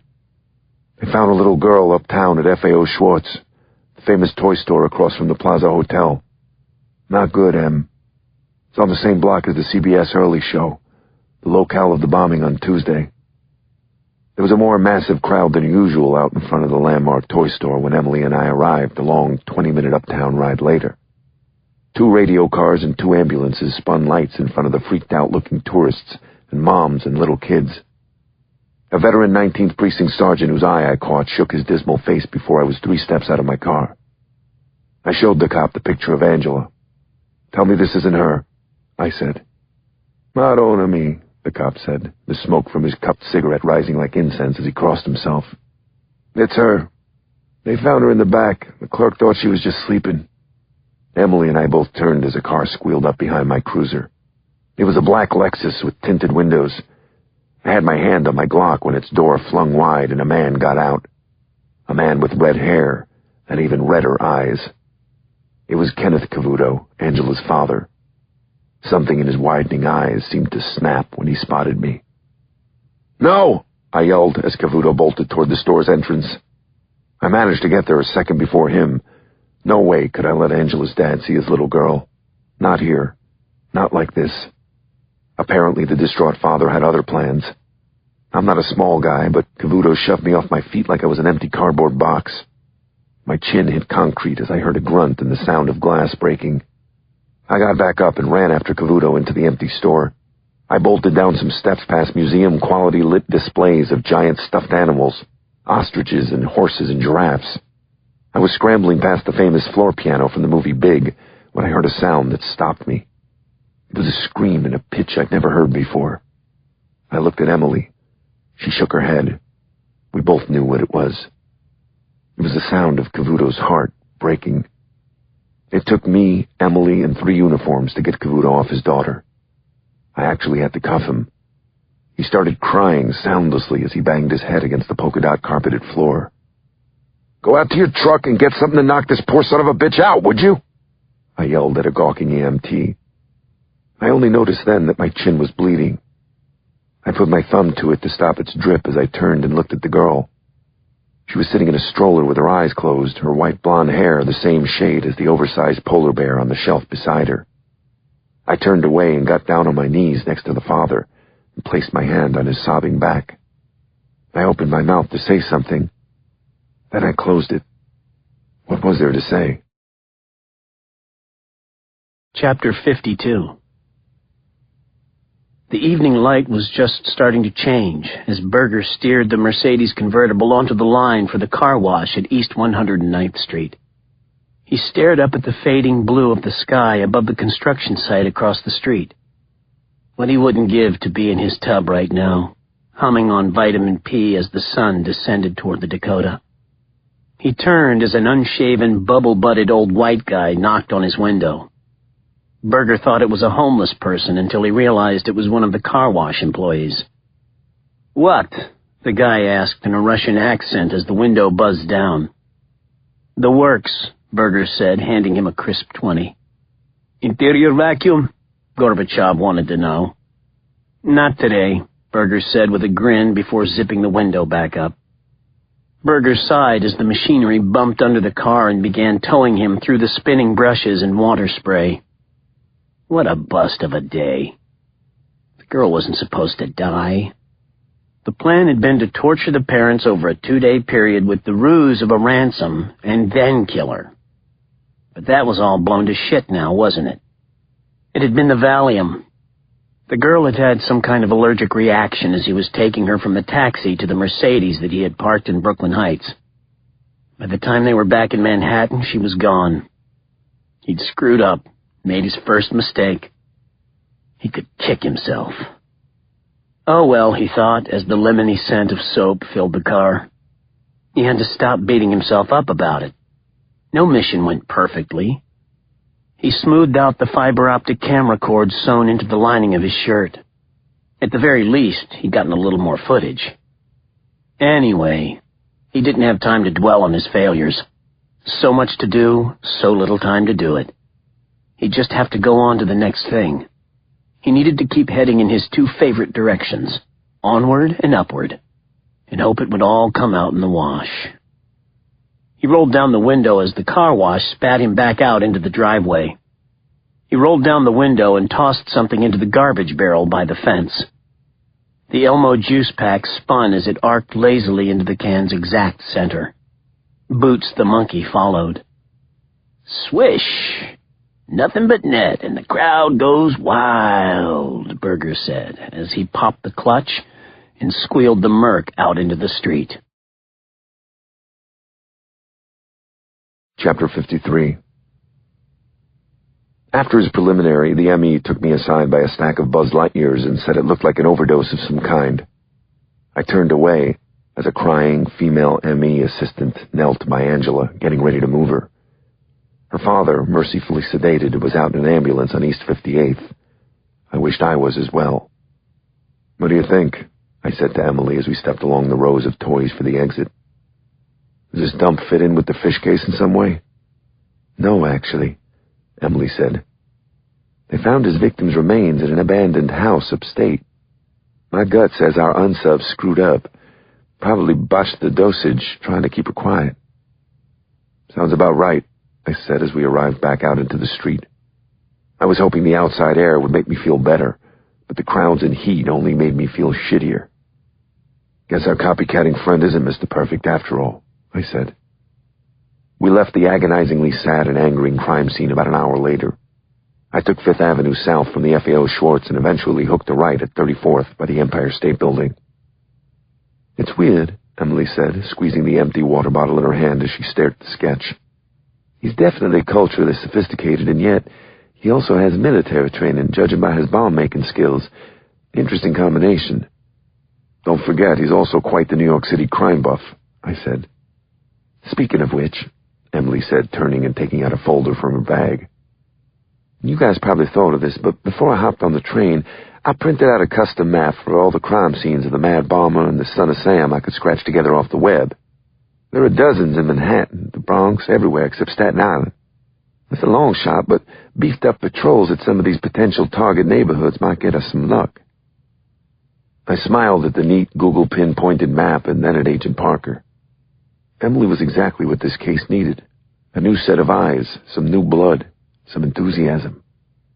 Back at the office, a stocky young black detective dressed like Gordon Gekko, all the way down to a pair of silk moire suspenders, almost tackled us as we got off the elevator. His name was Terry Brown, and he was the squad's latest rookie out of narcotics. "Mike, finally," Terry said, waving for us to follow him. "I just got through the toy store security tape. I think I might have something. You have to see this." We followed Terry down the hall and into one of the tiny interview rooms where he was banished until maintenance found him a desk. Through a corridor of stacked file boxes, we huddled together at a folding table as he pressed the play button on his laptop. He fast-forwarded the tape through a series of people browsing among the toy-filled shelves, and then hit pause as a man with a stroller entered the frame. "There he is. Now watch."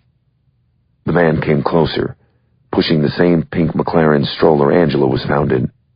I let out a whooshing breath. He was wearing a Yankee hat and a pair of aviator shades, but it was him, the guy from the sketch. For the first time, I was actually face to face with the man who was responsible for killing 8 people over the last few days and terrorizing another 8 million. He wheeled her into a corner. He took a cell phone out of his pocket and actually took a picture of her with it. Really burned my ass was how he actually stopped then and glanced up at the security camera and smiled as he left the store. "That son of a bitch," I said. He knew the camera was there. He's taunting us now. We played it over and over again, trying to get the best shot. It turned out to be the one of him smiling. "I did good?" Terry Brown asked hopefully. "You keep this up, Terry," I said to the pup, pumped for the first time all day. "Not only will I get you a desk, I might even throw in a chair." Chapter 54. After firing our latest finding to the AV guys on the 3rd floor, they blew up the image and did a terrific side-by-side with the sketch. Even better, the public info office said they'd hustle and get it into today's evening news cycle. We left headquarters around 6, and I brought Emily over to her hotel to check in. It turned out there was actually a rooftop restaurant at the Empire Hotel on West 63rd where she was staying, so we decided on an early supper. While she freshened up, I went and had a drink at the spectacular outdoor bar. As I waited, I leaned against the roof railing and texted the latest happenings and progress to my boss, Miriam. I was even feeling enough compassion to let Kathy Calvin in on the latest development, along with explicit instructions that she didn't hear it from me, of course. I put away my phone and from 12 stories up, watched the lights of Lincoln Center and Upper Broadway come on as the paling sky went dark. I stared down on the corner where a couple of hard hats were listening to Van Morrison as they fed fiber optic cable into a manhole. I envied how perfectly content and oblivious to the world they seemed. No psychos to worry about, no dead kids, no bosses or papers or mayor asking for their heads on a plate. Probably making time and a half, too, I'd bet. Was the phone company hiring? I wondered.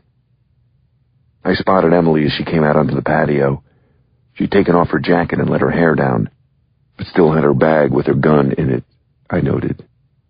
We grabbed a table in a quiet corner and ordered off the bar menu.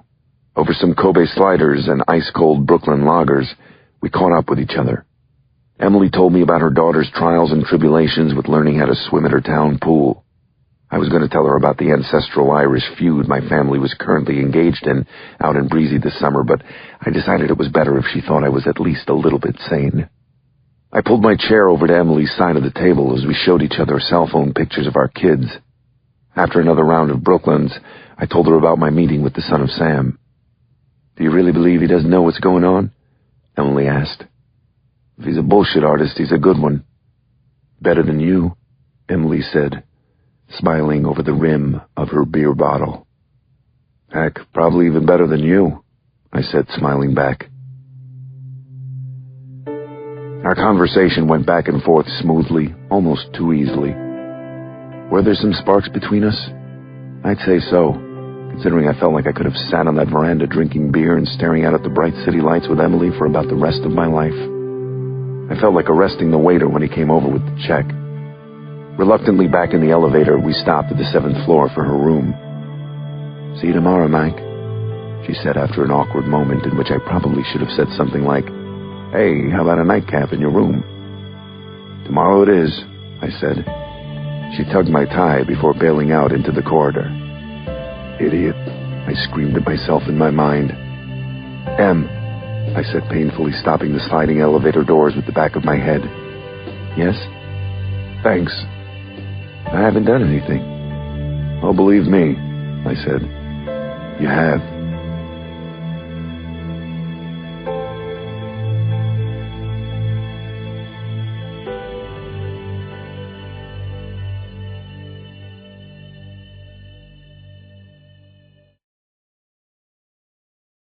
Chapter 55.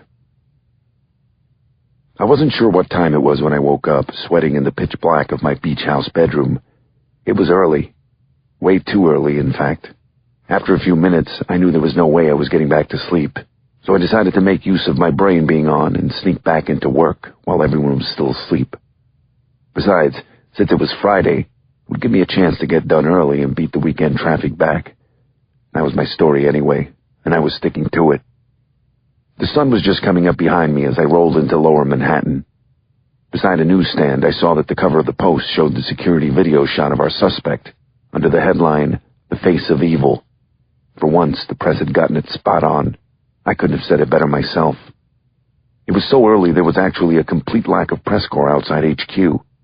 The early bird outsmarts the worms, I thought, as the groggy security guard lifted the stick to the parking lot.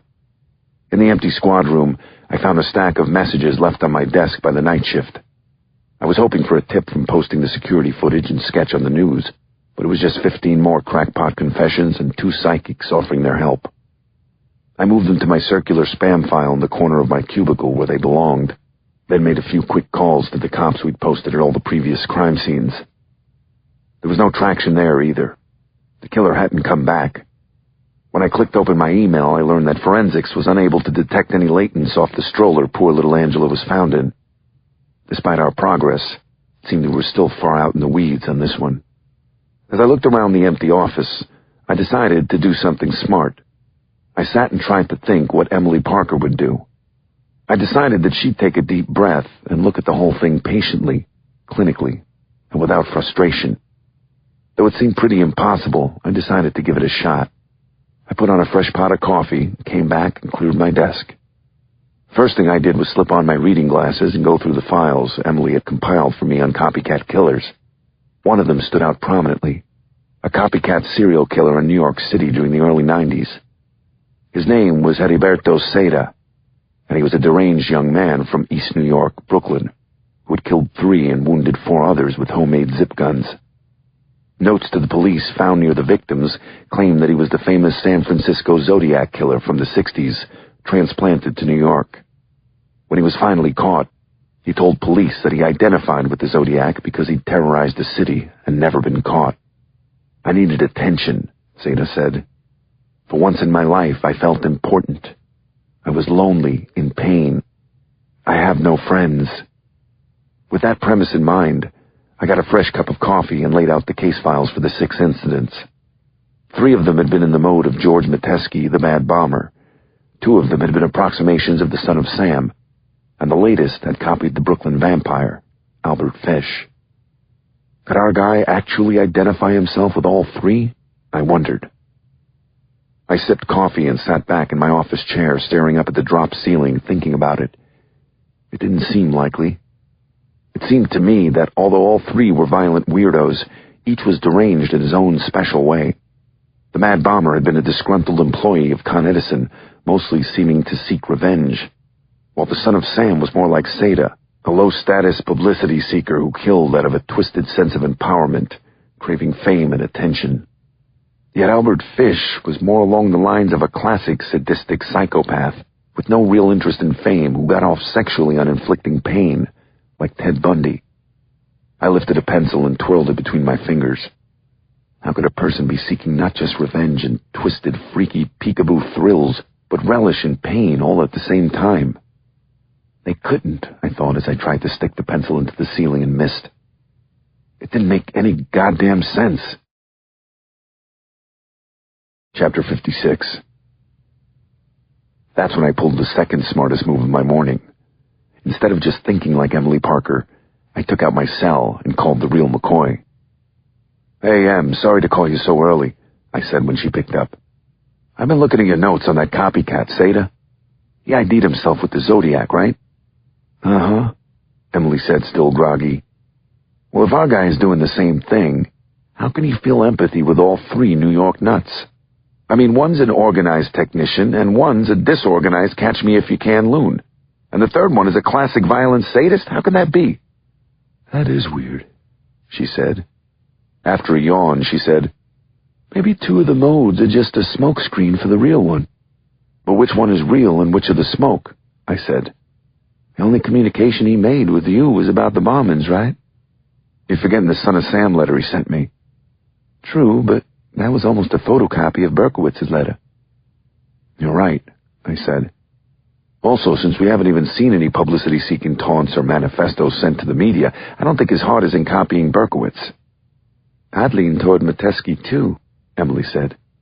"Our guy is definitely detail-oriented, and not only was the library bomb the first crime, He was the only one that didn't have a copycat message.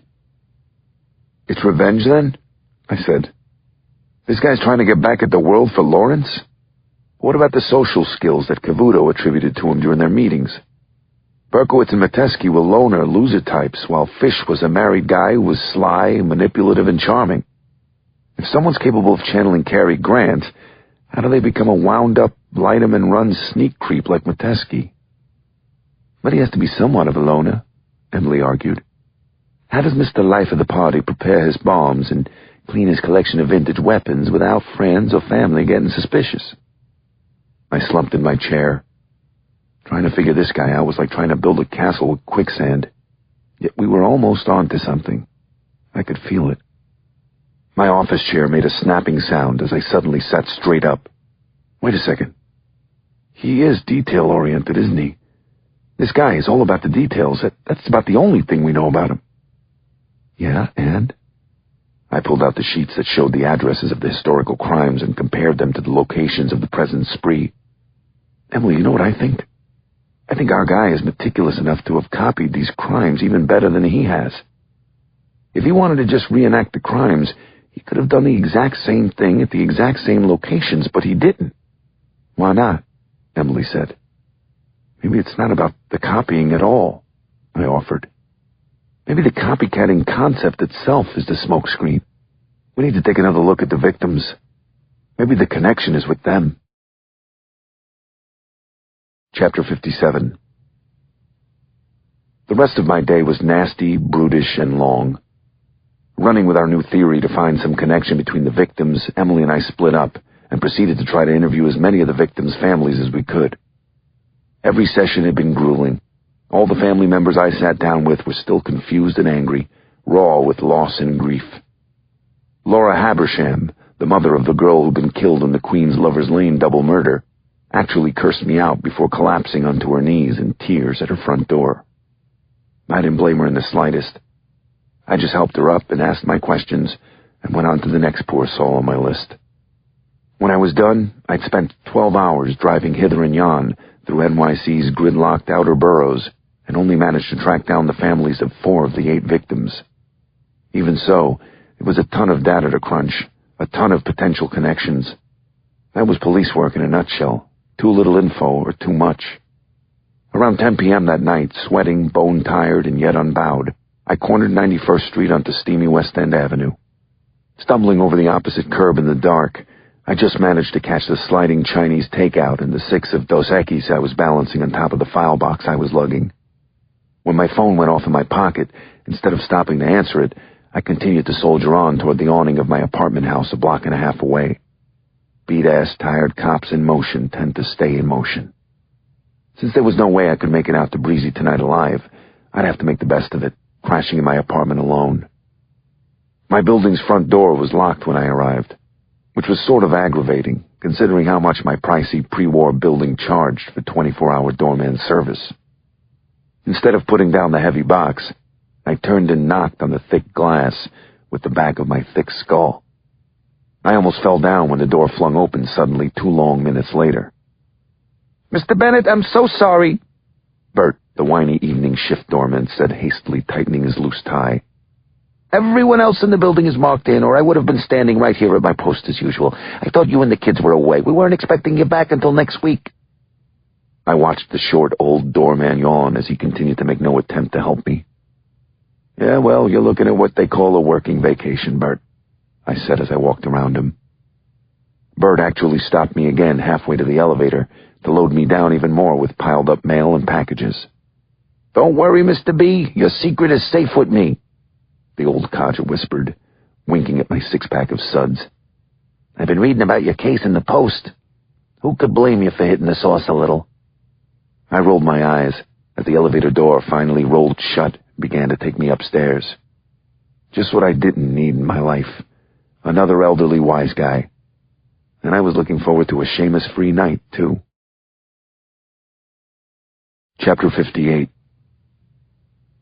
I dropped the file box of victim data with a thud in the stuffy air of my apartment foyer and stood for a strange moment just listening.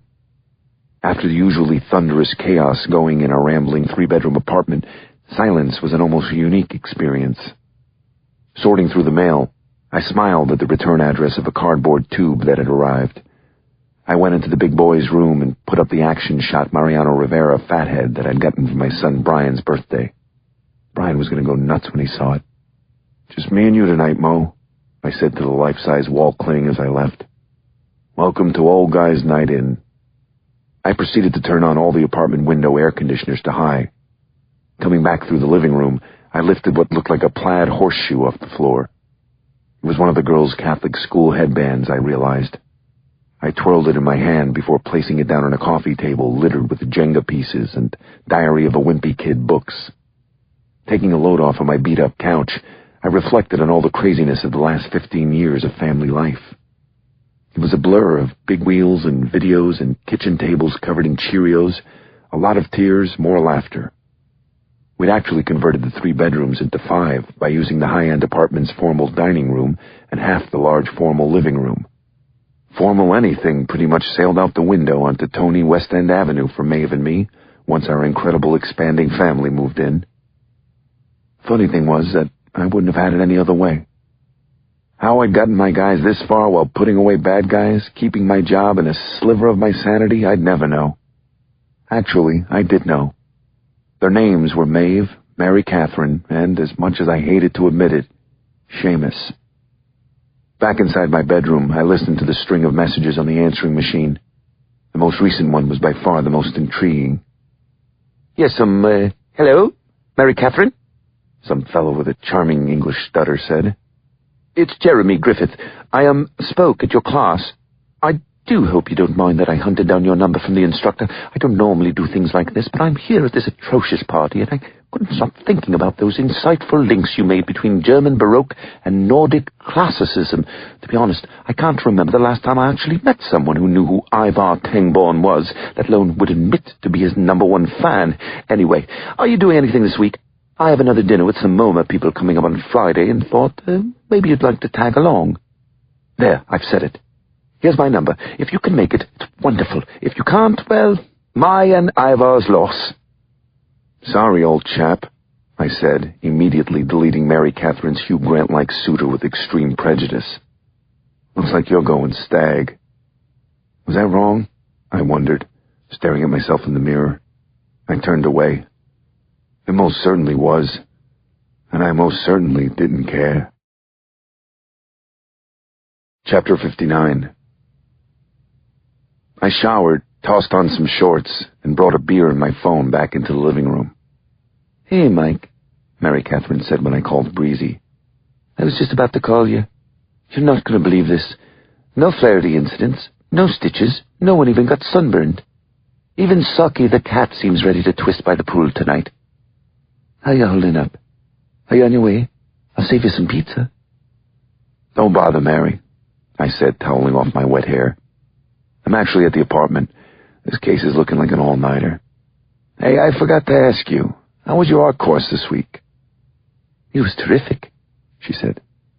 "This really bright, young Oxford professor came to speak to us, a world-renowned expert on German architecture. He was really funny." "German buildings are fine," I said, "but I'm more into Nordic classicism myself." "I didn't know you liked architecture, Mike. Were you picking up my books?" Mary Catherine said. "By your tongue, lass. Not all cops are meatheads." "I'll have to remember that," she said after a beat. "Would you like to talk with the gang?" "No, just please apologize and kiss him goodnight for me, okay?" I said. "No problem," Mary said. "Who are you going to kiss goodnight, I wonder?" "What?" I said, startled. "What's that supposed to mean?" "Nothing, Mr. Bennett. Have fun all by yourself in the city tonight," Mary Catherine said, and hung up. I stared at the phone. Then I cracked the cap on my beer.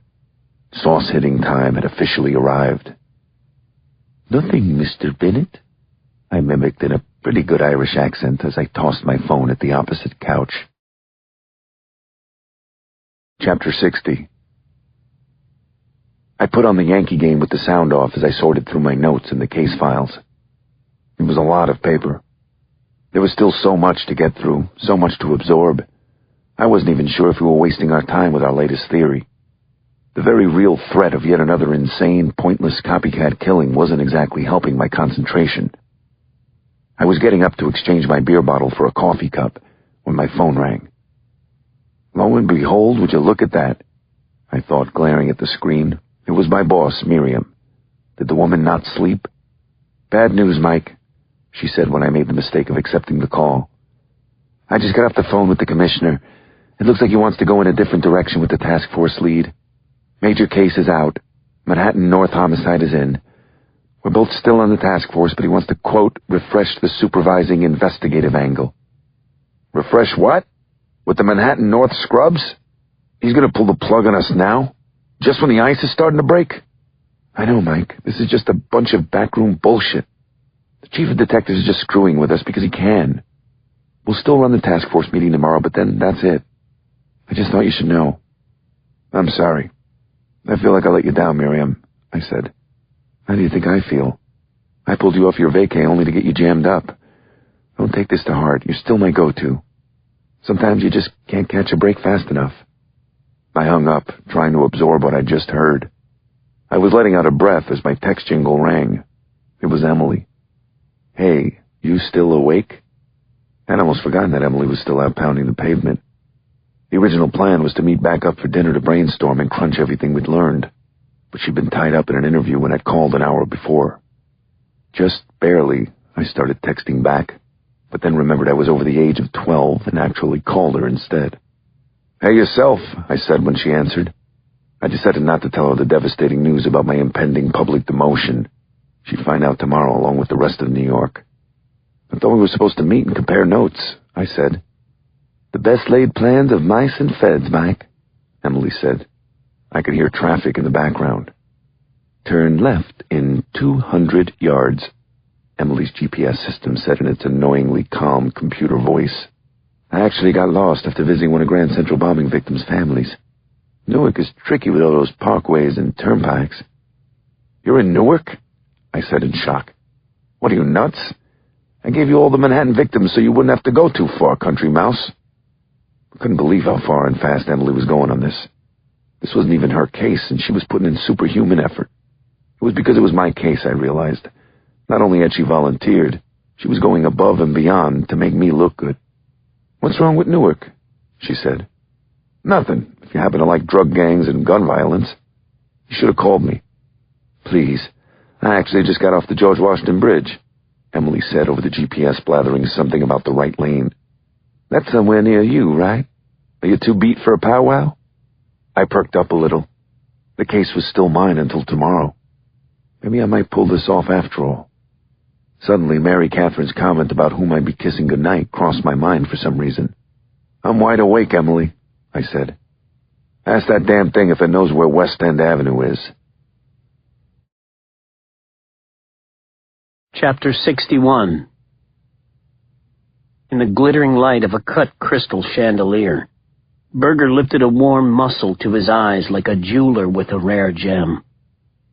From the corner of the room, the piano played a cadenza from Mozart's Piano Concerto No. 20, in D minor, if Berger wasn't mistaken. And he wasn't mistaken since, like Wittgenstein, he had the gift of absolute pitch. Berger expertly parted the warm shell with his thumbs and scraped free the slick, pale yellow meat. The loud guttural sucking sound he made as he popped it into his mouth momentarily drowned out the Mozart. Berger slowly chewed, maximizing the mouthfeel. He loved fresh mussels. So tangy, so of the deep blue sea. The mussels tonight had been accented with a simple and perfect broth of lemon, white wine, and tarragon. The damask napkin tucked into the collar of his shirt was absolutely drenched in the heady broth. It actually heightened the experience. Most nights he liked a variety of food courses, but sometimes, like tonight, a fancy would take him, and he would fixate on one item sometimes for hours at a time. It was like a contest of sorts, a culinary marathon. He swallowed and burped and dropped the empty mussel shell into the brimming bowl beside him. So many mussels, so little time. He was lifting up the next dark sea jewel when the music changed. Waiters came in from the kitchen pushing an immense white birthday cake on a rolling silver tray. The sparklers on top sizzled brightly in the dim of the dining room. The staff sang Bon Anniversaire, the French happy birthday song. Berger waved his muscle along to the music like a conductor's baton. It was their way of saying goodbye, he realized. This was his last meal. After the song was over, and the staff was about to depart, Berger rang his seafood fork loudly against his wine glass. No, please, everyone wait, Berger said.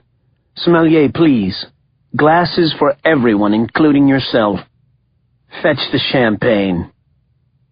A moment later, carts piled with antique silver ice buckets were wheeled in from the kitchen.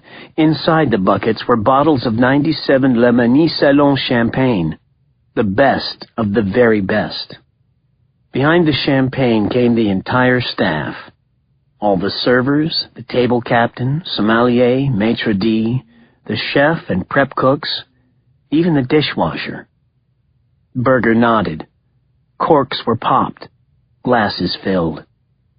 Over the years, you have treated me with such service, such grace, Berger said, raising his glass. The happiest moments of my life were spent here in this room among you. You have provided me with a luxury, in fact an entire life, I would never have had or even dreamed of without your impeccable assistance. For that, allow me to say, Skol, Salud, Slancha, and L'chaim to you all. The servers smiled and nodded. The sommelier and maitre d' and the chef clinked glasses and drank and set their glasses down. One by one, everyone filed past and gave Berger their happy regards before departing. The maitre d' and chef were the last ones to leave. My brother the caterer will come tomorrow for the tables and chairs, sir, said the maitre d'. It's been a pleasure coming here into your home all these years to serve you in this unique way. I hope you're happy with our approximation of a fine dining experience. You did a fine job. Truly excellent, Berger said, impatient to get back to his last plate of mussels. Mr. Berger, please, just allow me one more moment, Michel Vasser, the tall, bearded chef, said. He was a native of Lyon, had trained at Le Cordon Bleu, and had actually won the Bocuse d'Or in the early 80s. It really has been a pleasure serving you over these last 10 years, the talented chef said. You've been more than generous, especially in your compensation package. And I just wanted to say that... As the man prattled on, Berger could take it no longer. He lifted the bread plate beside him. It made a whistling sound as it whizzed past the chef's ear and smashed off the wall. Au revoir, mon ami, Berger said, waving the asshole away. He waited until he heard the front door open and close before he cracked open another shell. Chapter 62. Hey, did a toy come with this Happy Meal? I said as I stole a French fry from the Mickey D's bag on the dash of Emily's Fed car. I wouldn't know. That bag was there when I signed the car out. Emily teased as she flipped through my notes. We were now parked down at the 79th Street boat basin. Splayed out on the dark mirror of the water was the black mass of an anchored tanker, sailboats bobbing, the romantic chandelier-like lights of the George Washington Bridge off to the right. It was a nice, secluded parking lot, right smack on the Hudson. A notorious lover's lane. I knew we'd have it all to ourselves since we had yet to catch the still-on-the-loose son of Sam copycat. As usual, Emily looked amazing, buttoned up in her business hottie with a 9mm style. She was still fresh as a daisy, even though she'd been busting her tail all day. I could think of worse people to hang out with in a prime make-out spot. I spat out the cold fry into a napkin and looked over at my attractive FBI colleague with feigned hurt. Back to business now. Question 1. You spoke to the Bronx stabbing victim, right? Emily said. If I don't answer, will you waterboard me? I said. I'd watch my step if I were you. Fine. Aida Morales. Yep, spoke to her. She had a complication with one of her stabbing wounds, so she was actually still at Jacoby Hospital. Did you show the sketch and photo pack of the suspect? I nodded. Even though he was wearing a curly Son of Sam wig when he attacked her, she actually spent a lot of time with him. She was pretty sure it was the same guy. Emily wrinkled her brow at the pages. What, if anything, about the victims' families jumps out at you as a possible link? Not much, I said, looking out at the water. Especially on the surface. I mean, we have 8 victims, right? Aida Morales, the 4 people killed in the Grand Central bombing, the double murder of the professor and his lover in Queens, and poor little Angela Cavuto. 4 females, 4 men. 5 of them are blue-collar types, 3 are a little more upscale. You couldn't get a more disparate bunch. But like we agreed, Emily said, only 2 of the people who died at the newsstand, the owner and the girl who worked there, can be considered targets.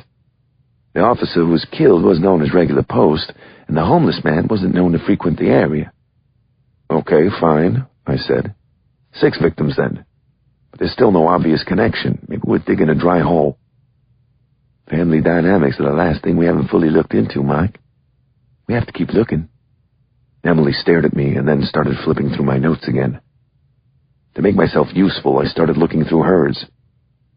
The interview parameters were extensive. Socioeconomic status, brothers, sisters, parents, birth order, status of parents, employment history, education. When the words started to blur, I slapped the folder closed. I'm not feeling it. I can't think here. Start the car. I know just the place. Chapter 63. I directed Emily cross town and told her to stop under the beacon of a green neon harp. It was the Dublin House Bar on 79th Street where I celebrated my 21st birthday. You can think better here? She said. What do you mean? I said, leading her inside. The library's closed. Besides, haven't you heard? People leave bombs there. The no-frills Irish pub hadn't changed a bit. I went to the jukebox and put on the Black Velvet Band, which was the theme song of my childhood. My NYPD detective father, Tom Bennett, used to take me here on Saturdays sometimes when my mom went to visit her sisters back in Brooklyn. He'd ply me with cokes and quarters for the pinball machine as he drank with his fellow Irish cop cronies. They used to call my dad Tony Bennett sometimes for his occasional habit of breaking into song when he was 3 sheets to the wind. My mom and dad had died in a car accident on the way down to their Florida condo the week after I graduated from college. They were buried together out in Calvary Cemetery in Queens, but it was here that I came when I wanted to visit. Something, maybe the dust-up with the Flahertys, was reviving a lot of my melancholy Irish childhood. My current professional woes certainly weren't cheering me up. I could handle having the press coming after me, that was their job. But getting the back of the commissioner's hand was the straw that broke the camel's back. Well, hey, maybe I was having a midlife crisis. One night all alone in the big city and I was sinking quickly into dadolescence. I decided to roll with it. I continued to the bar and ordered us 2 shots of Jameson's and 2 pints of Guinness.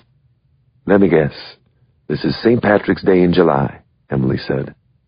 I winked at her and dropped the shot glass into the pint glass and tipped it back until the only thing left was the foam on my lips.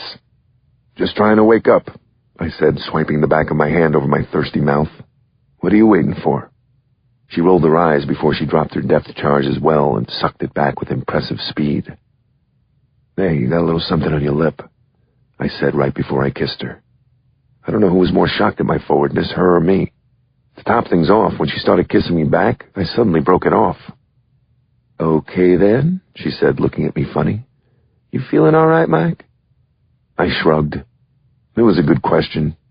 Unfortunately, I didn't have a good answer. Like the rest of the city, I was having one weird summer. Maybe we should call it a day, I said, dropping a couple of 20s on the bar and heading for the door. Emily followed me back out, and we drove back to my building in silence. When I reached for the door, it was Emily's turn to lean in and kiss me. There was a pregnant, hot, wavering moment where I thought some clothing was going to get torn, and then she ripped her tongue out of my mouth and shoved me toward the door. Wiping lipstick off my face, I looked over at my building where Bert, the doorman, stood avidly watching the proceedings. Of course, now this son of a bitch was at the door. Hot and cold, cold and hot, she said. I don't know, but I guess this just doesn't feel right for me right now, Mike. I don't know what it is, but I don't feel we're doing ourselves or each other justice just yet. You should probably get out of here before I do something we'll both regret, she said. I nodded. I knew what she meant. We were friends, not to mention intuitive work partners. If we went much farther, we'd be putting that in jeopardy. Or something. Right? I wasn't sure how to reply, so I just said, okay, and opened the door. It was right then and there, standing in the street with Emily's brake lights flashing off, that it occurred to me. Justice. Some synapse in my brain finally fired, and the connection we were looking for materialized in my mind like a constellation from a group of random stars. "Emily, wait!" I yelled as she pulled away. She didn't stop. I actually had to run after her. If it weren't for a red light, she would have gotten away. "Are you crazy?" she said when I opened her door. "Listen, I got it. You were right. It is the family dynamic," I said as the light turned green. "What?" she said as a cab honked behind us. "What?" she said again after she'd pulled the FBI sedan to the curb. "It's the mothers," I said, leaning across her and grabbing the interview sheets we'd been working on. I pulled out 2 of them, my finger racing down the rows.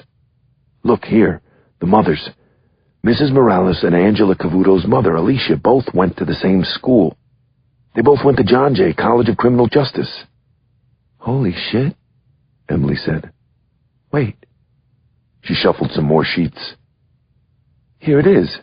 Right here. Stephanie Brill, the girl who died in the bombing at the Grand Central Newsstand, went to John Jay as well. Her stepmother said she had taken classes there before dropping out. Is it a city school or something?" "Yes. And think about it. Criminal justice. That would totally gel with where you might find someone obsessed with crime. This is it, Emily. I'll call the squad and Miriam. We need to bring the mothers in tomorrow, first thing." Chapter 64. Emily and I were at my desk rereading homicide folders and sharing a Red Bull by 8:30 a.m. Every once in a while I looked up from my case file and found myself glancing over at the back of Emily's still shower-wet coppery-brown hair. Things were definitely looking up. Now that I'd finally made a much-needed breakthrough, we were back on track. When I glanced over at her again, I suddenly wondered what the line of her bra strap beneath her white blouse would feel like under my finger. My shenanigans were acting up again, apparently. Bad shenanigans. "What? What is it?" she said, slowly turning and completely busting me. Feds can be pretty crafty, too, apparently. I shook the empty Red Bull can in my hand without blinking. "Coffee?" I said.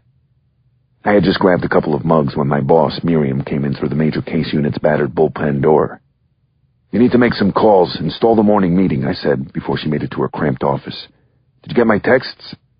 "Don't worry, I got your texts," she said, dropping her bag onto her desk. "All 8 of them. Tell me something, though. What if this John Jay thing is just a spurious connection, Mike? What if nothing comes out of it?" "Then we get drop-kicked off the case as scheduled," I said. "What do we have to lose?" "I don't know. My next promotion?" Miriam said dismally. As I left, I knew she was only kidding. My boss was as stand-up as they come. She hadn't once brought up how slow things were going, despite all the heat she was getting, which was a lot, considering our squad room was a short elevator ride away from the commissioner's office upstairs. Emily and I didn't waste a moment getting the rest of the task force up to speed on our newest theory during the task force's morning skull session. Most of the cops coming off the night shift even stayed for the festivities. In reviewing the cases, Detective Bennett and I discovered a clash of traditional offender personality types that just didn't fit, Emily said in front of the cluttered caseboard. "We decided to look more closely at a link between the victims, and last night we think we found one." "What link?" Detective Schaller from Queens said. "We're not exactly sure yet," I said. "But it turns out the Grand Central bombing victim, Stephanie Brill, went to John Jay City College of Criminal Justice at the same time that the mothers of both the murdered little girl, Angela Cavuto, and the Bronx stabbing victim, Aida Morales." "The mothers of the victims went to John Jay?" said newbie Detective Terry Brown. "So our guy kills the kids for maybe like a revenge thing or something? That's cold." Some confused grumbling from the packed room full of cops and feds followed, but I noticed more than a few thoughtful nods. There weren't many wallflowers in our open forum meetings. The fact that no one in the room full of dedicated professionals could come up with a glaring reason why my idea was stupid was a good sign. Maybe we were onto something after all. Spoke too soon, I thought, as a scrub-faced young female ATF field agent sent in to bolster our bomb squad cleared her throat.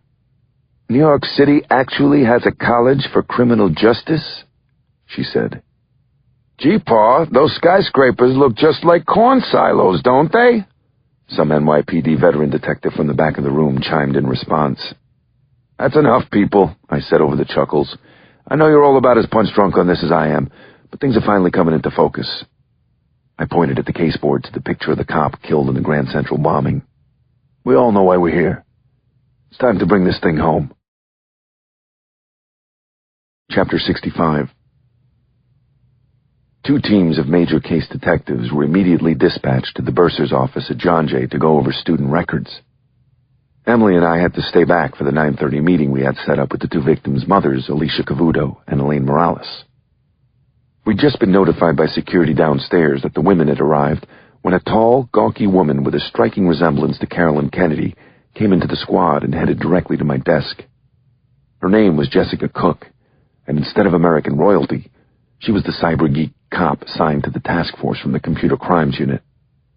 "Mike, Emily, I think I got something on the John Jay lead already," she said. "A nibble, at least. Come and check this out." We rushed with her across the hallway to Computer Crimes and into her closet-sized cubicle. Tacked to the wall above her monitor beside a South Park calendar was a crayon drawing of a racing cop car with the words NYPD Mom on the door.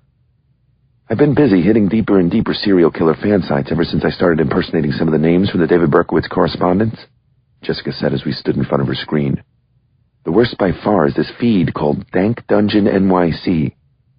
I just got this instant message from a new friend who calls himself Manacle Max after I mentioned I was a John Jay grad." I read off the screen. "John Jay? You must know the collector then. What an admirable freak. Always wants the worst. Always pays top dollar." "This is incredible," Emily said. "Type in something like, 'I haven't seen the collector in years. What's he up to these days?'" I said. Jessica put it in and hit enter. The message spat back a moment later. "After he was fired, you mean? Nothing was the last I heard, the lucky prick. I wish I was independently wealthy. Enough about him. Let's meet. You said you have atrocious homicide scene shots? So do I. I'll show you mine. You show me yours. LOL." "Fired? He worked there," Emily cried.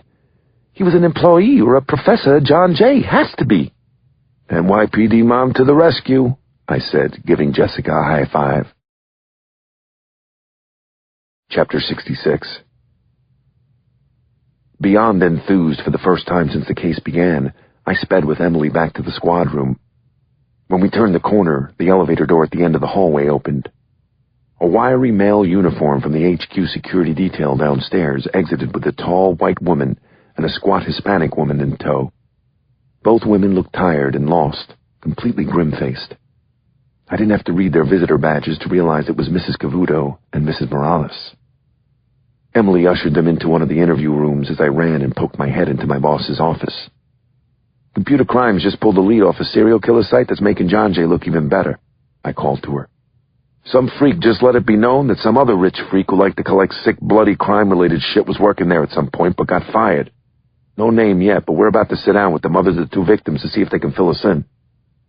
"What are you waiting for?" Miriam said, lifting her phone. "Get into that interview room and start pumping. I'll tell Brown to start scouring the staff rolls for people who got canned." I turned off my phone as I entered the interview room where Emily sat with the distraught mothers.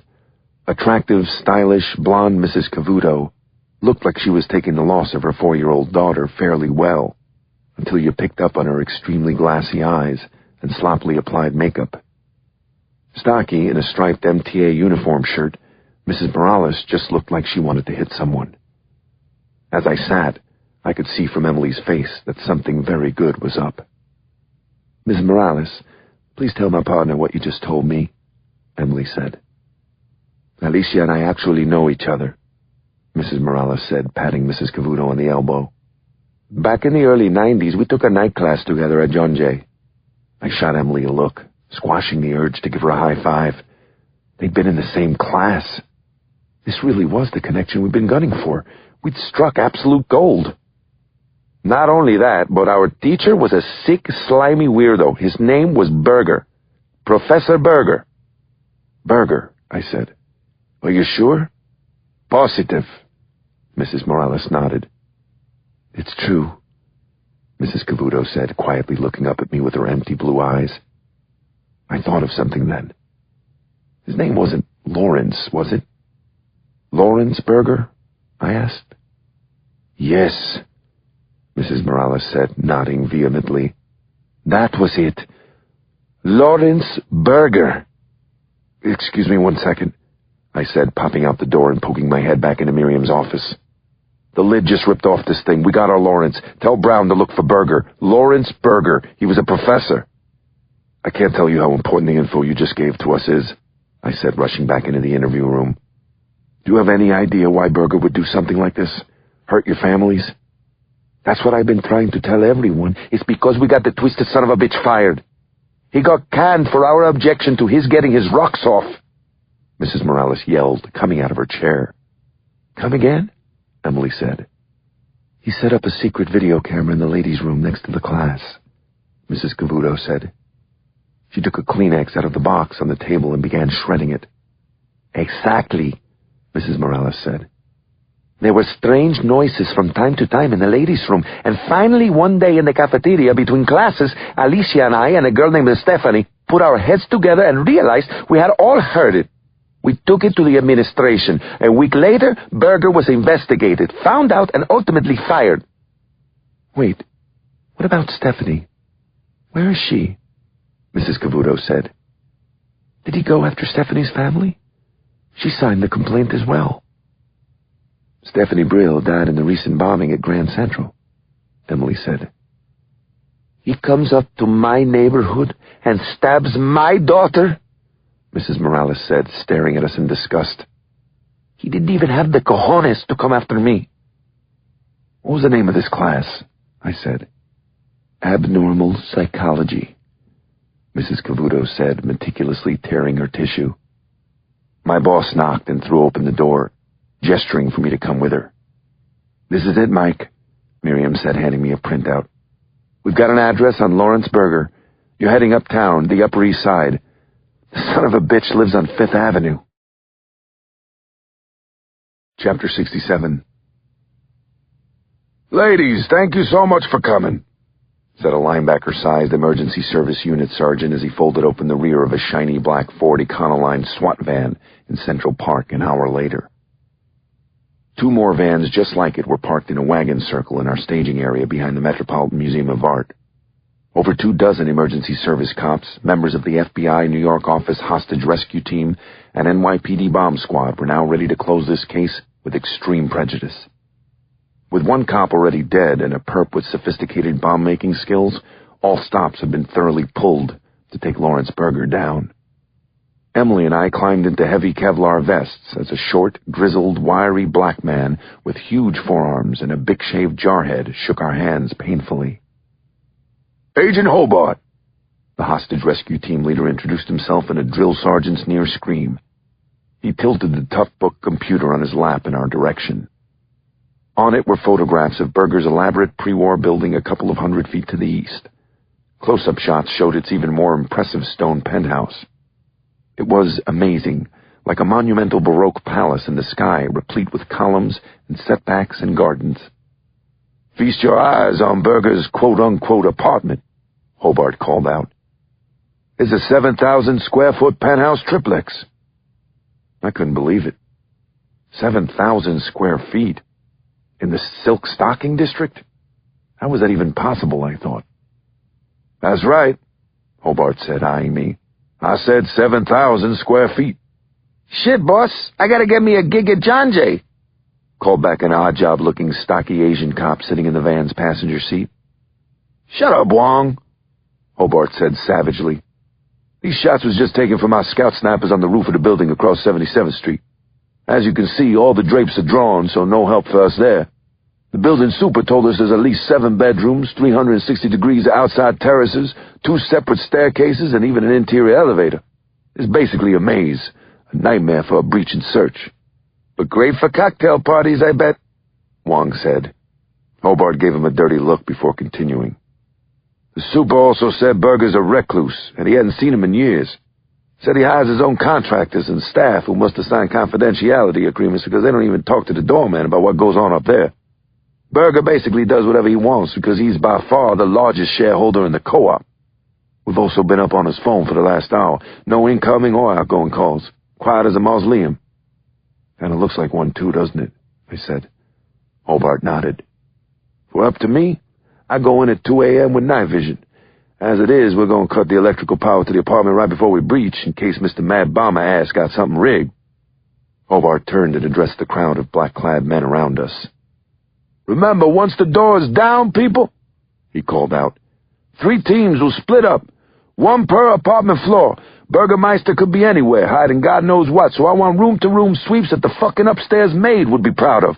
Also, check with your team's bomb techs before you even think about touching anything, capiche?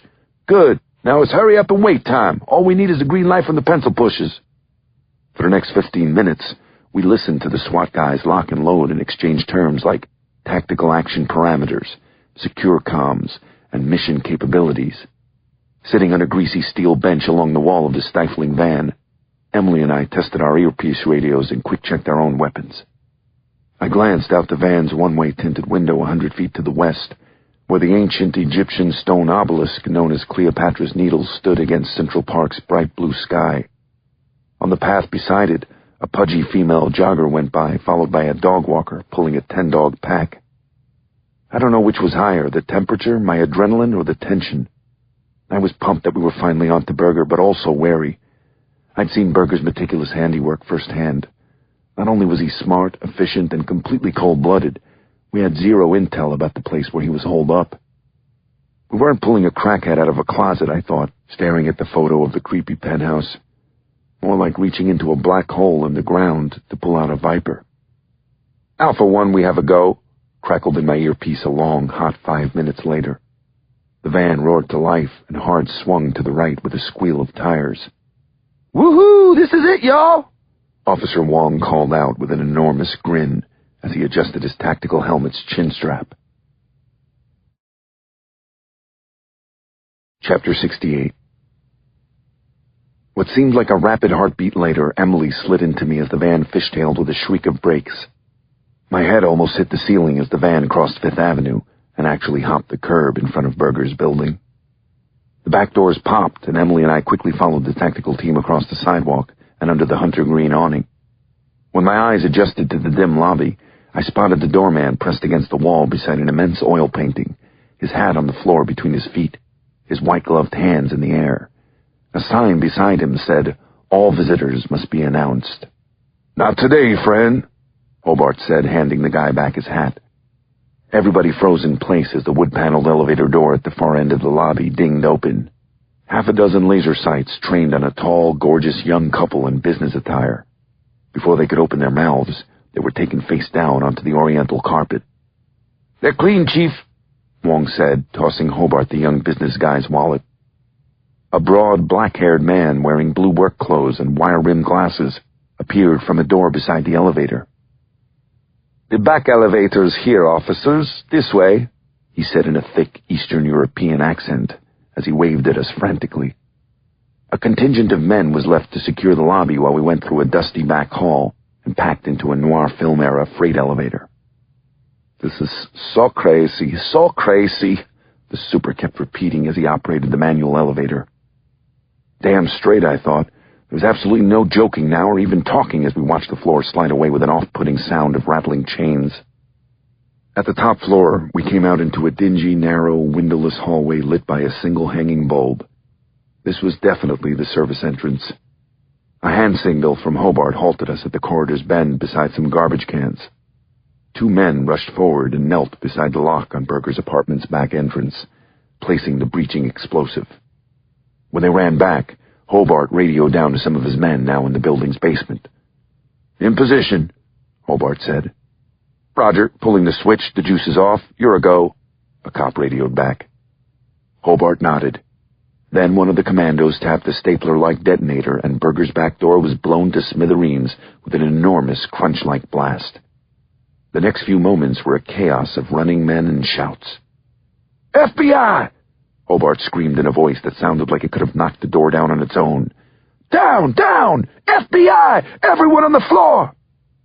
Behind the SWAT team, Emily and I entered over the remains of the still-smoking door into a high-ceilinged kitchen. Instead of the granite and high-end cabinets I was expecting, there were well-used industrial-sized stoves and stainless steel countertops. But that head-scratcher was nothing compared to the dining room. A dozen tables were covered in linen, set with formal place settings and unlit candles. For some reason, all the china and crystal and silver set out was unbelievably creepy. There was even a grand piano on a stage in the corner. It looked like we'd walked into a restaurant. Talk about not knowing what we were going to find, Emily said, shaking her head. We passed into an even larger wood-paneled living room. There was an incredible amount of art on the massive mahogany walls. A mix of museum-quality sketches, photography, what looked like a Renoir, modern stuff. There's more paintings than wall space, I said. We were stepping toward the stairs at the opposite end of the room when we heard shouting from above. There was an enormous chandelier-rattling thump, followed by a blood-curdling scream. What is this? Why are you in my house? What the hell are you doing? I heard as I arrived on the next floor at the commando-filled doorway. Then I looked inside. No, I said, staring in wide-eyed wonder. Emily bumped beside me to look in as well. What the hell? She said, shaking her head. You're hurting my back. I have a bad back, said the man on the floor. The tremendously fat, naked man lying face down on the floor. Chapter 69. I gagged as a waft of the stifling room's horrendous body odor slapped into me. I started coughing. I was surprised I didn't throw up. Whoever the morbidly obese man was, he certainly wasn't the suspect from the witness statements or sketch or the surveillance video. We'd screwed up, I thought, as I lowered my gun. God, somebody get a sheet, huh? Emily said, holstering her service weapon as she averted her eyes. And the case of Lysol, Wong said, covering his nose and mouth as he finished cuffing him. Reluctantly, I went into the room and tore a filthy sheet off the bed and covered the guy's backside with it. It barely fit. That's how remarkably obese the man was. He was easily 600 pounds, maybe even 7. The SU guy had to actually use 2 pairs of handcuffs to secure the fat bastard's wrists. I knelt down beside him. Lawrence Berger, I said. Yes, he said, lolling his large head in my direction. Oh, wow, Michael Bennett. I didn't know you were here. My God, this is so surreal. Emily and I exchanged baffled looks. I know you, I said. You gave a lecture on homicide investigation to the General Assembly at John Jay back in '93, was it? Berger said, looking into my eyes. Your wife was there with you, a tall, pretty Irish lady. Tell me, how is your wild Irish rose these days? Oh, dear, what am I saying? The article about you in New York Magazine said she died. Well, she's in a better place. My deepest condolences. Before I could punch the man in his mouth, Hobart hauled back hard on his handcuffs. Ah, my wrists! Berger screamed, tears in his eyes. Ow, stop it, that hurts. What are you trying to do, break my arm? Didn't I tell you I had a bad back? I look like your chiropractor, fatty, Hobart said in the man's ear. Watch your mouth before I fill it with my combat boot. Berger nodded as he turned slowly toward Emily. Don't tell me you're Agent Parker. You guys have teamed up again. I feel honored. Nice core, Pilates. That's it, Hobart said, tugging back hard on the cuffs again. But instead of screaming again, Berger did something as surprising as it was horrifying. He broke into giggles. You call this pain? Berger said, smiling back at Hobart after a beat. I've paid more than you make in a week for far, far worse, brown sugar. What were you going to do with your combat boot again? This was taking a bad turn, getting weirder and weirder. Hobart let the cuff chain go as if it were on fire and wiped his hands on his pants. Where were we again? Berger said, turning back around to face me. There was an oddly chipper tone in his voice now. "Who the hell is this, Berger?" I said, showing him the sketch and FAO Schwartz surveillance photo. Berger squinted at it. "That would be a crappy rough semblance of Carl, I think," Berger said. "Carl?" Emily said. "Who the fuck is Carl?" "Carl Apt is my friend," Berger said. "My very close friend and companion. I know what you're thinking. Long-time companion, a.k.a. gay lover, but no. Not that I didn't make some overtures. Strictly business, Carl is. Pure as the driven snow, and twice as cold." "Carl what? Works for you?" I said, trying to piece things together. "Kind of," Berger said. "It's complicated." "I say we gag this turd," Hobart said. "Where is he? Where's Carl right now?" I said. "Where Carl usually is, silly," the fat man said, rolling his eyes. "He's upstairs, taking a bath." Chapter 70.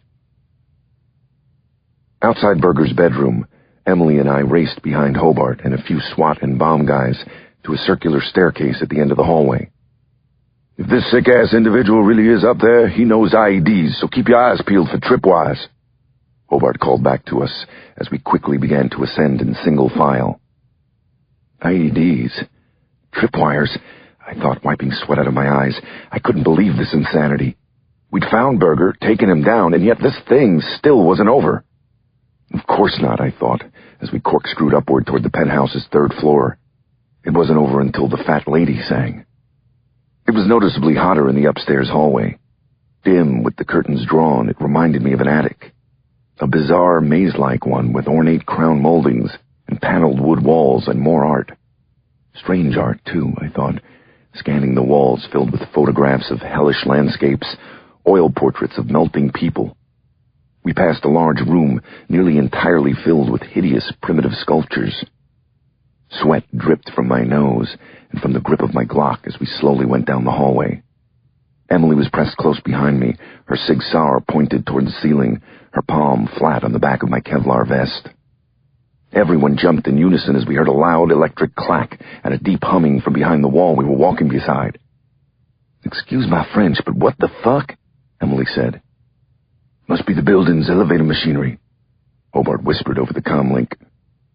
"Can anyone loan me a fresh pair of boxer shorts?" asked one of the commandos. A moment later, Hobart and his men paused by an open doorway on our left. When I arrived beside them, I was surprised by a breeze. That wasn't the only surprising thing. Inside was a bathroom, the most enormous white marble bathroom I'd ever seen. It had a sunken tub, a fireplace, and French doors that opened onto a massive stone balcony. A soft breeze fluttered the bubbles in the tub, along with the tiered flames of candles that blazed in the enormous fireplace. "Where the hell is this creep already?" Hobart said, sighting his submachine gun at the tub. "Did Calgon take him away?" We followed Hobart out onto the balcony. Tar Beach this was not. Talk about a $1,000,000 view. Over the ornate granite railing in front of us was nothing but Central Park's trees and the distant, iconic towers of the Dakota and San Remo apartment houses on Central Park West. "What have we here?" Hobart said, kneeling down at the terrace's south end. A rock-climbing rope was knotted expertly around one of the stone balustrades, its other end pulled onto the roof 3 stories below. Hobart cupped his mic with his fist. "I want a team on the roof at the base of the penthouse, pronto. Be advised, it looks like our guy is bugged out, either into the building or onto one of the fire escapes." I followed Hobart's gaze. He was right. Down below on the roof of the building, I spotted the openings for at least 2 fire escapes. If our man Carl had bolted the moment we knocked the door down, he could have gotten down to the ground floor by now or onto the roof of one of the block's adjoining buildings. Shit. We would have to go floor by floor now, or maybe even building by building. It was possible he could have even gotten away. I immediately called my boss, Miriam. "I got good news and bad news," I said. "We found Berger, but apparently the guy from the security camera is his accomplice. Not only that, but he just went Spider-Man on us. We're going to need aviation on the block here, eyeballing the rooftops." On it, my boss said. Wait up, what's this? Hobart said, suddenly climbing over the railing on the north side of the balcony and hopping down. 5 feet below the terrace around the side of the penthouse was another balcony with a massive garden of potted palms and shrubs and exotic plants. Beside the garden, alongside the building itself, was a suburban-type garden shed. Hobart raised his foot to kick its door in, but then thought better of it. Brian Dunning from the NYPD bomb squad popped a gum bubble as he climbed down and stepped forward. He took a digital video recorder out of a bag and wriggled its fiber-optic camera under the door's bottom crack. "It's okay, clear," he said after a minute. Still a tense, collective breath was held as he opened the shed's door. Most of the dim room was taken up by a massive work table. The flashlight taped to Hobart's MP5 played over a soldering iron and bricks of what looked like modeling clay. "That's plastic explosive," Dunning said, waving his arms frantically, warning everyone back. "Enough to crater this roof. We need an evac of the penthouse and the roof right now." Chapter 71. An EMT guy with long black headbanger hair stood beside a stretcher in the hallway outside Berger's bedroom when we hurried back downstairs. "What do you mean, ASAP?" he said to a cop as he pointed down at Berger with an incredulous expression. "You don't need me. You need to call a piano mover with a boom crane." Due to the evacuation condition, everyone pitched in. Everyone except Emily, who I noticed was suddenly conveniently absent. Very much like a beached whale, Berger was rolled onto a comforter, and on 3 was hoisted by 10 groaning first responders out of the room and the apartment into the freight elevator. Downstairs, I hustled the doorman, whose name was Alex Rissel, into the coat room off the lobby. We needed info, and quick. For all we knew, Berger could have been totally bullshitting us about Carl. Alex seemed to have calmed down from our initial storming of the building. Emily immediately unfolded the surveillance photo of Carl Apt and showed it to him. "Does this man live in Mr. Berger's apartment, Alex? It's really important," she said. "Holy crap! I saw that picture in the Post," the doorman said, scratching at a zit on his pasty double chin. "I didn't think anything of it, but you're right. It's him. It's Carl Berger." "You mean Carl Apt," Emily said. Alex gaped at us. "His name is Apt? I thought he was Mr. Berger's brother, Carl. That's what we were told. We all called him Mr. Berger." "Whatever," I said. "Was this Carl guy upstairs when we came in?" The doorman nodded rapidly. "The board says he's been in since last night." "How long have Berger and Carl been living here?" Emily said. "Berger grew up here. Carl came much more recently, I'd say about 5 years ago," the doorman said, nervously flicking at his zit again. "Where did Carl come from?" Emily said. "I don't know," the doorman said with a shrug. "But I do know when he moved in, Mr. Berger stopped going outside. Mr. B was always an odd duck, but after Carl came, he went full tilt cuckoo. Started having all his meals catered. Back elevator guy said he has a whole fake restaurant set up. Is that true? I mean, Mr. B was always rotund, but holy crap, he's a real whale now, am I right? I've seen fat, but he's break-the-box spring TLC show fat. Imagine what a scandal this is going to be for his family, especially his famous brother." "What are you talking about?" I said. "You don't know?" the doorman said, surprised. "Lawrence Berger's brother is David Berger, the famous Oscar-winning Hollywood composer. The whole Berger family is like rich and famous geniuses from way back. Lawrence's grandfather was Robert J. Moses' right-hand engineer or something, and his father was some kind of A-list computer whiz business guy. The old super told us that before the older Berger died. Bill Gates and Steve Jobs showed up here one night for a birthday dinner."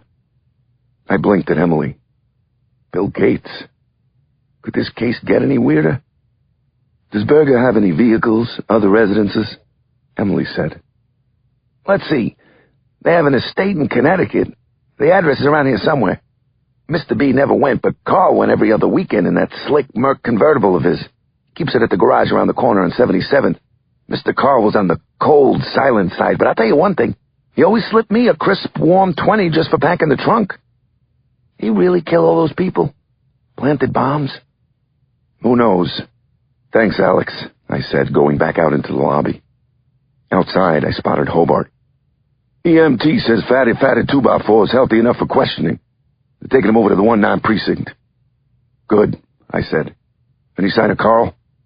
We're doing apartments and the house by house on the building side of the block, but so far not a whisper, Hobart said with a shrug. Ain't that the way? Fat fell down and broke his crown, but so far, Skinny is still winning the race.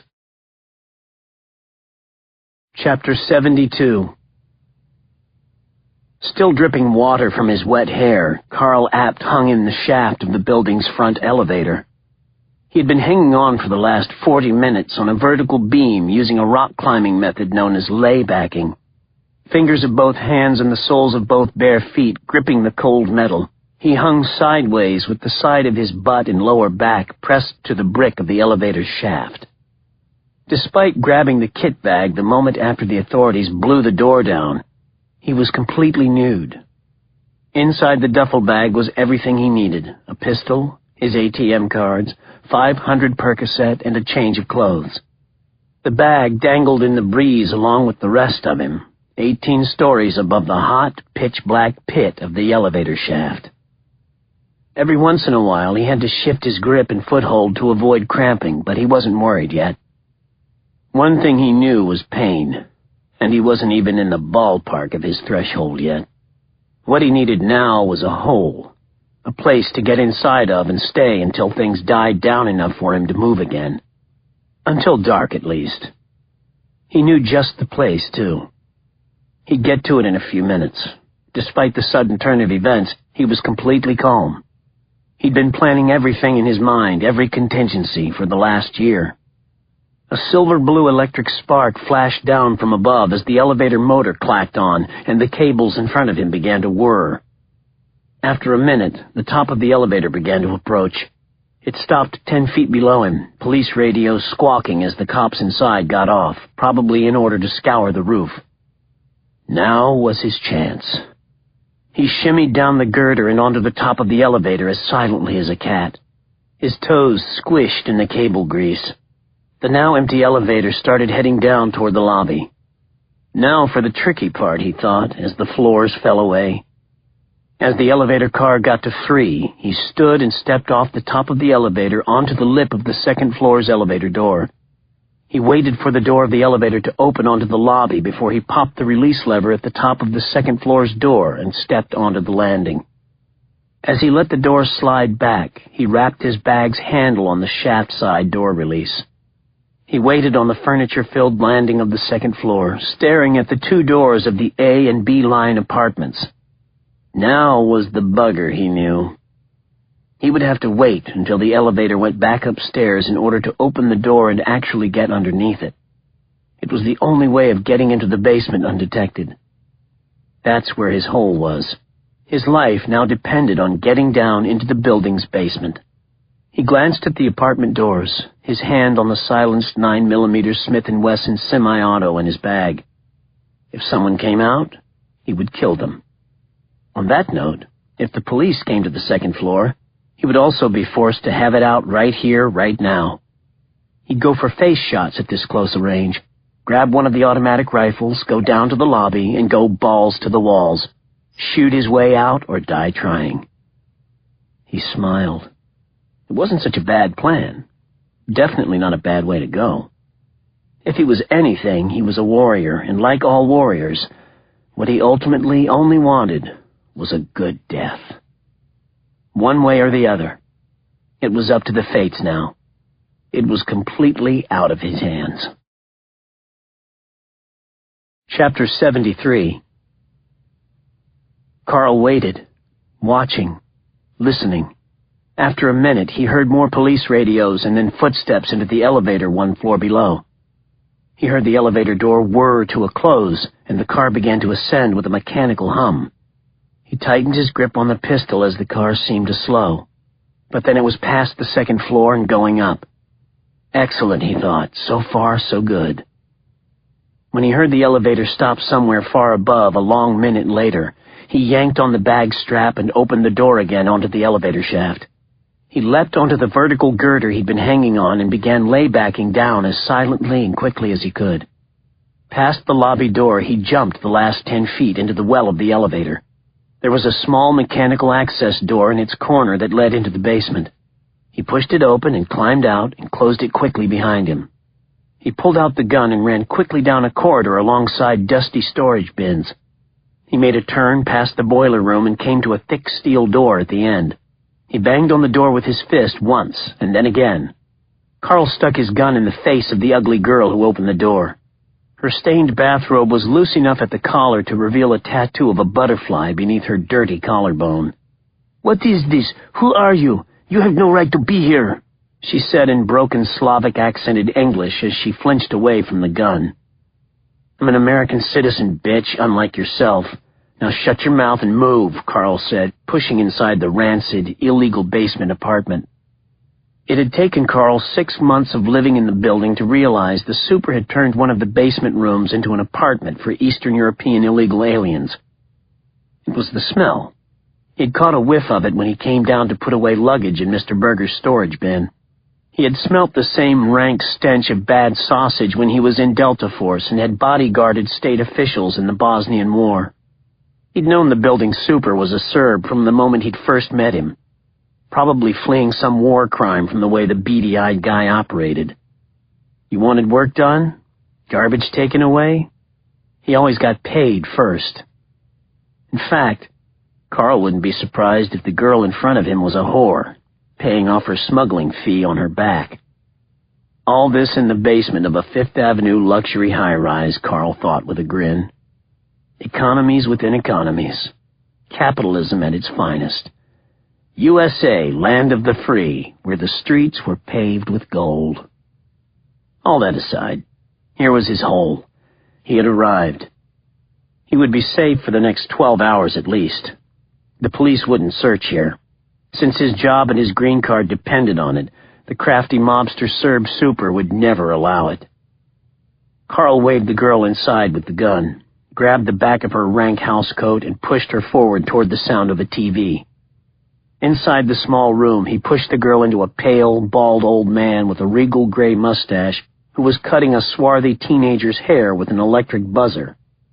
"Drago mije," Carl said with a smile. It meant, "Nice to meet you," or something in one of those utterly confusing Yugo languages. It was the only scrap of nonsense he could remember from his boots on the ground in Eastern Europe. The gray walrus's mouth dropped open. Why not? Shock was probably the appropriate reaction to seeing an elevator grease-covered naked man pointing a gun at you.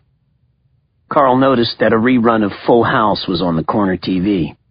A pre-anorexic toddler Olsen twin was saying something cute and sassy. Carl waited for the canned laughter to start before he shot the girl in the back of her head and threw her across the lap of the seated teen.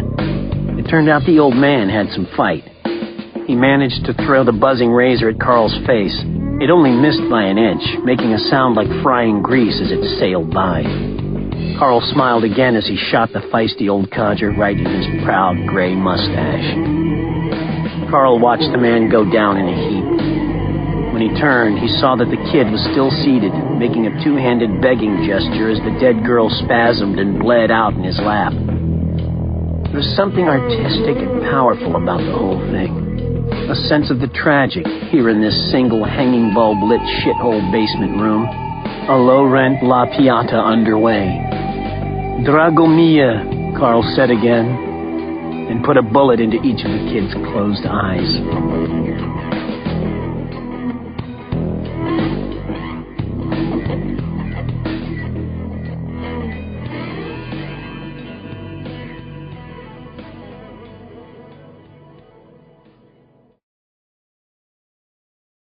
Chapter 74. It was almost an hour later when Emily and I arrived at the 19th Precinct house to interview Berger. Berger's building and block was still a chaos of running SWAT guys and bomb techs when we left. Worst of all, there was still absolutely no sign of Carl Apt. It was like he had disappeared into thin air. Emily and I had a quick pregame powwow in the tight cinder-block hallway outside one of the precinct's first-floor interview rooms. Through the one-way mirror, we stared at Lawrence Berger where he reclined, looking quite relaxed on a massive wheeled stretcher. He still had his shirt off, but someone had managed to fit a pair of Tyvek pants on him. As I watched him, I was barely keeping my anger under control. Berger seemed to actually enjoy wallowing in the crimes and repulsiveness he radiated. Though he was obviously mentally disturbed, I was having trouble giving a shit. I was sick of craziness, sick of this case, especially sick that it was still open. We finally decided I would go in first to warm him up. "Remember, Mike," Emily said as I left, "this guy's a predator. He's all about manipulation, domination, control, and displaced rage. Don't let him get under your skin." "Well, if he does," I said as I left, "just give me a minute or two before you try to pull me off him." "Hi, Lawrence," I said, smiling despite my fury as I stepped inside. "Can I call you Lawrence?" "Absolutely, Detective," Berger said, looking around the old precinct's dingy space. "I used to be an auxiliary cop here, can you believe it? After my shift, I used to go to cop bars to watch Yankee games and check out the badge bunnies with the guys. They called me Super Buff behind my back, but I didn't mind. I was like a mascot, one who was always good for a round." "That's really interesting, Lawrence," I said. "But actually, I wanted to ask you some more about Carl. We looked for him upstairs in your apartment, like you said, but he wasn't around. Where would Carl go, do you think? To your weekend property in Connecticut?" "Maybe," Berger said, squinting. "but I doubt it. To tell you the truth, I think you'll have a hard time finding him. When I met Carl, he lived on the street near Union Square Park. He called it urban camping. Carl's ex-military, likes things hard. He claimed he was in Delta Force before getting kicked out. I think he actually enjoys pain. He's a pretty singular individual." "In what way?" I said. "Well, for one thing, he wasn't formally educated, but he has a truly keen intelligence. After I got him off the street, I introduced him to things. Art, literature. I even sent him to continuing classes at City College. He absorbed everything instantly. He was like a sponge." "Wow," I said. "Wow is right," Berger said. "We used to stay up late, sometimes all night, just talking about everything under the sun. What we loved, what we hated. When I opened up about some of the darker tastes, like my obsessions with the bloodiest crimes of the century, Carl was always cool with it. Always non-judgmental." "You guys were good buddies," I said, wishing I had some aspirin. "Yes, we were friends," Berger said. "Is it that hard to believe that even someone as disgusting as me could have a friend? Carl proved it when I found out I was going to die. Did I tell you? I have a congenital heart condition, coupled with a little excessive snacking. You can laugh, Mike. That's a joke." I smiled, thinking, "You're a joke." Anyway, a few days after I heard the bad news about my heart, Carl said he had a surprise for me. The best gift anyone ever gave anyone. He laid out his plan to take out my enemies and to entertain me at the same time. I was intrigued. I didn't know if he was just kidding. You get to be my size stuck in bed all day. You get bored. But then I saw an article in the paper about the bomb in the library, and I knew he was actually doing it. Carl did everything he said he'd do, and then some. I glanced at the mirror, where Emily was watching. What Berger said made some sense. It certainly explained why we had trouble putting things together. It had never been just one motive from one perpetrator, but an odd mix of several odd motives. "You didn't think to come forward?" Berger shrugged. He looked away, began examining his fingernails. "Must have slipped my mind," he mumbled. "Then you readily admit everything," I said, staring down at Berger. "You freely admit your involvement?" "Proudly so," Berger said. "Write it up, Mike, and get me a pen. I'll be more than happy to sign on the dotted line." It was odd as I turned on my heel to leave. I suddenly wasn't angry anymore. I patently refused to let Berger's evil and his twisted, ridiculous, pathetic feelings affect me. I was suddenly able to see him for what he was, a pile of human wreckage. And I was just a garbage man trying to get through the rest of my shift. "Be back in 5, Lawrence," I said, my smile not forced now. I was actually happy. happy that I would soon be out of here and back with my family. This mistake of a man forgotten by the time I finished my shower. Thanks for being so forthcoming. I'll be right back with that statement and that pen. Chapter 75. In the dusty back room of the precinct house, Lawrence Berger lay sideways on a steel-reinforced hospital cot that had been loaned to the NYPD by the Brookhaven Obesity Clinic in Queens. The rancid chamber's fluorescent glare glistened off the layer of sweat on his pale face. He gazed with unfocused eyes at the wall beside him in a kind of rapture. At first, when he'd been rolled into the pen, the strangeness of his new surroundings, the unclean taste of the stuffy air, the stench of burnt coffee and old sweat and urine, had been so overwhelming he'd thrown up all over himself. The officers who were in charge of the holding pen let him lie in it for over an hour before getting him some napkins and a new sheet. Berger endured the humiliation by remembering the ironic fate of the great throughout history who suffered at the hands of their inferiors. From his near-photographic memory, he conjured up Jacques-Louis David's The Death of Socrates. He thought about Detective Michael Bennett. He'd actually been following Bennett's career ever since the St. Patrick's Cathedral hostage situation. For some time, he'd felt a kind of psychic link with the man, an almost metaphysical twinning. Confessing to him, of all people, had been like a dream come true, the icing on a long, painstakingly planned birthday cake. But now the party was coming to a close, wasn't it, he thought with a sigh. And yet, through all his sufferings and ponderings, he kept coming back to one thing. The only thing. What it always came down to in the end. He thought about his family. His granddad and dad and brother. His beloved flesh and blood. His grandfather, Jason Berger, had been a great man. World War I hero, brilliant civil engineer, businessman and politician. He'd been essential in the development of not only the United States interstate highway system, but in the designing of many of New York City's bridges and parkways. His father, Samuel J. Berger, had continued the familial tradition of greatness by being one of the first visionary businessmen of the computer age. The company he started, Berger Applications, had been one of the first venture capital firms in Silicon Valley and had, as billionaires so modestly put it, done quite well. Then came David. David was Berger's older brother, and if anything, he was the most talented Berger of them all. By the age of 9, his talent for musical composition had gained him an unheard-of admission to Juilliard. By 45, his legendary career as a Hollywood composer paled perhaps only to the iconic John Williams.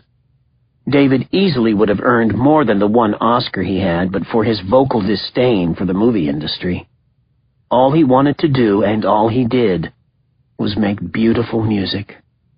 Sometimes in his La Jolla mountainside home, sometimes in his villa in Burgundy. Lawrence had never been invited to either one, but he had seen pictures in an Architectural Digest article, and they were very nice. David truly was a simple and gracious man, as simple and gracious as their father and his father before him. They were all examples of human potential fulfilled. They were Bergers, after all. All, of course, except for him. Lawrence. Poor, sad, slow, embarrassing Lawrence. Berger smiled up at the ceiling of his jail cell.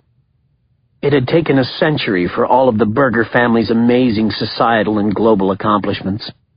If all went as planned, and it seemed like it would, he would successfully undo every last Berger triumph in a week. Sorry, Grandpap. Sorry, Dad. Sorry, bro, Berger thought with a shrug of his shoulders. Look on the bright side. The Berger name will be remembered. Just not the way you wanted. Lawrence's last gift would eventually be delivered to his saintly, talented brother. It was the film footage of all Lawrence's meticulously plotted crimes. It wasn't complete yet. There were a few choice scenes that needed to be added, but he was confident in its success. He couldn't have left his final wishes in more competent hands. The film was for David to ponder over, to wonder about, and to hopefully, eventually score. Lawrence knew he was no Spielberg, no Scorsese or Coppola. But perhaps, when all was said and done, his brother might come to understand one day that he, Lawrence, had a little talent too. Was that too much to ask? Chapter 76. Berger snapped out of his reverie when his longtime lawyer, Alan Dukes, opened the door to the holding cage. Dukes, a partner in a global 100 Lexington Avenue corporate firm, handled all of his dealings. The stocky, aristocratic, middle-aged lawyer looked positively lost when he spotted Berger behind the mesh. The attorney screeched a folding chair over in front of the cage's wire and hesitated before sitting, as if reluctant to muss his immaculate blue serge suit. Tell me it isn't true. What the authorities are saying, Lawrence. His preppy, gray-haired attorney said, thumbing off his BlackBerry. These killings and the Grand Central bombing, you've admitted your involvement? I don't understand. Berger's basset hound jowls jiggled as he shook his head. I'll try to explain in a moment, Alan, but first, did you bring it? The caviar? Berger asked hopefully. He'd been devouring tin after tin of Iranian Special Reserve in bed right before he'd been arrested. The thought of lighting into one last can of black gold had been girding his spirits. Of course, Lawrence, but unfortunately they'd searched my attaché when I came in. It was confiscated, I'm sorry to say. I'd say it had to do with that policeman who lost his life in the Grand Central bombing. You'll find no friends here, I'm afraid. Berger immediately began to cry. In his mind, he pictured Dolly's St. John of the Cross, Jesus on the cross as seen from above, hovering over a lightless abyss. Lawrence, are you okay? Dukes said. I think we should seriously consider an insanity defense. I'm quite worried about you. Can we talk about it tomorrow at the arraignment, Alan? Berger said when he finally managed to pull himself together. I'd really like to be alone now, please. Berger rolled back toward the wall after his lawyer promptly left. As he grimly perused the primitively sketched genitalia and plethora of four-letter words scratched into the plaster, he heard a sudden clapping. From somewhere beyond the closed metal door, a television was playing a sporting event. He could hear a crowd cheering, an announcer's excited voice, more clapping and euphoria. A sudden cold pierced the center of his chest like a bayonet. He thought about his life, what he had done to himself, what he had done to others. He put his right thumb and index finger into his mouth like he was going to whistle. Instead, he thumbed off the cap of one of his molars, the fourth in from the top left, and carefully slipped out something from the hollow of it. Up to the light, he held what looked like a small red jelly bean. It was a special gel sack with liquid inside of it. It was actually a poison pill, an extremely lethal cocktail of cyanide and codeine. It was time for his contingency plan, the one that even Carl didn't know about. It was over for him, Berger thought, looking at the pill. In the sanctity of his citadel, he'd imagined that he could stare society coldly in the eye and laugh. Faced with actually doing it, he knew there was no way. He thought how disappointed Carl would be in him, because the plan they'd agreed on wasn't over. All that had happened so far was actually supposed to be only phase 1. But once Berger was dead, his will would immediately be contested by his sister in Minnesota.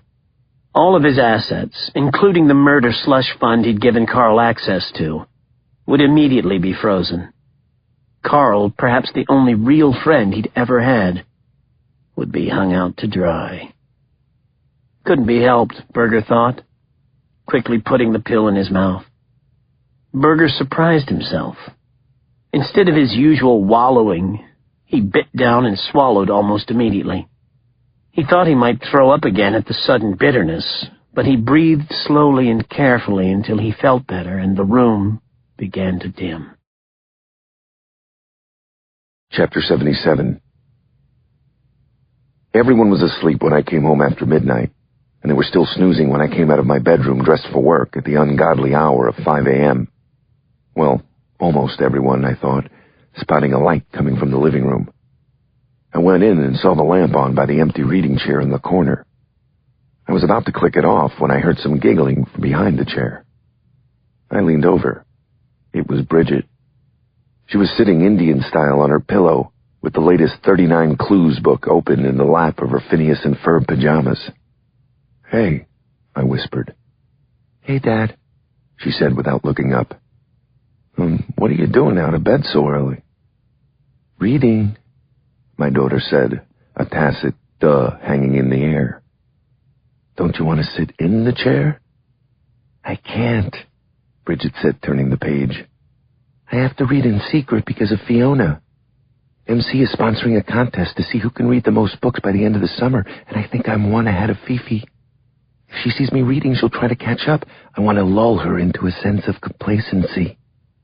I blinked and nodded. Of course. Even reading was competitive in a family of 10. Well, at least in a family of 10 as crazy as mine. "What do you get if you win?" I asked.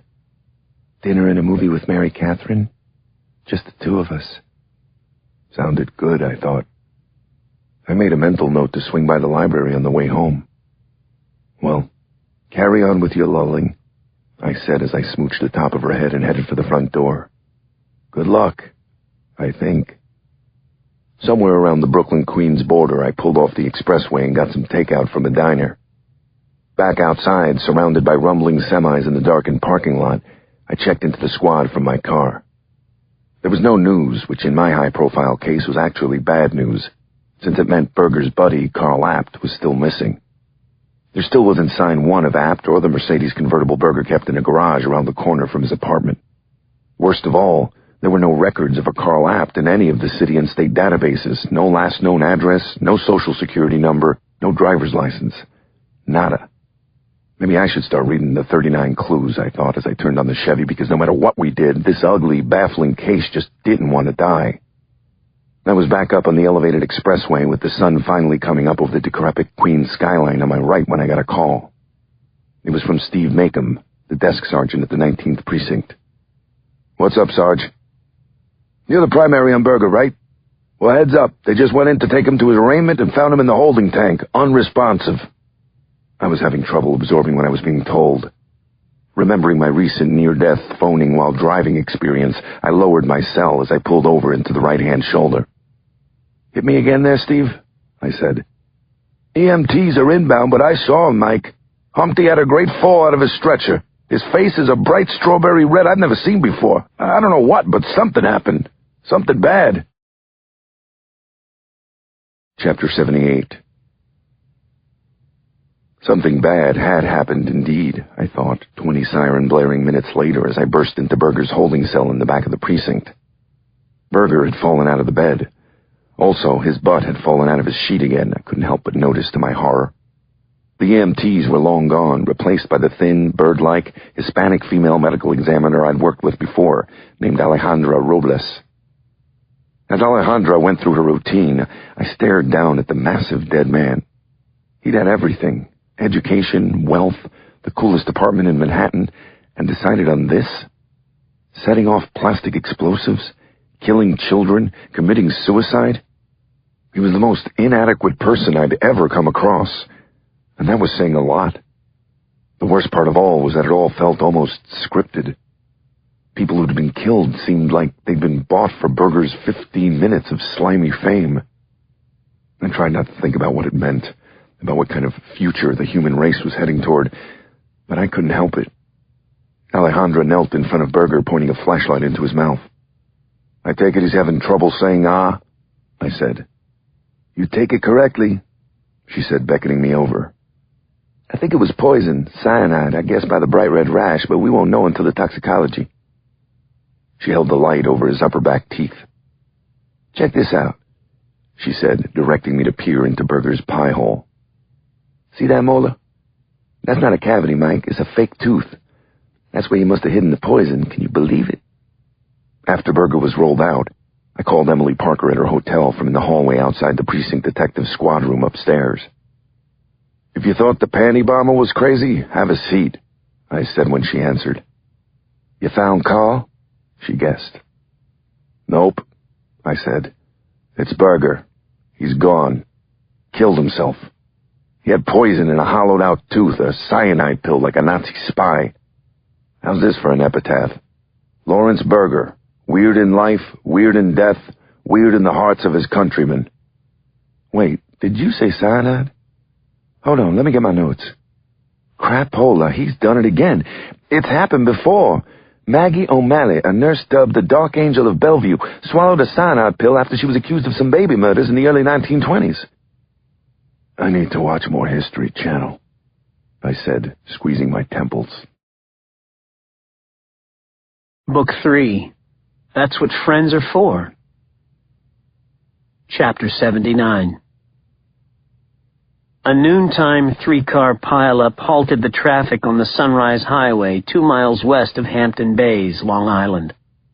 Behind the wheel of the Mercedes convertible, Carl Apt watched a Suffolk County Highway Patrol cruiser roll past on the grass center berm to his left, followed by an ambulance. Frowning, he slipped on his designer aviator shades. He cranked the AC as he pressed the button for the automatic hardtop. Why had he pushed it, he thought, watching the cop bubble light spin. He knew he should have ditched the car already. He held his head in his hands. Christ, he was exhausted. The sun was like an ice pick in his eyes. He'd had a splitting headache since 4 a.m. when he'd climbed from the basement through a sidewalk grate on the 70th Street side of Berger's building. What he wouldn't do for one last soak in his penthouse bath. As he waited in the dead-stopped traffic, he glanced at the motorists around him. There were a lot of Range Rovers and Cadillac sedans.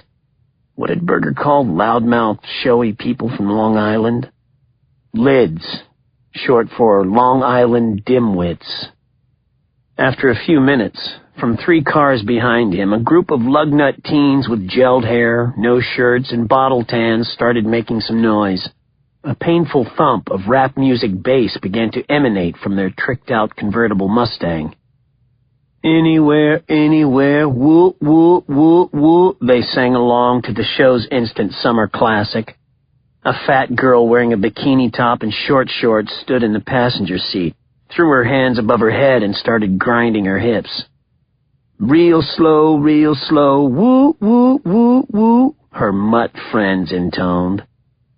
A bead of sweat rolled down Berger's temple as he eyed them in his rear view. He felt like taking the Steyr AUG submachine gun from under the blanket in the footwell beside him and emptying all 30 5.56 NATO rounds into the car. Roll out, put it to his shoulder, and bear down full auto with the bullpup machine gun. Gel the Ginzo driver's hair with his own blood before blowing out the bitch's tattooed spine, ending her pole dancing career and having her piss in a bag for the rest of her miserable life. Why stop there, he thought. After he raked the Mustang, he could easily kill 30 or 40 more people sitting in their cars before the Gomer Long Island cops down the road figured out a response. Turn the LIE into the DOA. Sounded like a plan. Instead, he let out a breath and popped a Percocet as the traffic started to move. After another minute, he saw a cutout in the berm and spun a U-turn. He pulled off the southbound highway at the next exit. Strip malls began to appear, followed by box stores. He pulled into the Roanoke Plaza in Riverhead and cruised up and down the aisles of the massive parking lot. When he found a 90-something Buick in a Target parking lot, he squealed out of the lot.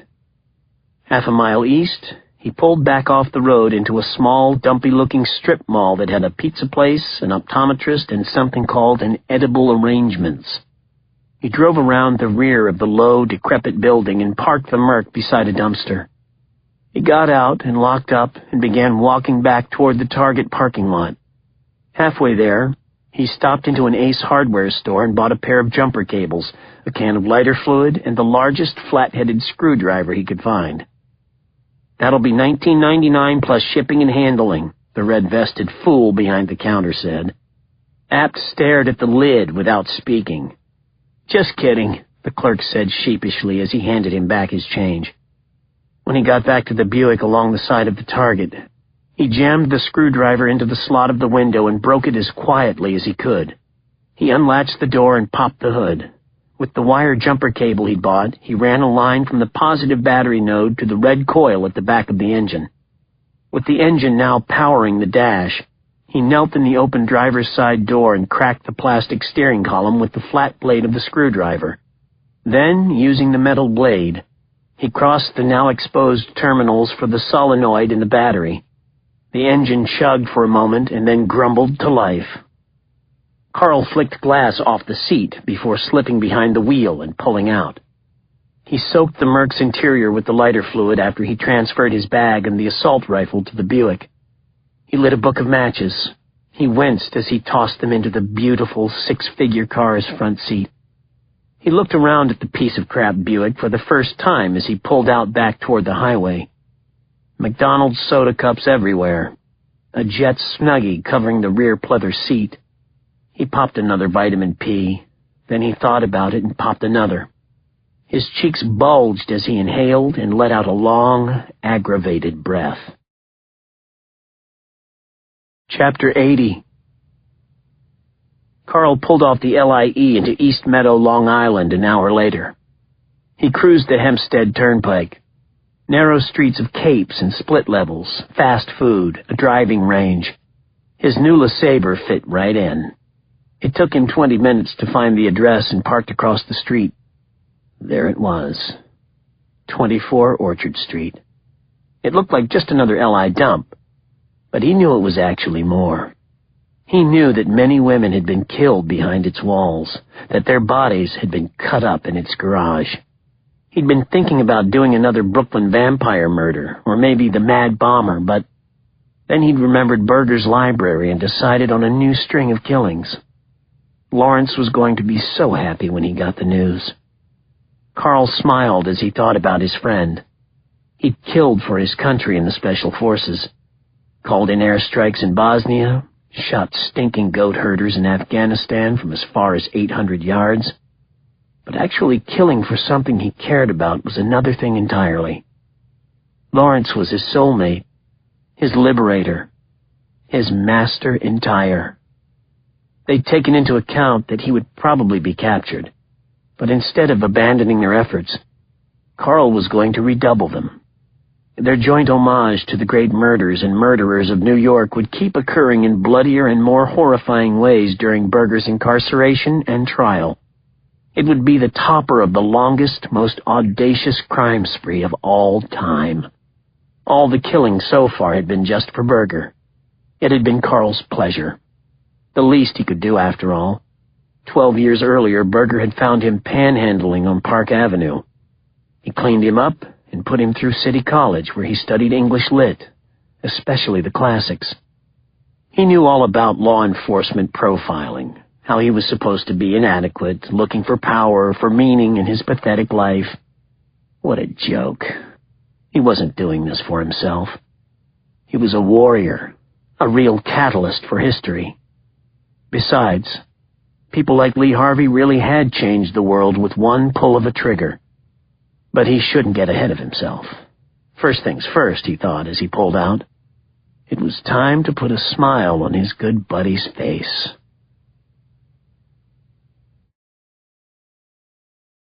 Chapter 81. After I picked up Emily at her hotel, we spent the morning interviewing members of Berger's catering staff. A fruitless morning, as it turned out. All they knew about Berger was his odd eating habits. About Carl Apt, the waiters and cooks knew nothing at all. We did manage to contact the Connecticut State Troopers and have hidden surveillance put on Berger's Litchfield County summer house. I didn't think he was dumb enough to show up there, but you never knew. We just sat down at DiNapoli's on Madison Avenue for a breather when I saw the headline crawl beneath the Fox News Channel anchorette on the bar's muted flat screen. Wealthy murder suspect in police custody found dead. I immediately lost my appetite. I didn't need to hear or read the rest of the story to realize Lawrence Berger's demise had hit the speed of light news cycle running. Emily and I had actually been in the midst of debating how to play the media with Berger's suicide. The plan had been to sit on things for as long as it took to lure Apt into a trap, but as I stared at the TV, it was looking more like we were the ones who'd just gotten played. I got a call as we were about to order. I didn't recognize the number. I picked it up anyway. "Detective Bennett, I need to speak with you," said a French-accented voice. I realized it was Berger's chef, Jonathan Desaulniers, whom I'd spoken to this morning.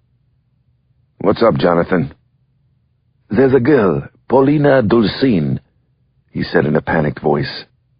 "She's a friend of mine. She would sleep with Mr. Berger on occasion.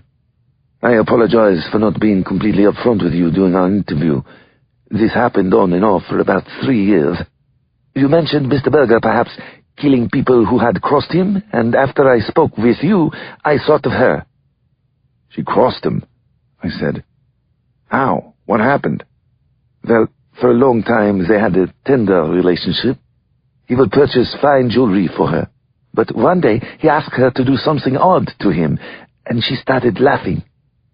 He ordered her to leave him, and they never were together again. I think Mr. Berger felt humiliated. The reason I'm calling is that I called Paulina today. While we were speaking, I heard a scream, and then nothing. She hasn't picked up since." "What's her number and address?" I said, waving for Emily to follow as I jumped up.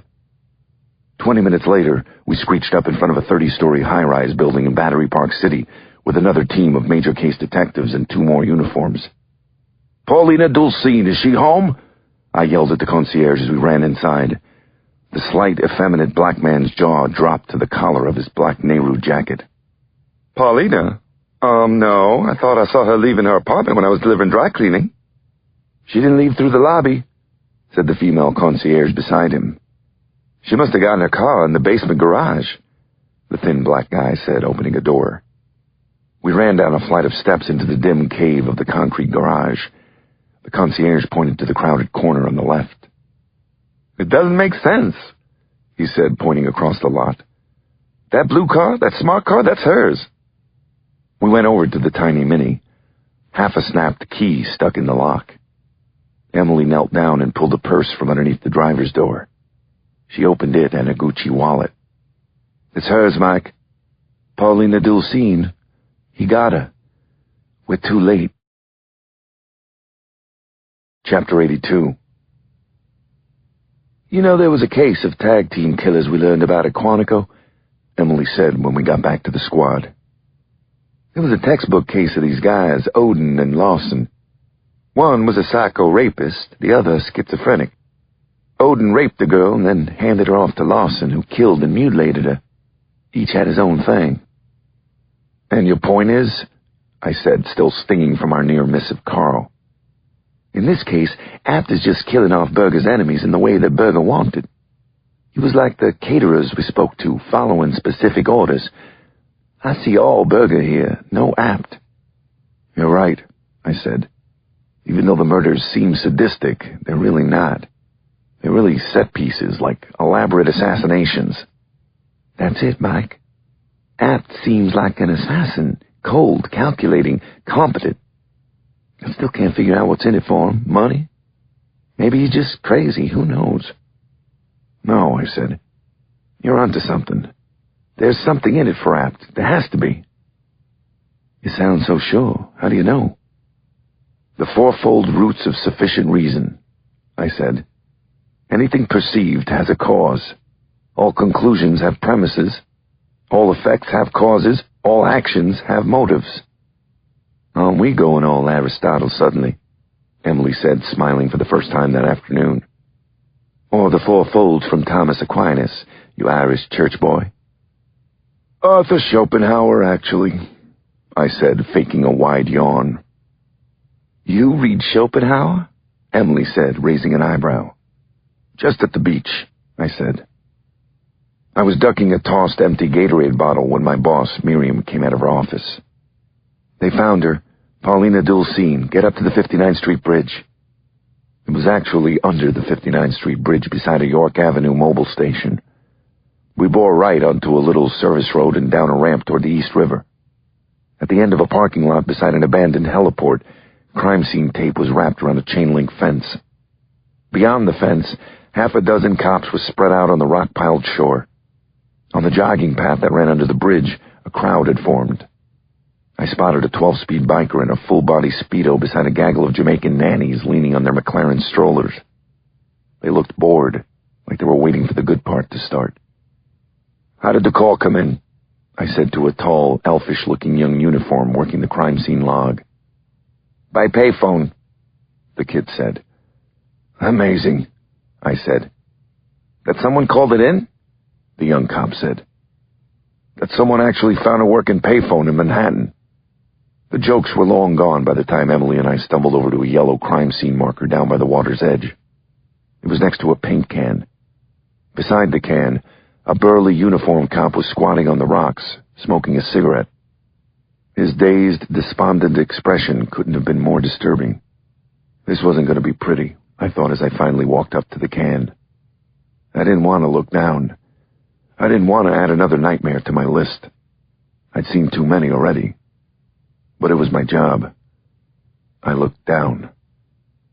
I was rocked to my center. All rationality abandoned me for the moment. The mind doesn't register such things easily. Inside the can was Paulina's head. Her face was turned skyward, her eyes open. She looked up at me almost pleadingly. She looked like she was buried underground, or like she'd been trying to climb through a ship's porthole and had gotten stuck. Some very sick son of a bitch had somehow rammed the girl's decapitated head into the can. Emily came over and put her hand on my shoulder. "We need to get this guy, Emily," I said after a silent minute. Emily suddenly whipped out her iPhone. "What are you doing?" I asked. She furiously pressed and rubbed at the screen, oblivious to me. "I knew it. This is it. Joel David Rifkin. Parts of his first victim were found in the East River. It says it right here. The woman's head had been cut off very neatly and stuffed into an empty paint can." "Who was Rifkin again?" I said. "A serial in the 90s from Long Island," Emily said. "He was convicted of murdering 9 prostitutes. He beat them with something heavy and then strangled them and mutilated their bodies. Some say it was closer to 20 victims. Apt is on to another New York killer." A shadow passed over us. I looked up. It was the Roosevelt Island tram car. We both watched the red cable cars that sailed precariously in the air out over the darkening water. Across on the other side of the bridge, the lights of Queens were just coming on. Maybe there was some odd bond between Berger and Apt, I said, thinking out loud. Like a cult sort of thing. Apt seems programmed. Berger has him completely brainwashed. "Maybe that's a good thing," Emily said as we started for the car. "Maybe when Apt finds out Berger's dead, he'll snap out of it, come to his senses." "We can only hope," I said, failing to shake Paulina's face from my memory. Chapter 83. Late Sunday afternoon found me on the back deck of my not-so-palatial Breezy Point vacation house. Boogie boards and blow-up plastic flotation devices of every description were scattered around me, while from the sun-bleached railing flew about as many beach towels as there were flags at the UN. I was back in my element, my green zone. Home, chaotic beach home. In my atrociously ugly neon green surfing shorts, I sent my bare feet upward toward the bright blue sky as I lay back in my zero-gravity beach chair. I even had a half-full can of Tecate securely holstered in the drink holder. The only downside, I guess, were the bright red crime scene photos that stared up at me from the open murder folder in my lap.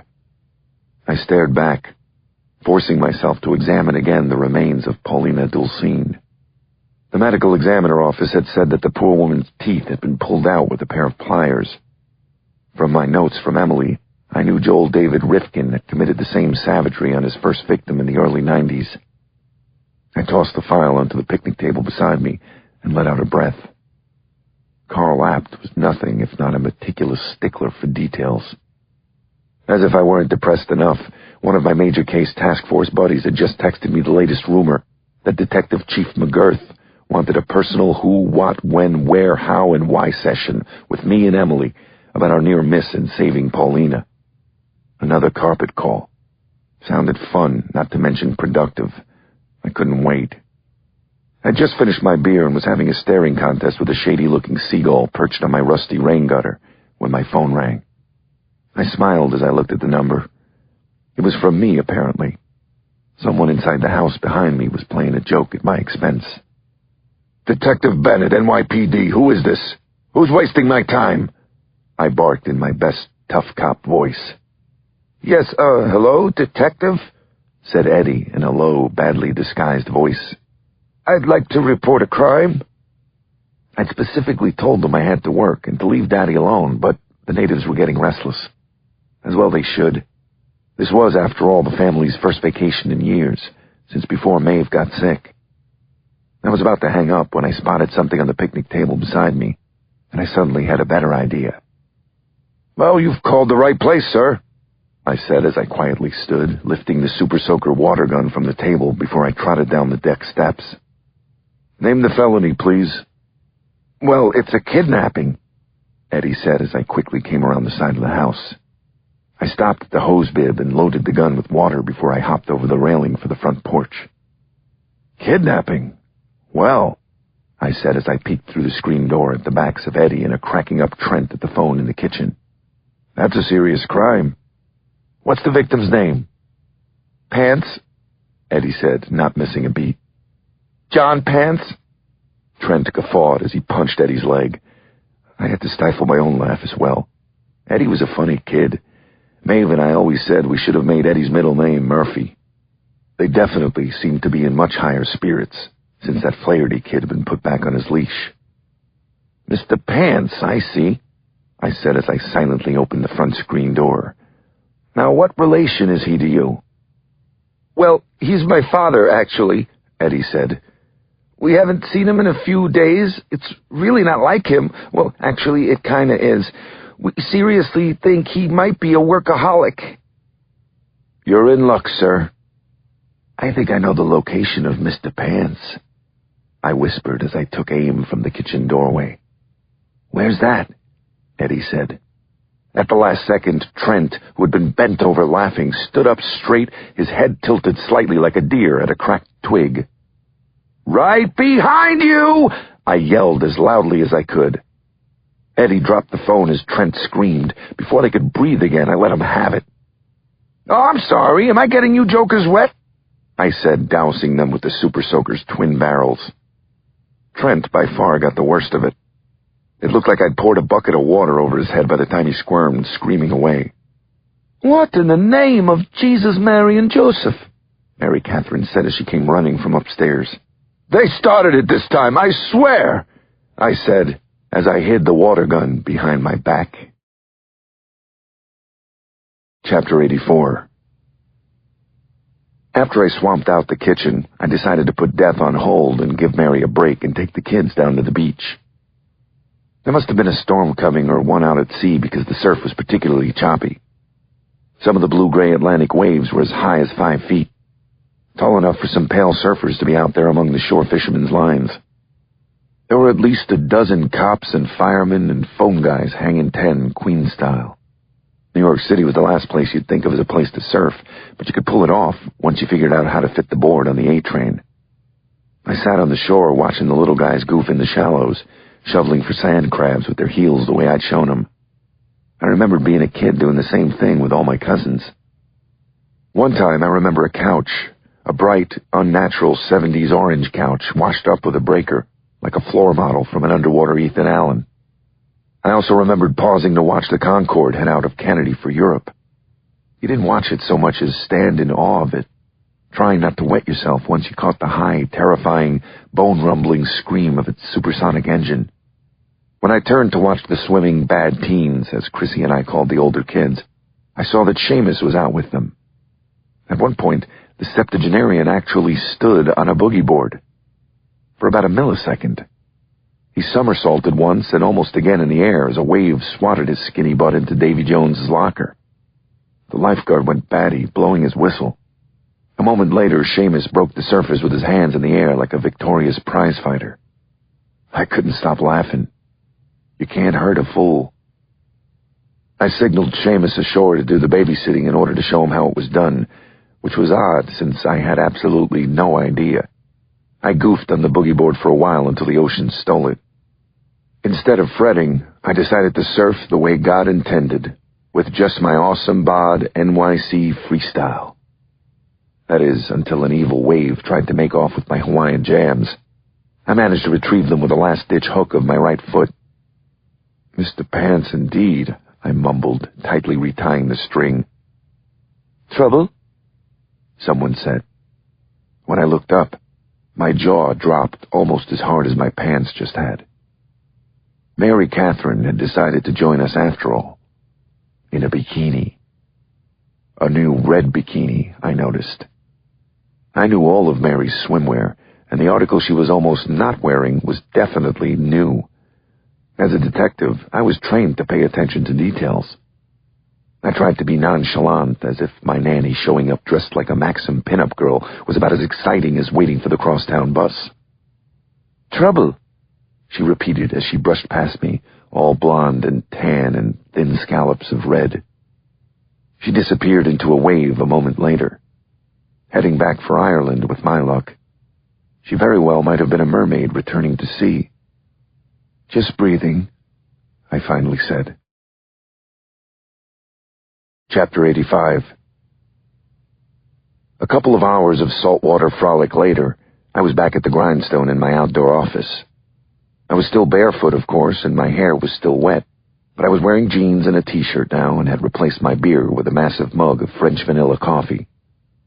Even with the caffeine kick, it took me a while to get going. I had to work to get some indelible images out of my head first. Every time I closed my eyes, I kept seeing water sluicing off Mary's back, her beautiful face laughing on the towel beside me with her eyes closed, her tan cheek powdered with sand. Magical visions, every one, the hardest of all to shake. To linger on such things was fraught with danger, I knew. A massive landmine of buried feelings had built up ever since my wife had died, and thinking about Mary Catherine in this manner was like taking a jog right through the middle of it. I did it anyway. Of course I did. Every cop is at least a little suicidal. Hard as it was, eventually I had to get back down to brass tacks. I rubbed my eyes for a few minutes, putting back on the armor, and guzzled some coffee. Then I flipped the murder folder open and re-entered the land of the dead. I read over everything meticulously. What I was most interested in was the connection between Berger and Apt. What had drawn them to one another? Was it a cult thing, like Emily had suggested? Could just two people be a cult? Mary Catherine came out after a while and refilled my mug. She'd gotten changed as well, unfortunately. "You didn't have to do that," I said, smiling. "I appreciate you keeping the savages at bay. Speaking of which, why is it so quiet?" "The older guys went to a fireworks show, and Seamus took the peewees to miniature golf. They'll bring back pizza." "We're alone? Heck, what are we waiting for?" I said, starting to stand. "I'll get the beers and you take a seat." She put her hand on my chest. "Not so fast, slacker. I got the kids out of here so you could have some peace and quiet. You need to work. You need to catch whoever it is you're chasing and take off the rest of this dwindling vacation for real.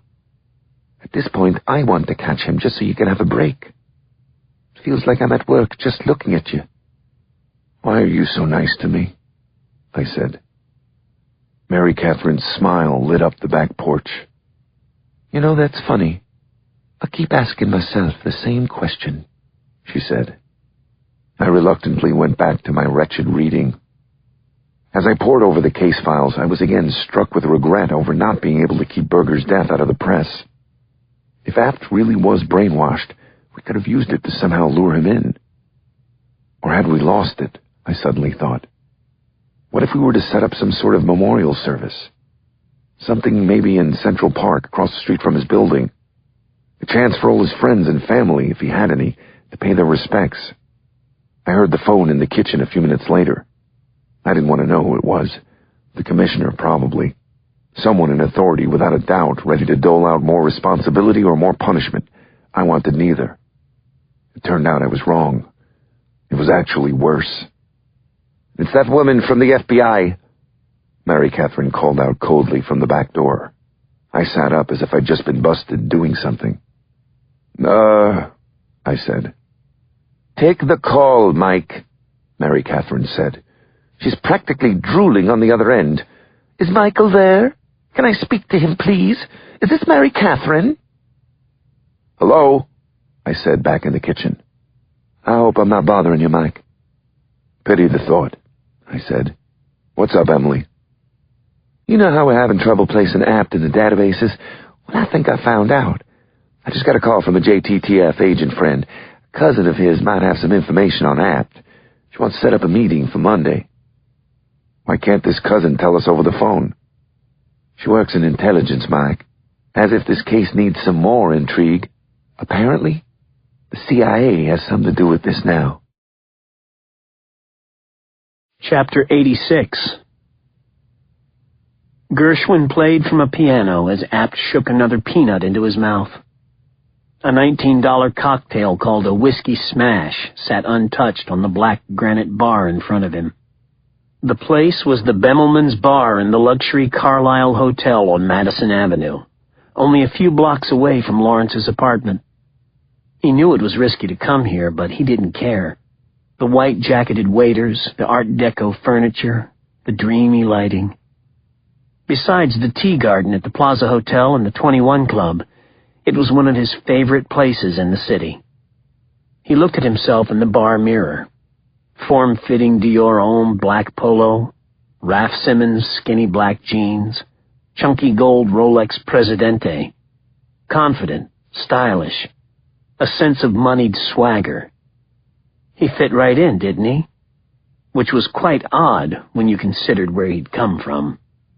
He would have said he pulled himself up by his bootstraps, but he hadn't been able to afford boots. He'd had to pull himself up by the dirt on his bare black feet. He'd grown up in Appalachia in a place called Minette Holler, Pennsylvania, near the West Virginia line. Backwoods poor, his home had been a trailer butt up against a junkyard. His half-toothless, alcohol and drug-addicted mother worked sporadically at the truck stop Burger King when she wasn't turning tricks with the semi-drivers in the parking lot out back. In a sense, he had to hand it to his Uncle Shelley, the owner of the junkyard. The sadistic son of a bitch used to beat him just for the hell of it. After a while, he'd almost gotten used to it. Once he got to school, the bigger kids would try to beat him too, but they had nothing on his malicious uncle. The military was the only way out of Minette Holler for him, and he took it at 17. The 82nd Airborne Rangers had been like a dream come true, 3 squares and a place to sleep. They taught him to kill, how to survive in the wilderness. He was a quick study. He'd still be serving his country in the Special Forces if they hadn't royally fucked him. But once out, he went underground. Eastern Seaboard, Key West to Maine. Wandering, living on the streets or the Appalachian Trail, riding the freights. He would have done that for the rest of his life, but then he met Lawrence. Not only was Lawrence the one who had discovered that he had dyslexia, he'd actually taught him how to beat it. At the age of 30, Carl had been introduced to reading. Lawrence had been his benefactor and his tutor, like Aristotle was to Alexander the Great. He thought about all the books and meals and discussions. How wonderful to read quietly by his window as the wind howled through the trees of Central Park. The drives up to Connecticut in the fall on Route 7, the Mercedes' engine purring. He could have done that for the rest of his life. Happy, alone, living the good life, the clean, dry life of the mind. But then Lawrence was diagnosed, and they learned his enormous heart was failing. He thought that all good things again had come to an end. That's when Lawrence came to him with a not-so-modest proposal. If Carl eliminated all of Lawrence's enemies, his education and aesthetic discoveries would continue for the rest of his life, courtesy of Lawrence. Once the last of the people on Lawrence's list were eliminated, Carl would receive the number to an account in Geneva. After all, he'd killed for his country for what his mother had been paid at the Burger King. Killing for his friend with a $20 million inheritance was a no-brainer. Apt ate a couple of more peanuts, his eyes moving left to right, then right to left, the scan of a hawk perched on a telephone pole. He stirred his drink and continued to people-watch at the tables. A nipped-and-tucked divorcee on the prowl. A well-groomed, swarthy little Prada-wearing fuck with 3 gorgeous Asian women. A black male model in a white sport coat who kept trying to catch his attention. Then he spotted her. A busty, pale blonde in her late 20s sitting at the other end of the bar.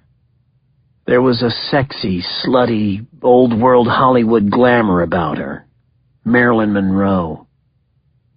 Carl knew her name wasn't Norma Jean Baker, but rather Wendy Shackleton. She'd made Berger's list for showing up from an escort service for Lawrence one night and taking one look at him and turning on her heels. The whore totally rejected his good buddy before he had a chance to open his mouth. She'd hurt Lawrence's feelings very badly. Bad move. Carl made eye contact as he carried his drink over. He sang, the first 2 lines from Elton John's A Candle in the Wind, taking her hand as he sat down beside her. She laughed demurely. "I'm sorry," he said, letting her go after a second. "How forward of me. My computer company just went public, and you're just about the most glamorous-looking woman I've ever seen. You could be Marilyn herself." "You're very kind," she said, checking him out with approval. "Are you staying at the hotel?" "Yes, I am," Apt said. "I actually rang the opening bell down at the stock exchange this morning. It's been one of the most exciting days of my life, and I need someone to share it with. Please, please, please, let me buy you a drink." Sure, she said, giggling. "What a gentleman." "Are you looking for some company tonight?" she said in his ear when her $20 dirty martini arrived. "Oh," he said, feigning surprise. "Oh, wow. You're, working." "Yes," she said, nodding, smiling. "Does that bother you?" "Bother me? I'm bothered, all right. Hot and bothered in the best way possible. How does it work?" "You're not a cop, are you?" Carl laughed and took a sip of the whiskey smash. "Hardly," he said. "I didn't think so." "How does it work? Let's see. You give me $1,000, and I give you a lovely night you won't forget." "Heck, let's get to it then," Carl said, taking her hand again. She banged his bad knee as she was pulling out her bar stool. "I'm so sorry," she said. "No problem," he said, his eyes tearing with pain. She was going to pay for that, Carl thought. His limp became more pronounced as they left the bar and headed for the opulent lobby's elevator. "Are you sure you're okay?" "Old war injury," Carl said. "Don't worry. Everything else works fine." "Glad to hear it. What should I call you?" "My employees call me Mr. Rifkin," Apt said. "But you can call me Joel." Chapter 87. Monday morning, I sat at my desk at one police plaza, still as a Zen master, breathing slowly, eyes closed, mentally prepping myself for my upcoming reaming at the task force meeting. After reading the morning papers, I needed the meditation. Berger's lawyer, some fool named Alan Dukes, was crying false arrest and police negligence, and was insisting on a thorough investigation into his client's death. Only the Post piece happened to remind everyone that his client was a child and cop-killing wacko. I was thinking about getting into the lotus position to counteract all the bad karma when there was a knock on my cubicle wall. I reluctantly opened my eyes. Then I smiled. It was Emily Parker. "Mike, are you okay?" she said. "Fine," I said. "Good, because my friend's cousin is downstairs waiting for us." "Oh, right, the spook," I said, standing. "Shh," Emily said. "The walls have ears." Outside on the street, half a block east, a massive silver Lincoln Navigator sat idling. A bony, attractive, brown-haired woman sat behind the wheel. Even stranger was the 6-month-old in the car seat behind her. "Mike, Karen, Mike," Emily said as we climbed in. Emily grabbed shotgun while I was relegated to the back seat next to the baby on board. I flicked some Cheerios off the leather before I sat. "Please tell Mike what you were telling me, Karen. You worked with Carl Apt in intelligence, right?" "I did," the thin woman said, checking her mirror. "How about the baby?" I said, smiling at the cute little girl. She's a civilian, Karen assured me with a smile. I worked for the company until a year ago. Now I'm a Larchmont soccer mom in training. Who knows what tomorrow will bring? Love makes you do some damn strange things. I know what that's like, I said. Emily shot me a look from the front seat. I thought it was Carl when I saw the security shot in the Post, Karen began. But I didn't want to come forward because of national secrecy, yada, yada, yada. After the recent death of that woman, I couldn't stay silent anymore. What I'm about to tell you is classified information. You didn't hear this from me. Agreed? In 2002, I worked in Yemen with the CIA SAD. Is that the stay-at-home dad department? I said. Special Activities Division, she said, as we hooked a quick left down an alley-wide Chinatown street. We were responsible for covert military raids on Al-Qaeda targets. Carl was on one of our strike teams. He was the bomb tech. All the other Delta guys deferred to him for all things explosive. He actually won the Intelligence Star Commendation in our operation when he used a Predator drone to knock out a pickup truck loaded with bad guys who were coming in our position. You're kidding me, I said. I made some phone calls, Karen said. Carl, while great at war, wasn't too hot on the domestic front. He was working at Fort Bragg as a Delta trainer up until 2003, when he got into a beef with his new supervisor. He was about to be transferred out of the group when the CO found some C4 wired to his car battery. When they came to ask Apt about it, he was gone. He'd bugged out.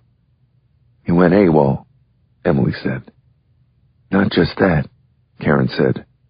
A month to the day after he left, the supervisor didn't show up for work. They found him sitting at his kitchen table in his bathrobe, with the top of his head blown into his bowl of blueberry morning. Coroner retrieved 245 ACPs from his brain pan. He'd been double-tapped, execution style. No forced entry. Apt must have picked lock. Delta Force SOP. Apt came back and finished the job. That explained a lot, I thought. Apt's dedication, his bomb-making flair. It also explained the connection he had with Berger. Both warped bastards had been wronged by the world. That's what I call army strong, I said as the baby grabbed my thumb. Do you know anything about Berger? The rich fat guy? Karen said. Not a thing. I just thought I'd let you know who you're up against. Apt knows tactics, counterinsurgency. He's one dangerous son of a bitch. I said more than once that I was glad he was on our side. Only now he's not. Any family? Emily said. Only family in his army record is a mother, deceased. I looked out at the street, then turned and looked at the baby. You wouldn't know where Carl is right now, would you? I asked the little girl. Chapter 88. As Spy Mom dropped off me and Emily in front of One Police Plaza, I felt a tingle run along my side. Instead of my spidey sense cluing me into Apt's current location like I was hoping, it was just my cell phone that I'd left on vibrate. The good news is you don't have to attend this morning's piss and moan session, my boss Miriam said. One guess what's behind door number 2. I took the phone off my ear and just stared at it as I leaned back on one of the massive concrete bomb blast planters out in front of the building. Another one?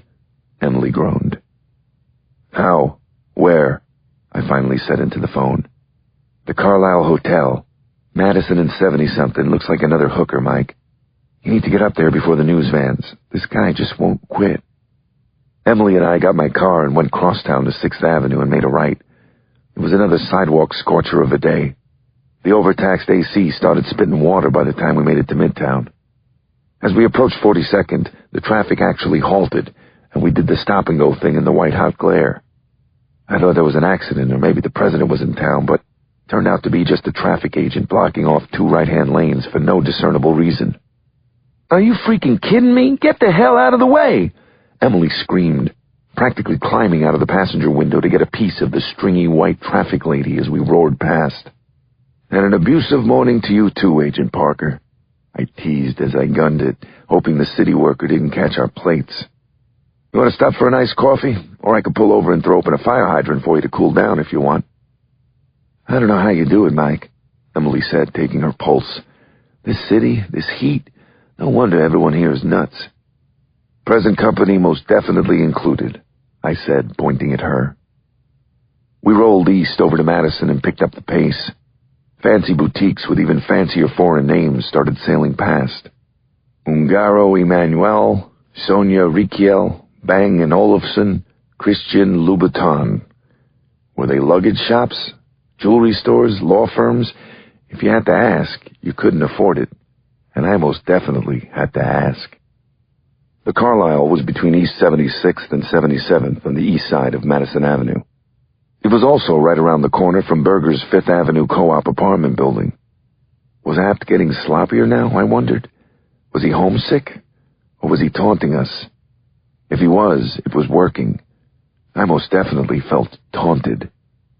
We had to circle around the block in order to double park on 76 near 5th behind a patrol car.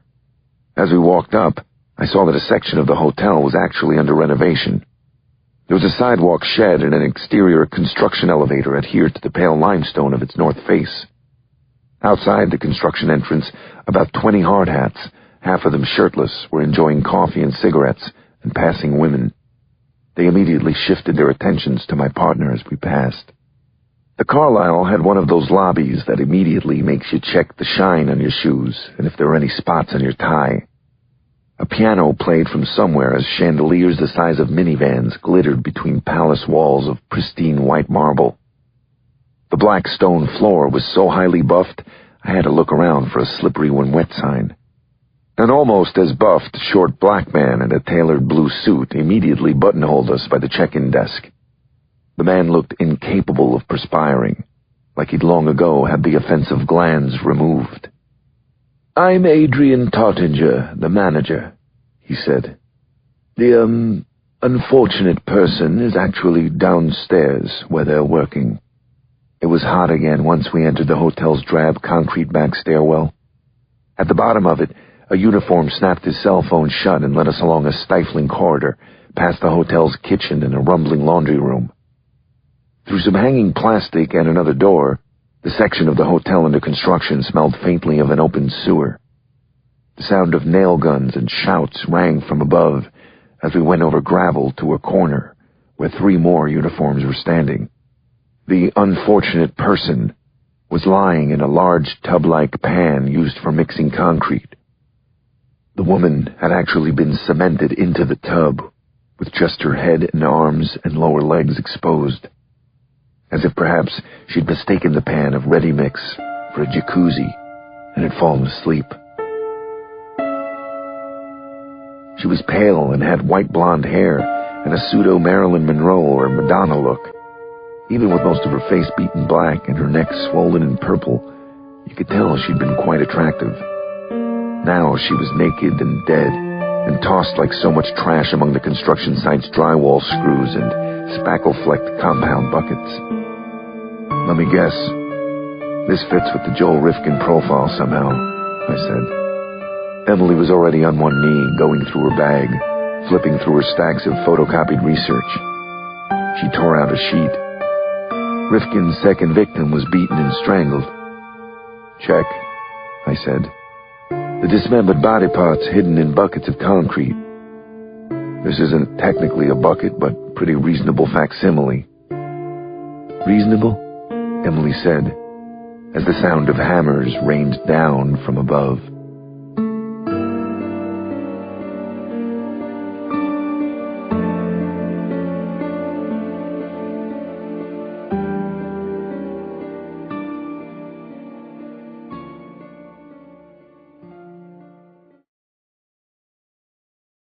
Chapter 89.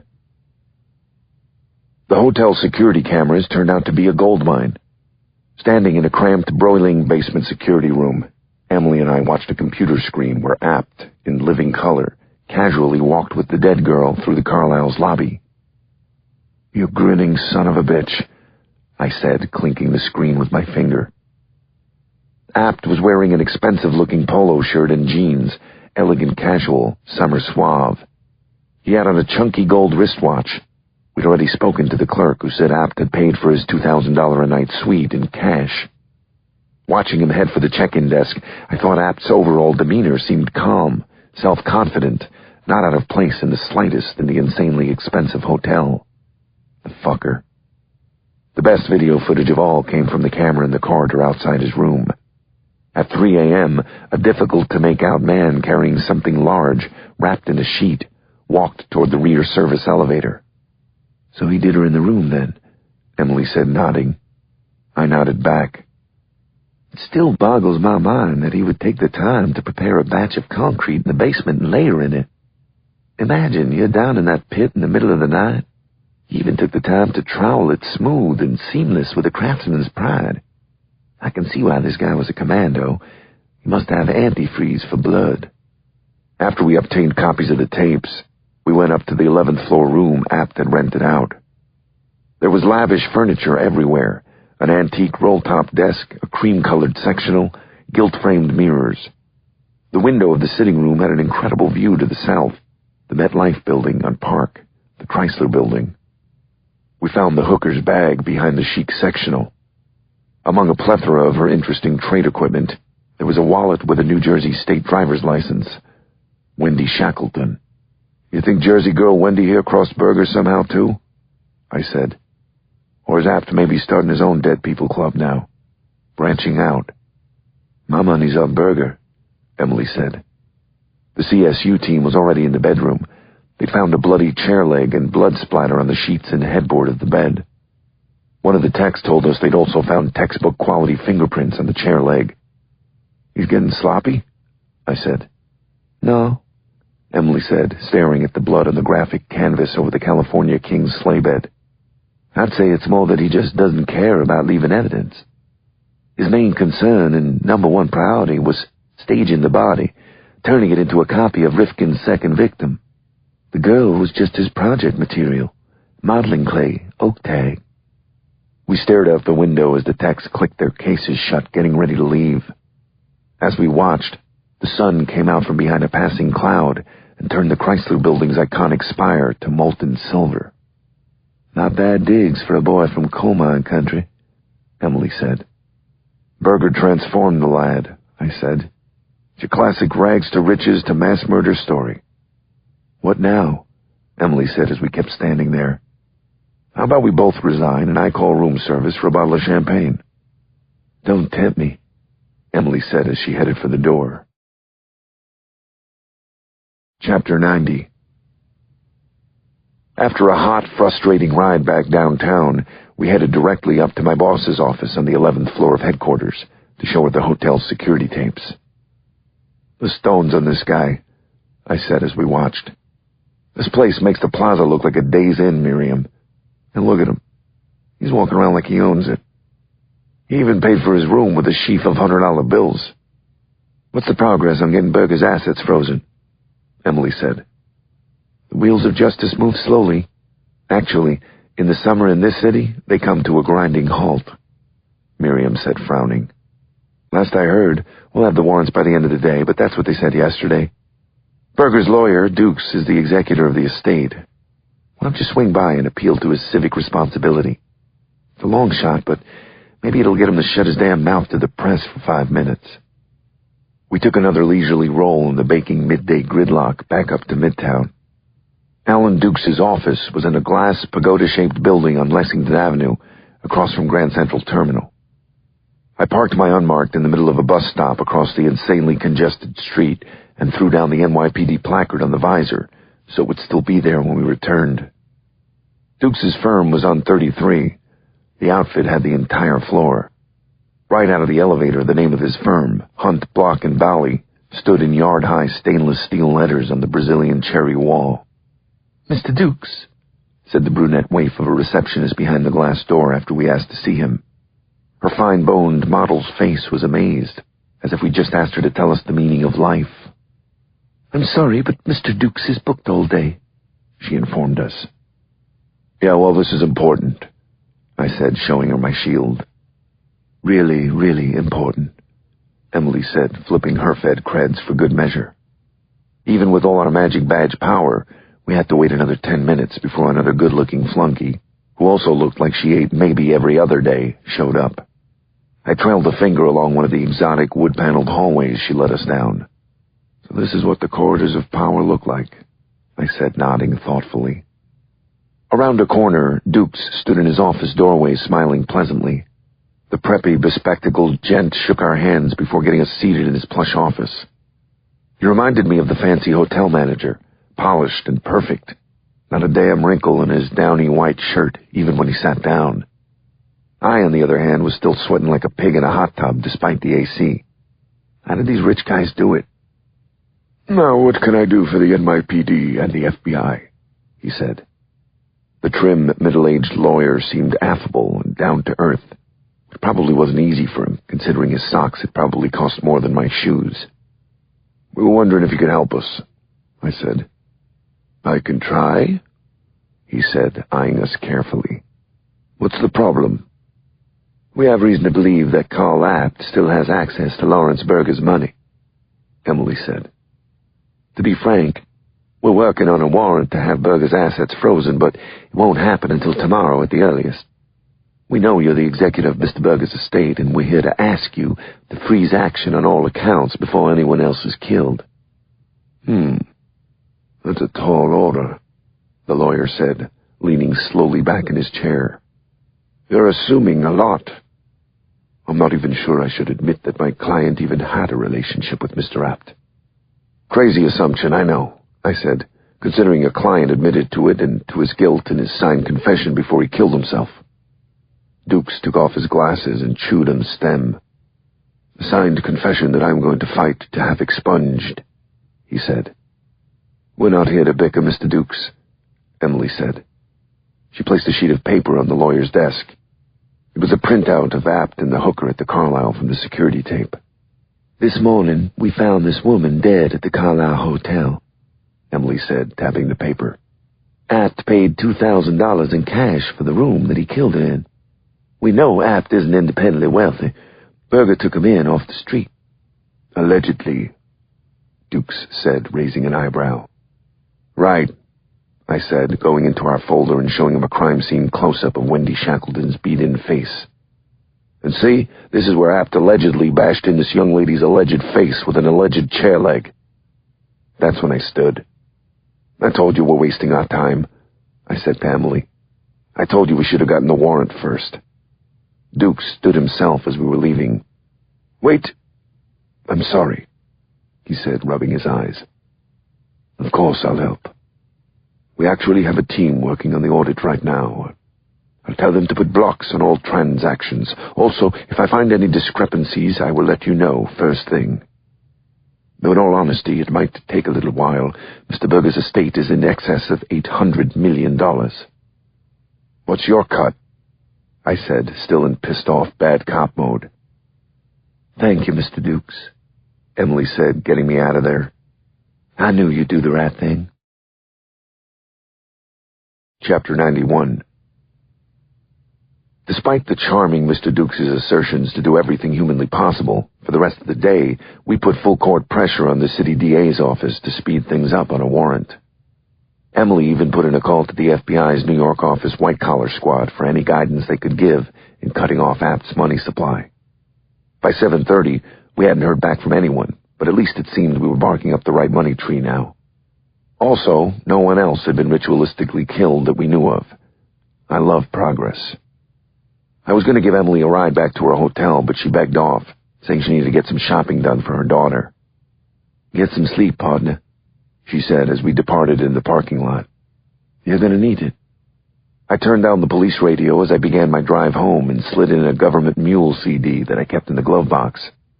A machine gun roll of skull-whomping drums started up, followed by a soul-piercing electric guitar. The hard-wailing southern rock turned out to be just what I needed to reduce my about-to-pop blood pressure. I turned it up as high as it would go as I punched my Impala toward the FDR. My stress felt purged as I pulled into my beach bungalow's driveway an hour later. "Finally, there you are. I was getting worried," Mary Catherine said as I crossed the porch and opened the front door. "What's up?" I said. "Did your phone battery die or something? The phone's been ringing off the hook. Your FBI agent friend said something urgent just came up, and to call her right away." I quickly checked my phone. Emily had left 3 messages. I must have missed it over my head banging. I called her back. "Emily?" You need to come back to the city right away, Mike. Karen from the CIA just called me again with new info that she said might lead us straight to Apt. She's coming to my hotel room. You need to get here as soon as you can. On my way, I said before hanging up. I take it you're not staying for dinner, Mary said. I nodded and then glanced beyond the kitchen doorway behind her to see the kids at the dining room table. Beside a cauldron-sized metal pot, Juliana was passing out plates of pasta. That's when I inhaled the scent of garlic and olive oil. Sweet glory of angels. Mary had made a massive batch of her world-famous homemade meatballs and sauce. I glanced at my phone. Too bad I was going to have mine for tomorrow's breakfast. Chapter 92. Starving and biting mad, I listened to some more government mules. I hammered back toward Manhattan's big city, bright lights. It was 9:30 on the button when I rapped on Emily's hotel room door. She surprised me when she answered it. She was in a bathrobe. Hey, Mike, Agent Parker said, hurrying toward the suite's bedroom after she let me in. Karen isn't here yet. Why don't you have a seat and a drink while I get changed? Twist my arm, I said, spotting a six of Brooklyn Lager on a table by the terrace door. I rolled open the sliders to her room's small terrace and drank by the rail. The first beer was good. The second, even better. Down on the street in front of the hotel, taxis were lined up back to Central Park West. One after the other, they pulled into the hotel's driveway, and well-dressed, smiling folks got into them on their way to a night on the town. With my drink, the sultry night air, and the romantic city lights, it felt like I was having one too. Almost, at least. I decided to raise my drink to them in the city at large. I was proud of them. They weren't going to let Apt ruin their night. That's what the Carl Apps of the world didn't understand, I thought as I took an icy sip. New York was just like the human race. Sure, you could scare it, slow it down, maybe even halt it for a little while. But that was the best thing about New York City. It kept right the hell on going, no matter what. Mike, where are you? Emily called behind me. Out here, I said, turning. I froze in mid-spin by the terrace sliders. Inside the doorway, Emily wasn't wearing her usual Fed business getup. She was wearing a midnight blue dress, a short dress that hugged her hips and showed a lot of cleavage. As I failed to close my gaping mouth, she fingered the string of pearls around her neck. I was still stumped for a verbal reaction when there was a knock on the door. Is that Karen? I finally emoted. I don't know. Go see, Emily said. It wasn't Karen. It was two white-jacketed room service guys with two white linen rolling tables. On one table were two silver trays. On the other, two silver buckets. They wheeled them both out onto the terrace and brought out two chairs. The older of the waiters smiled at me as he popped the champagne bottle's cork. Shall I open the other, sir? He said to me as he filled two flutes. That won't be necessary, Emily said, tipping the man as she shooed him off the terrace and out of the room. Chapter 93. I said when she came back. I forgot to tell you, Karen's not coming, Emily said as she put a glass of champagne in my hand. She sat down in a chair beside the sparkling city lights and took a sip of her bubbly. In fact, she never was coming, she said. I completely made it up. Why? I said. Several reasons, Emily said, staring at me as she crossed her long legs. She was wearing high heels, I noticed. Very high, very black, peep-toed ones. I'll tell you all about 'em as we eat, Mike, she said as she lifted the lid of her tray. You should see your face, Emily said as I sat. I'd rather see yours, I said, shaking my head. I devoured the dinner. I couldn't decide which was better, the perfectly cooked baby lamb chops smothered in lemon, parsley, and rosemary, or the white truffle garlic mashed potatoes. The champagne we washed everything down with was cold, crisp Veuve Clicquot. After the third glass out in the night air, I could feel bubbles dancing in my bloodstream. Emily popped the other bottle and filled up our glasses again. I'm still waiting for those reasons, Agent Parker, I said, smiling at her. Why am I here? What the heck are you doing? What the heck are we doing? She set down the wet bottle carefully onto the linen. Okay, first, she said, happy birthday. But it's not my birthday, I said. I know, she said, taking a little bow. It's mine. My 35th, to be exact. No, I said, reaching over and giving her a hug. Happy birthday! Why didn't you tell me? A huge, beaming smile crossed her face as she gazed out at the city. In the dim glow of the building lights, her face took on an amber cast, as if she were made of gold. Ever since I got divorced, Mike, she said, still looking away, I've dated some pretty great guys, but every time I feel myself getting close, I start thinking about this guy I know. This New York cop who, no matter how wise he is with his mouth, he just can't quite disguise the sadness in his pale blue eyes. The light in them that's so bright, yet somehow so sad. A warm breeze flickered the candle between us as she looked at me full on. Her beauty was always striking, but never more than at that moment. Her face and smile were like looking at a gift I'd given up on getting. For my present, I wanted you all alone, Mike, for a couple of hours, she said, standing and taking the bottle off the table. No kids, no cases. Her free hand found mine, and she tugged me up out of the chair and guided me into the room. She closed the door, pulled the curtain, and then she was in my arms. Just you, she said, kissing me. We kissed for a while, standing. I could feel the goosebumps on her arms as I touched her. She shivered when I laid my palm on her bare back. I want you, Mike, she whispered a few wonderful minutes later. She took my hand again this time, tugging me toward her bedroom. I always have, she said. We kissed on her bed for a while, then she broke off suddenly and headed for the bathroom. Get the champagne from the couch, she said. I'll be right back. I went out and took the champagne off the coffee table. I was turning back when I stopped. I couldn't do it. I didn't even know why. Pascal said that the heart has reasons that reason itself knows nothing about. I placed the bottle back on the coffee table. Instead of the bedroom door, I opened the front one for the hotel room and left.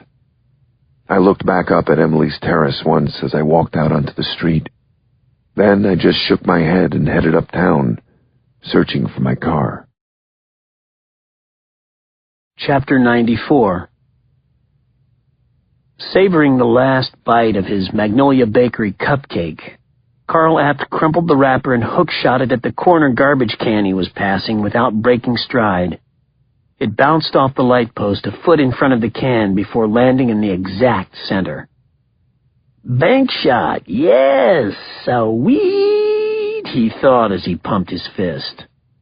Wiping frosting off his nose, he continued to walk south down Christopher Street in Greenwich Village. He now wore a pair of black suit pants, a crisp white shirt, red silk Hermes suspenders, and an undone red silk Hermes tie.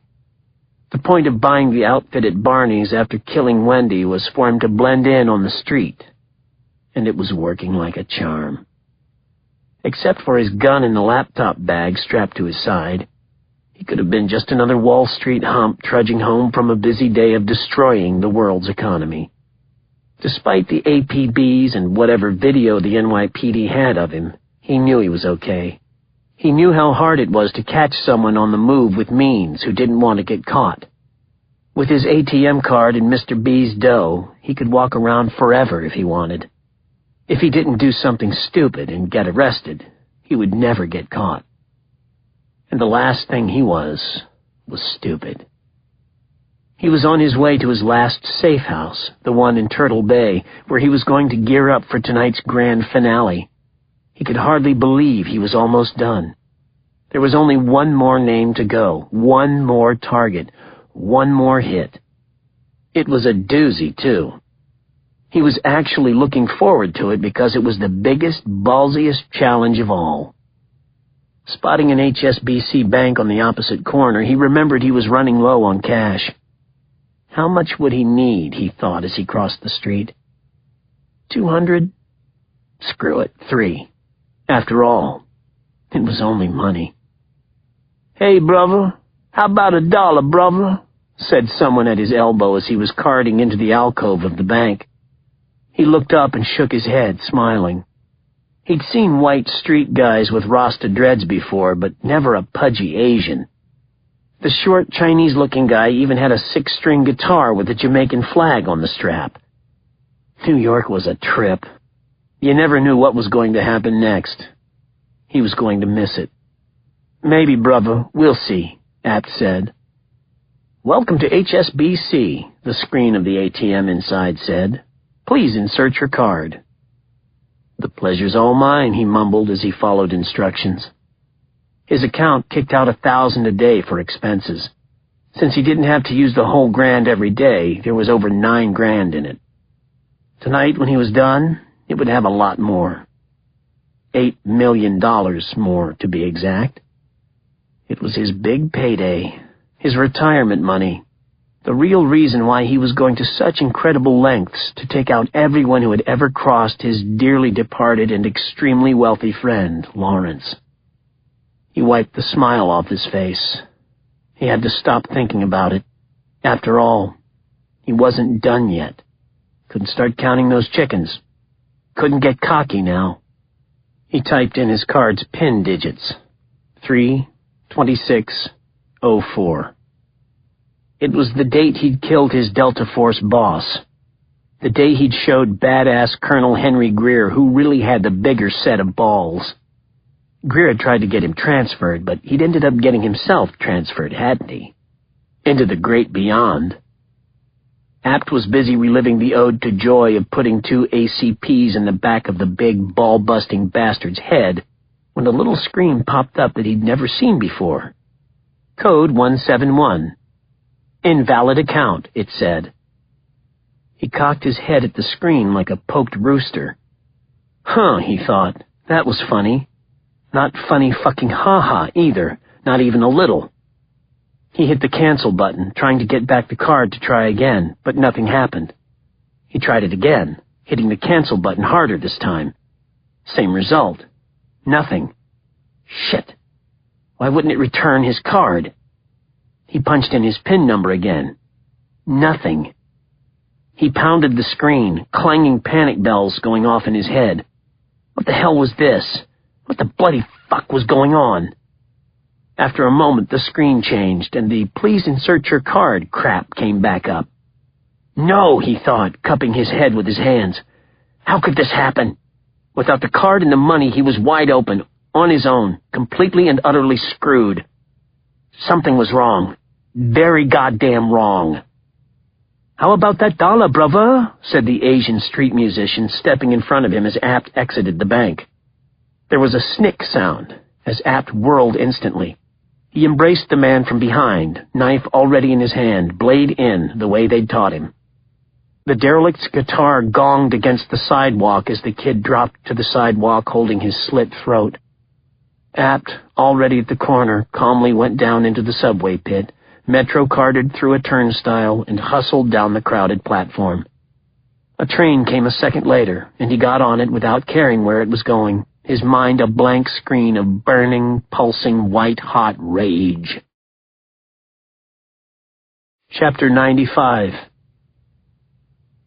Lawrence Berger's lawyer, Alan Dukes, lived in New Canaan, Connecticut. His house was a 9,000-square-foot Tudor mansion on a 15-acre estate, set back off an unpaved road filled with similar ridiculously ostentatious castles. Apt knew this because he had been there twice, running errands for Mr. B. Apt also knew Dukes was the executor of Berger's estate, which was why he was paying him a visit. Apt used an electrical meter to check the rear chain-link fence for voltage. Then he bolt-cut a hole in it, listening for dogs. Through the window of the massive 5-car garage was, of all things, a blue Mercedes convertible. It was an S65, even nicer than Mr. B's, with something like 600 horsepower. Apt smiled at his luck as he checked the load in the suppressed Colt M1911 pistol. Instead of the rental he'd left on the service road, he'd drive the German luxury rocket out of here when he was done. He walked quickly around the perimeter of the imposing house until he spotted where the underground power and phone lines went in behind some azaleas. Sparks shot from the bolt cutter's blade as he snipped them both at the same time. He started to pick the rinky-dink lock on the rear kitchen door, then decided instead to tap in its window with the handle of the bolt cutter. He was inside, approaching the dining room when he saw it. A paper print-out banner stretched chest-high across the threshold. Mr. Apt, I know how upset you are. I am not home. There is a cell phone on the dining room table. Please hit the redial so we may speak. Alan. A trick, Apt thought, listening very carefully. Dukes was smart, almost as smart as Berger. After a minute, Apt broke through the banner and picked up the Motorola in the center of the huge antique Spanish farmhouse table. Carl, I'm so glad you called, Dukes said with audible relief. Where's my money, Alan? Apt said. I froze the account. I didn't know any other way to contact you. There have been some developments. You have my complete, undivided attention, Alan. I'm sorry to tell you this, but Mr. Berger is dead. Carl closed his eyes as he took a long, deep breath. Knowing this was coming didn't make it hurt any less. He opened his eyes and stared at the painting over the sideboard. It looked French Impressionist, but he could tell right away that it was actually a cheap French Impressionist knockoff, bought in Vietnam. Carl swallowed, his eyes watering. Mr. B had taught him that. Mr. B had given him everything. Chapter 96. Was it his heart? Apt finally said. No. It looks like he committed suicide. He had some sort of pill hidden in his mouth when he was arrested. At least that's what the police are saying. Carl thought about that. Mr. B dying alone. His friend. It broke his heart. If only he could have been there. Carl, are you still there? Yes, Apt said, hiding the sadness howling through him. What now? He said. First off, in case this is being recorded, I would like to state that I, Alan Dukes, am in no way complicit with any illegal activities, but am merely in the process of dispensing the will of the Lawrence M. Berger estate, of which I am sole executor. Whatever, Apt said. Where's the money? Yes, of course. In front of you, down the hallway, is my den. Do you see it? Apt crossed the room and pushed through some French doors. I'm there. Excellent. On the leather couch are 2 valises. Apt clicked on the desk light. The black suitcases, Apt said, spotting them. Yes. Apt opened them without checking for wires. The thought of Dukes blowing up his anally retentively designed interior to his mansion was laughable. Inside the bags were $100 bills. Lots and lots and lots of them. Stacks upon stacks. I apologize. $8 million in cash is so cumbersome. I would have liked to wire it to the account of your choice, but I had a visit today from the authorities that makes that extremely impractical. Lawrence actually anticipated as much and had me make these arrangements as a precaution. I believe there's a note for you in the bag on the left. Apt opened it and slid out an expensive stationery card. Carl smiled at Mr. B's beautiful handwriting in his signature green ink. Carl, my most excellent friend, thank you. Only you could make my last days my best. Never stop learning. Lawrence.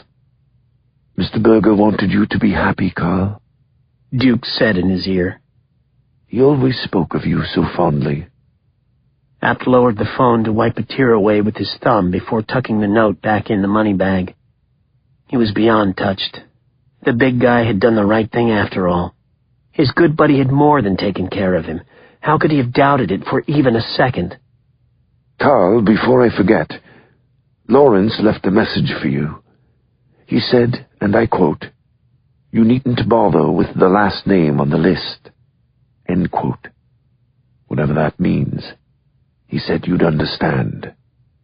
Apt thought about that. That didn't sound right. If anything, Mr. B had been most excited by the last name on his list. Did the big L have a change of heart? You sure about that? Apt said. He was quite emphatic about it. Consider your services rendered in full. Enjoy your reward. You've earned it. As this will be our final communication, it's been a pleasure knowing you. You too, Alan. I have just one question. What's that?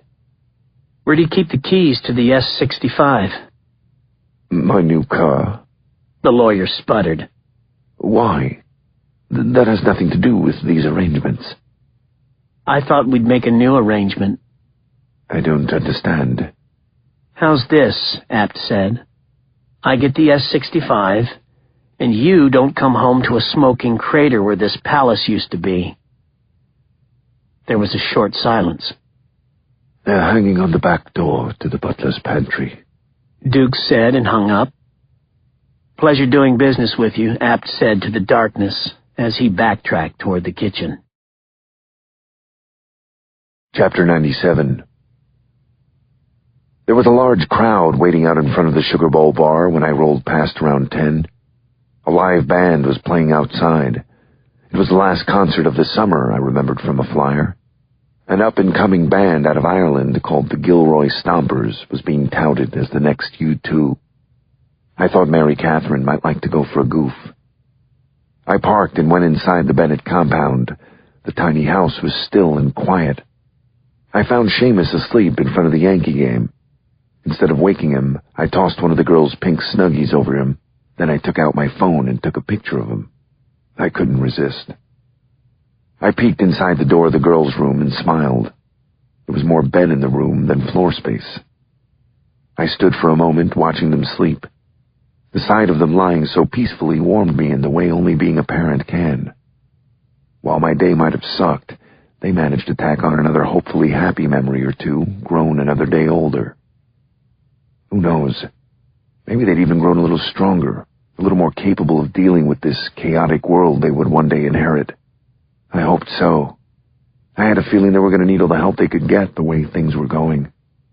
Kids could be challenging, oftentimes a downright pain in the ass, but in rare moments, they made you see that you maybe were trying after all. Maybe you really were doing the best you could. Stoked from my warm and fuzzy moment, I went into the kitchen, searching for beer. I was popping open a can of Miller High Life when Mary Catherine came in from the back porch carrying a book and a blanket. A smile started and spread wider and wider over my face as I stood staring at her. Beer foam spilled over onto my hand, and I kept smiling. I don't think I can properly describe how happy seeing her made me. She was also tan and glowing and looked fabulous. "You look fabulous," I said. "Yes, I do, Mike," she said. "Is that so surprising?" "No. Fortuitous is how I put it."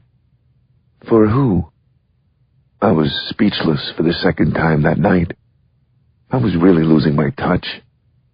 "Hey, you want to hear some rock music at the Sugar Bowl?" Mary smiled. I smiled back. "You wake up, Seamus," she said, rolling her Irish eyes. "I'll get my flip-flops." Chapter 98.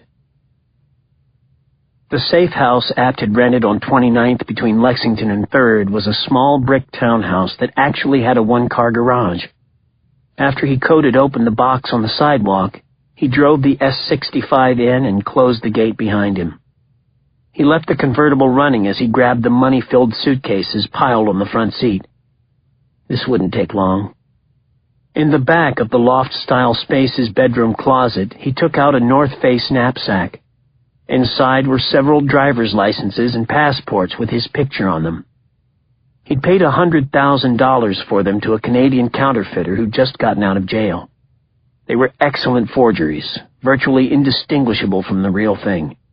He'd picked up a few things from the intel people he used to run with in his other life. Names of folks who could get you things. Guns, documents, whatever. It was all about the networking. As he shouldered the bag of documents, he glanced at the bulging garment bag above it. In it were the clothing and equipment and research he'd done for the last hit. He stared at it for a second, regretfully. All that recon for nothing. A shame, he thought, heading outside. Oh well, next life. Back inside the garage, he sat for a moment in the front seat of the S-65, thinking. He'd been planning on heading down to New Orleans, where a pretty girl he'd gone to City College with was living. But now he wasn't so sure. He'd stirred up one hell of a hornet's nest here with all these killings. What if they'd gotten to her? He finally decided to ditch that idea and head down the coast to Key West for some extended R&R. Dip his toe in the Gulf of Mexico until he figured out his next move. With the bulging suitcases beside him now, he could certainly take his time. He hit the garage door and cranked the Benz. He sat in the car, listening to the purring thunder of its engine as he stared out at the open road. It was a warm and lovely night. A haze hovered along the edges of the street lamps down the slope of 29th Street. It was one of those magic moments in New York where it's yours. The buildings, the streets, all of it built for you, waiting on you, pivoting on you. He kept sitting there. What the heck was he doing? What was he waiting for? He was done now. Time to hit the road and see exactly how free $8 million could make him. How good he could make himself feel. But he didn't go. Instead, he shut off the car and hit the garage door back down and went back inside. When he came back out, he was holding the garment bag. He laid it down on the front seat on top of the money, staring at it. He was probably being foolish, but he just couldn't leave it like this. Fuck what the lawyer Dukes had said about Mr. B changing his mind. He knew what Lawrence would have wanted him to do. He understood the big man better than anyone. Maybe better than the guy understood himself. Lawrence had done so much for him. It wasn't about the money. He realized it never had been. This was about friendship, about faith, respect. Lawrence had been the father he never had. You couldn't put a price tag on that. Besides, he thought as he opened the garage door again and revved the engine, he always completed the mission. He unzipped the bag and took out the MapQuest sheet for the final target and turned on the Mercedes' nav system. Point of start? The screen asked. Manhattan, he typed. Point of destination. Apt's fingers hovered above the keyboard for a moment, and then he typed it. Breezy Point, Queens. Chapter 99. It was a little after midnight when Carl Apt drove out from underneath the last stop of the elevated A subway line in Rockaway, Queens. A sign said the name of the stop was Beach 105th, but there was no beach in sight. There was just a razor-wired fence outside some sort of industrial plant. Some ant colony high-rises, an ill-kept ball field. It got nicer the farther he drove south. Swept sidewalks, neat lawns, fireflies glowing beneath leafy shade trees. After a while, it flattened out the way it does near the water, the sky suddenly everywhere. The narrow side streets he started to pass had little guard booth arms blocking car traffic, and then that was it. The road just stopped. In front of him, beyond a spray-painted guardrail, lay the dunes, the silvery bulge and fall of waves, the open sea. He made a U-turn, checking the GPS. When he was close, he spotted a closed IGA supermarket and pulled into its empty lot. Round the back of it near its loading dock, he tucked the Merc beside the beat-to-shit rusted trailer of an 18-wheeler. He put the top up on the convertible before he opened the bag and got changed. Now dressed, he took an electric razor from the bottom of the bag and plugged it into the cigarette lighter with an adapter he'd bought at a Radio Shack. Done, he He clicked the razor off and checked himself in the rear view. He had a mohawk now. He quickly slid on his aviator sunglasses and his vintage army jacket. He was dressed as Travis Bickle, the anti-hero from Martin Scorsese's 70s classic movie, Taxi Driver.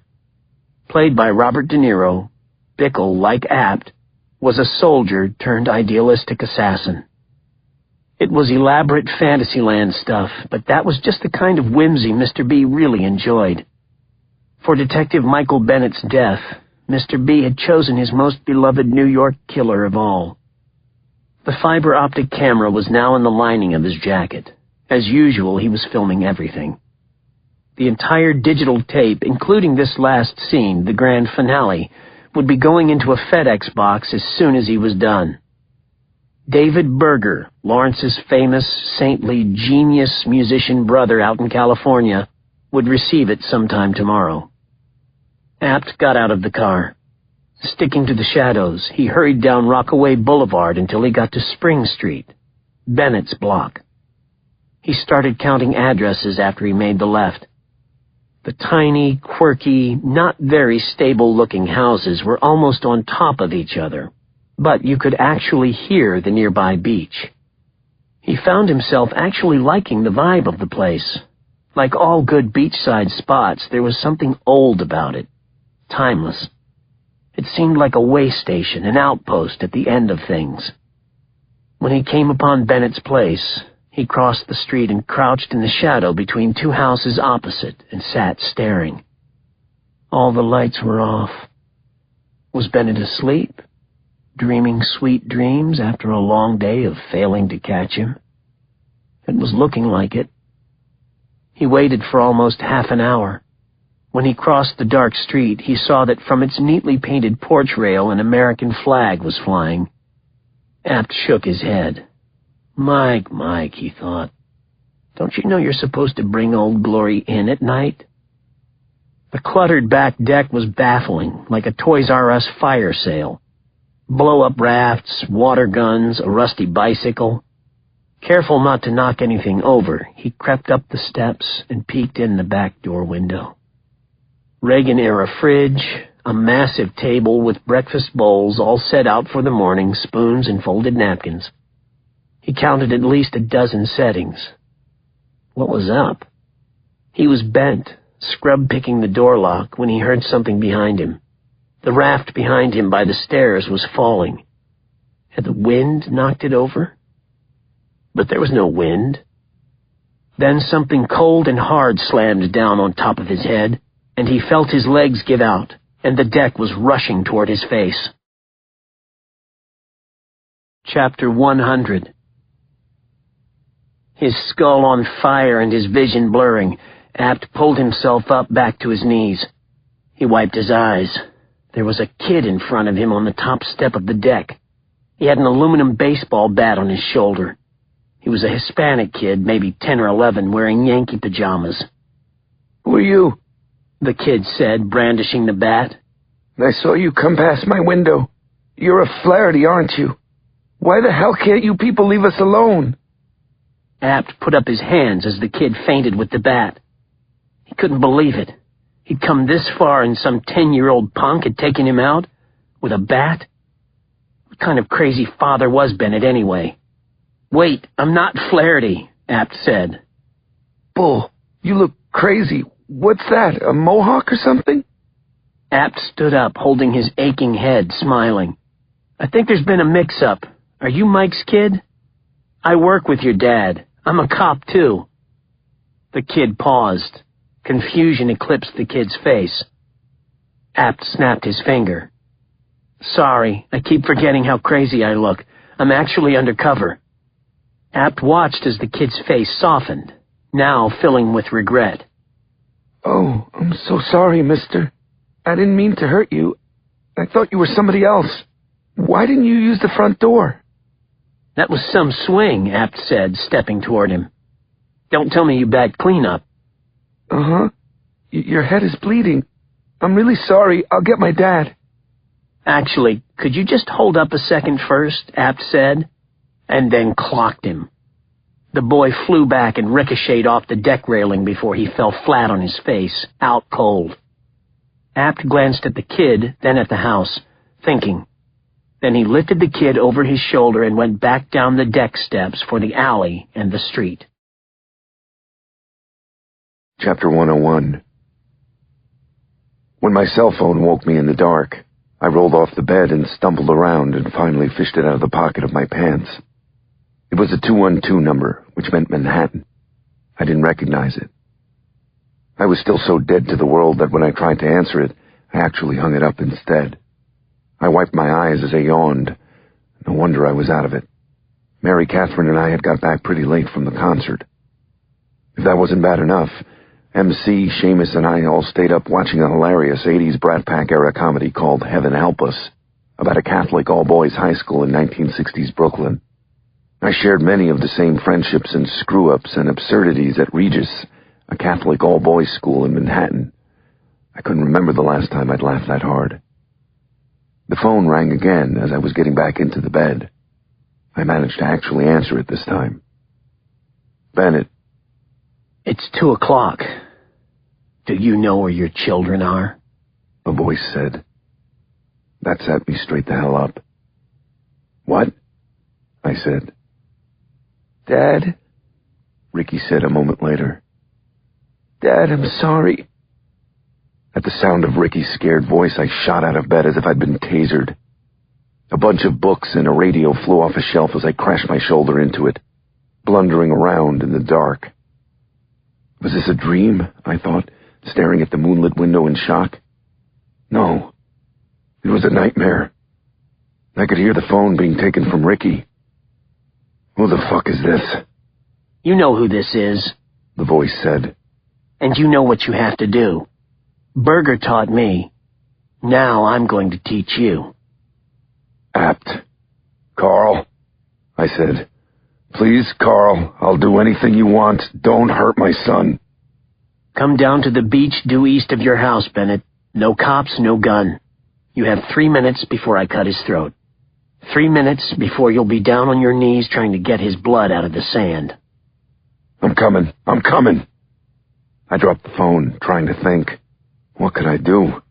The son of a bitch sounded absolutely fucking insane, and he had Ricky. I pulled on my shorts, looked for a shirt, then stopped looking. There was no time. Mike?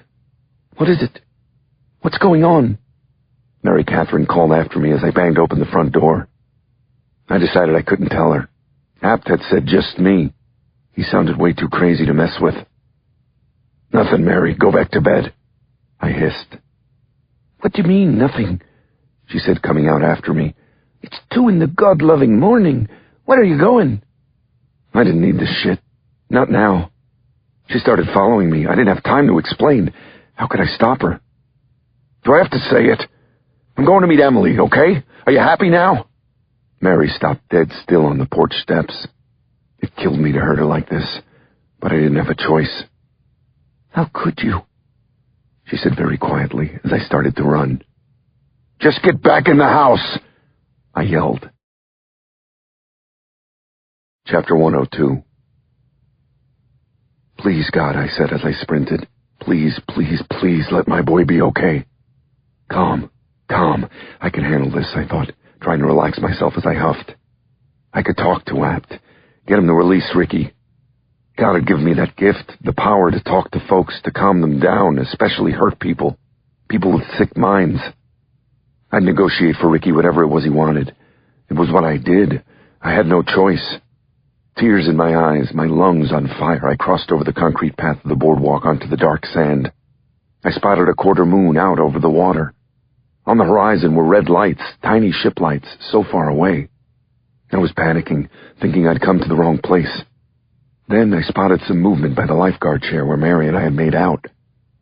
Oh my God, it was them. There was a man standing next to Ricky. He had a mohawk and was wearing an army jacket and aviator sunglasses. Not only that, but he was holding a knife to Ricky's throat. I couldn't really tell if it was Apt or not. He was just a crazy man, a crazy, evil man with my 10-year-old son's life in his hands. Ricky was actually taped to the chair, I realized. Black electrical tape crisscrossed over his arms and legs, over his neck. I'm here, I said, falling to my knees about 20 feet away. My whole body was covered in sweat. You win, Carl. Let's talk, okay? Apt cocked his head at me, his mouth tight and angry. Get up, Bennett. Get up, tough guy, Mr. Badass. Stand up like a man, he said. I slowly stood. I was pissed that he was wearing sunglasses. If only I could see his eyes, I thought, then maybe I could reason with him, calm him in some way. We can work this out, Carl, I said. Oh, we're gonna work this out, all right. What are you waiting for, Bennett? Come and get me, he said. I stood there, frozen. That's when I noticed he had a baseball bat in his other hand. Ricky screamed as Apt turned and hit him in the back with it. You want me? Then come and get me, he screamed. I ran at him. It wasn't a conscious decision. Some force sent me hurtling forward through the darkness, my feet flying, my toes digging, kicking back sand. Both of my feet were off the ground when I dove at him. I don't think he expected me to reach him from so far away. I know I didn't. I saw shock in his face before I plowed into him as hard as I could, sending the bat flying. Chapter 103. We both scrambled back up. I got up first and swung as hard as I could at his face. It was a good right. It felt the way it does when you've swung a golf club perfectly, 200 yards pinned straight down a fairway. It would have probably ended things right then and there, but my swing was too high, and I heard my pinky snap as I punched him in his thick-skulled forehead. I screamed as I hit him with my broken right hand again. I made contact with his glasses and nose this time. He screamed as I felt something squish. I really thought I had him again, but then he was on me like some kind of wild animal, shrieking as he thumbed at my eyes and grabbed my face. His hands were like steel. He got his fingers deep into the muscles of my cheeks. It felt like he was tearing my jawbone off as he pushed me back. A second later, as I was about to try another swing, Apt slammed into me, and I felt something punch quickly into my right side. I looked down. There was a knife in me. I stared down at the steel blade, embedded through the waistband of my shorts, just above my right hip, as blood began to pour. Chapter 104. I fell to my knees in the sand again. My whole body began to tingle painfully. It was like a stinging pins and needles, only sharper, like a low-level electric current was running through me. I had trouble thinking, trouble seeing. The surf was crashing behind me. I knelt there, afraid to touch the knife, beginning to shake as I bled. Before I could form even the semblance of a thought, Apt kicked me in the side of the head. He was wearing steel-toed combat boots, and I immediately went down, my skull ringing. That's all? He screamed as he reared back and kicked me full in my unprotected balls. I threw up then. I was leaking from every orifice. Pain was arriving from all points at once. I don't know how I got to my feet, but I did. I started running down the beach. I was the one he wanted, and I wanted him to follow me. I needed to get this fucking maniac as far away from my son as possible. I didn't make it 20 feet before I was tackled from behind. I screamed. The knife had opened me up even deeper as I landed. It was in deep, the blade now scraping on bone. This all you got? Apt said, turning me over and pinning my shoulders with his knees. You know what I'm going to do now? He said. He went into his pocket and brought out something orange-tinged and gleaming. No. Please, no, I thought. It was a pair of brass knuckles. I went out when he hit me in the side of my face. When I came out of it, the bone near my eye didn't feel right. The eye itself felt like it was hanging wrong. This is what Lawrence wanted. Not for me to shoot you, not for me to knife you, but for me to beat you to death. He wanted you to feel it, he said. What he wanted was for a hero, a truly good person, to feel what it felt like to be him, to be on the bottom, to be nothing. So don't blame me, Bennett. Remember, I'm just the errand boy. When he swung again, he broke my jaw. My face, my entire self, felt cracked, like a puzzle being taken apart. Bleeding badly, barely conscious, barely able to breathe, I was going down heavy, like a foundering ship, when I heard it. Freeze! I don't know whose voice it was. At first, I thought it might have been God's. Then I recognized its familiar tone, its pitch. Its power. It was the voice of authority that they taught us at the academy. It was a cop's voice, I realized. A soul cop's voice crying in my wilderness, and it was the sweetest sound I'd ever heard. Relax, relax, we're just messing, Apt said, raising his hands as he got off me. Then I heard it again. Freeze! But the voice was different now. Same tone of authority, but from someone else. Incredible. It was another cop. The cavalry. Freeze, fucker! Called a woman a moment later. You heard her! Put your hands up! Called another voice. Down! Down! It was now a litany of voices, a choir. I realized they were my neighbors. Breezy Point's finest, a regiment of vacationing cops to the rescue. On your knees, shit-ass! What happened next was a blur. Apt screamed, and then there was a crackling sound, actually several of them. Cracking and popping like firecrackers going off all around me, and I turned my face down into the sand like a fed-up ostrich and passed out. Okay, come on, let's pick it up. I woke up with a start, still face down, but staring at the blurring ground. I felt about 20 hands on me, running me across the sand. The face next to mine was Billy Ginty, my neighbor, an anti-crime cop from Brooklyn. I saw another guy on my block, Edgar Morales, a horse cop sergeant with a disabled kid. There was a big burly son of a bitch in a Mets jersey, and I realized it was Flaherty. He was holding me as gently as a baby, his face red as he ran. My friends and neighbors, all of them heroes, were trying to save my life. We suddenly stopped somewhere. I wanted to thank Flaherty, to apologize, but he shushed me. Don't you dare go out now, he said. They're getting you a chopper. You're going for a ride on the Whirlybird, you lucky dog. Mike! Mary Catherine said from far away. From somewhere close by, I could hear Ricky crying. Oh, thank you, God. He was okay. Tell him it's okay. I'm okay, I said, or attempted to. I gagged as I swallowed blood, salty and thick like metallic glue. Stop, Mike. Don't try to talk, Mary Catherine said next to me now. My cell phone started to ring. I got it. It's for me. I gurgled as I reached for it. Then Mary Catherine took it out of my pocket and tossed it. My eyes fastened on it in the sand where it glowed on and off, ghostly and blue, as it rang and rang and rang. Then I looked up at Mary Catherine. I remembered how magical she looked diving into the water. I wished we could both do that now. Walk down to the beach, hand in hand, go under the waves where it was quiet and dark, quiet and peaceful, down in the tumbling warmth. Epilogue. Chapter 105. I'm at the window in the bedroom of my apartment. A strange nickel-colored light fills the streets. Streets are empty, no cars, no people. The lustrous light winks off endless rows of empty windows. Off to my right, beyond the buildings, is the Hudson River, but I can't see any current. Everything is as still as a painting. The curtains blow in on my face for a moment, and then fall back inert, and I know time has stopped. I'm sitting back against the headboard of my bed, which is funny because my bed isn't anywhere near the window, only now it is. Then I realize it's not my current apartment on West End Avenue. It's actually my old place. The tiny studio Maeve and I rented on a sketchy run of Riverside Drive after we got married.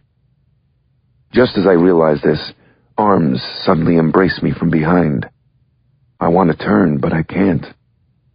I'm paralyzed. Hair stands up on the back of my neck as a chin rests on my shoulder. Michael. A soft, Irish accented voice whispers in my ear. It's my dead wife, Maeve. She's alive. I can feel the warmth of her hands, her breath in my ear, on my cheek. I check myself, feel my side where Apt stabbed me, feel my face for the dent in my fractured face, but everything is impossibly smooth. An incredible sadness rises in me, like an overflowing spring. No, she admonishes me when I start to cry. But it's over, I cry. No, she says again as a finger wipes away a tear and presses against my lips. It's not the end. There is no end. That's the good part. How are all my babies? I have trouble breathing. I'm crying so hard. Baby, you should see Juliana. She's so brave and capable, just like you. And Brian, he's this huge, wonderful, polite young man. Just like you, Maeve says. And the rest of them, Eddie's so funny, and Trent. The younger girls have left me in the dust, honey. Pink is cool 1 second, then it's so babyish. I can't keep up. Oh, God, you'd be so proud of them. I am, Michael. I see them sometimes. When they need me, I'm with them. That's another good part. I reach out and suddenly hold her thin wrist. I move over to her hand, run my finger over her wedding ring. I made it back to you. I knew I would. I never doubted it. When she squeezes my hand back, my sadness evaporates and I'm filled with a pulsing warmth. I'm being filled inside out with peace. Suddenly there's a pop and a rushing sound fills my ears like water roaring violently through a pipe. The bed starts to shake. Will you show me everything? I say, holding on to her hand for dear life. Of course, Michael, she says as she lets go of my hand. But not now. It's not the right time. But I don't want to go back, I yell. Not yet. I have so many questions. What about us? What about Mary Catherine? I know you'll be good to her, Michael. Maeve yells over the increasing roar. I know you. You would never play with a person's heart. That's when I turn. But Maeve isn't there. Nothing is. Everything is gone. My room, the block, the city, the planet. There is nothing but the roar, and my breath and sight fail as it swallows me whole. Chapter 106. First there was just blackness and pain and a relentless chirping beep. It was like a bird had gotten inside of me somehow and was trying to peck its way out. 2 large predator birds, one in my side, one in my face. I opened my stinging eyes. Outside the window beside me, sun sparkled off an unfamiliar parking lot. On a highway in the distance, cars passed normally on it under a blue, cloudless sky. A red-haired nurse with her back to me was moving some kind of wheeled cart in the corner. When I opened my mouth to call to her, I tasted blood again. I felt dizzy and weak, and nausea crowded up on me, and I slipped under again. Next time I woke up, my eyes adjusted on gray shapes. At first I thought there were people hovering above me, but then I realized they were balloons. Red and blue and shimmering mylar ones. About as many as floated out of Carl's chimney in the Pixar movie Up. I looked away from them, wincing in pain. My face and my side were hot and tight, with an itchy, horrendous stinging. The head-to-toe tightness was the worst. I felt like a sheet being pulled apart. Thank the Lord. Oh, thank you, God, someone said. It definitely wasn't me. A second later, Seamus's face appeared.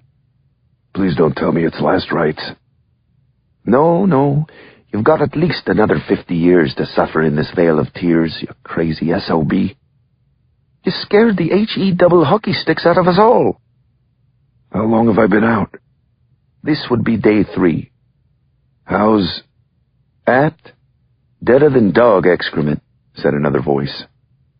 Emily Parker appeared next to my grandfather. Mary Catherine followed you down to the beach. She said when she saw you fighting, she ran back and started ringing doorbells.